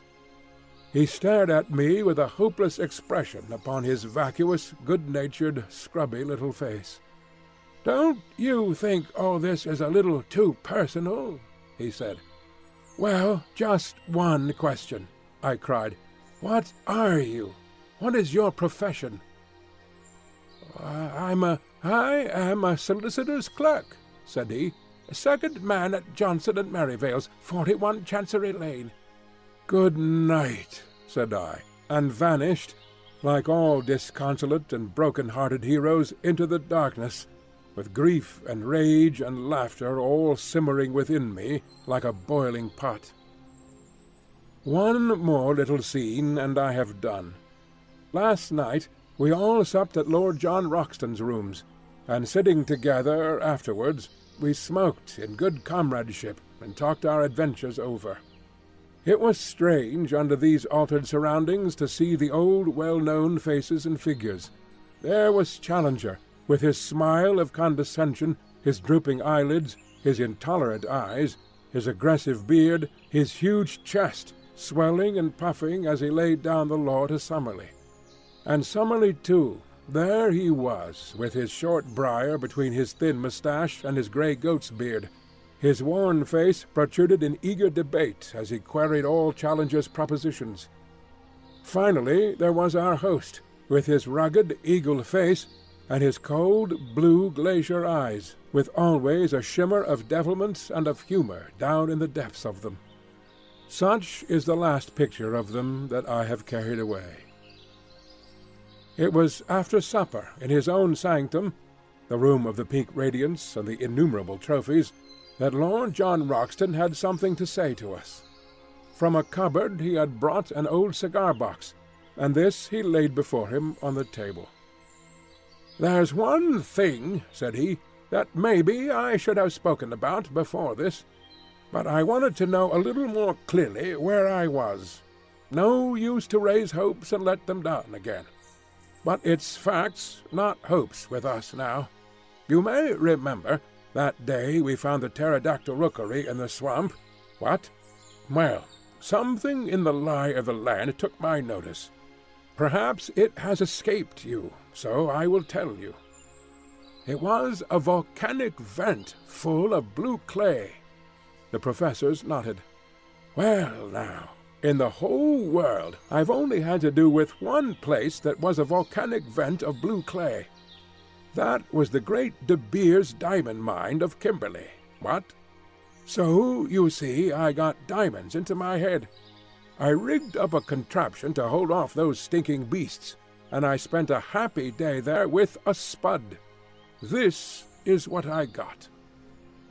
He opened his cigar-box, and tilting it over, he poured about 20 or 30 rough stones, varying from the size of beans to that of chestnuts, on the table. "Perhaps you think I should have told you then. Well, so I should. Only I know there are a lot of traps for the unwary, and that stones may be of any size and yet of little value, where colour and consistency are clean off. Therefore I brought them back, and on the first day at home I took one round to Spinks and asked him to have it roughly cut and valued. He took a pill-box from his pocket and spilled out of it a beautiful glittering diamond, one of the finest stones that I have ever seen. 'That's the result,' said he. He prices the lot at a minimum of £200,000. Of course, it is fair shares between us. I won't hear of anything else. Well, Challenger, what will you do with your 50,000? If you really persist in your generous view, said the professor, I should found a private museum, which has long been one of my dreams. And you, Summerlee? I would retire from teaching, and so find time for my final classification of the chalk fossils. I'll use my own, said Lord John Roxton, in fitting a well-formed expedition and having another look at the dear old plateau. As to you, young fella, you, of course, will be spending yours in getting married. Not just yet, said I, with a rueful smile. I think, if you will have me, that I would rather go with you. Lord Roxton said nothing, but a brown hand was stretched out to me across the table. End of The Lost World by Sir Arthur Conan Doyle.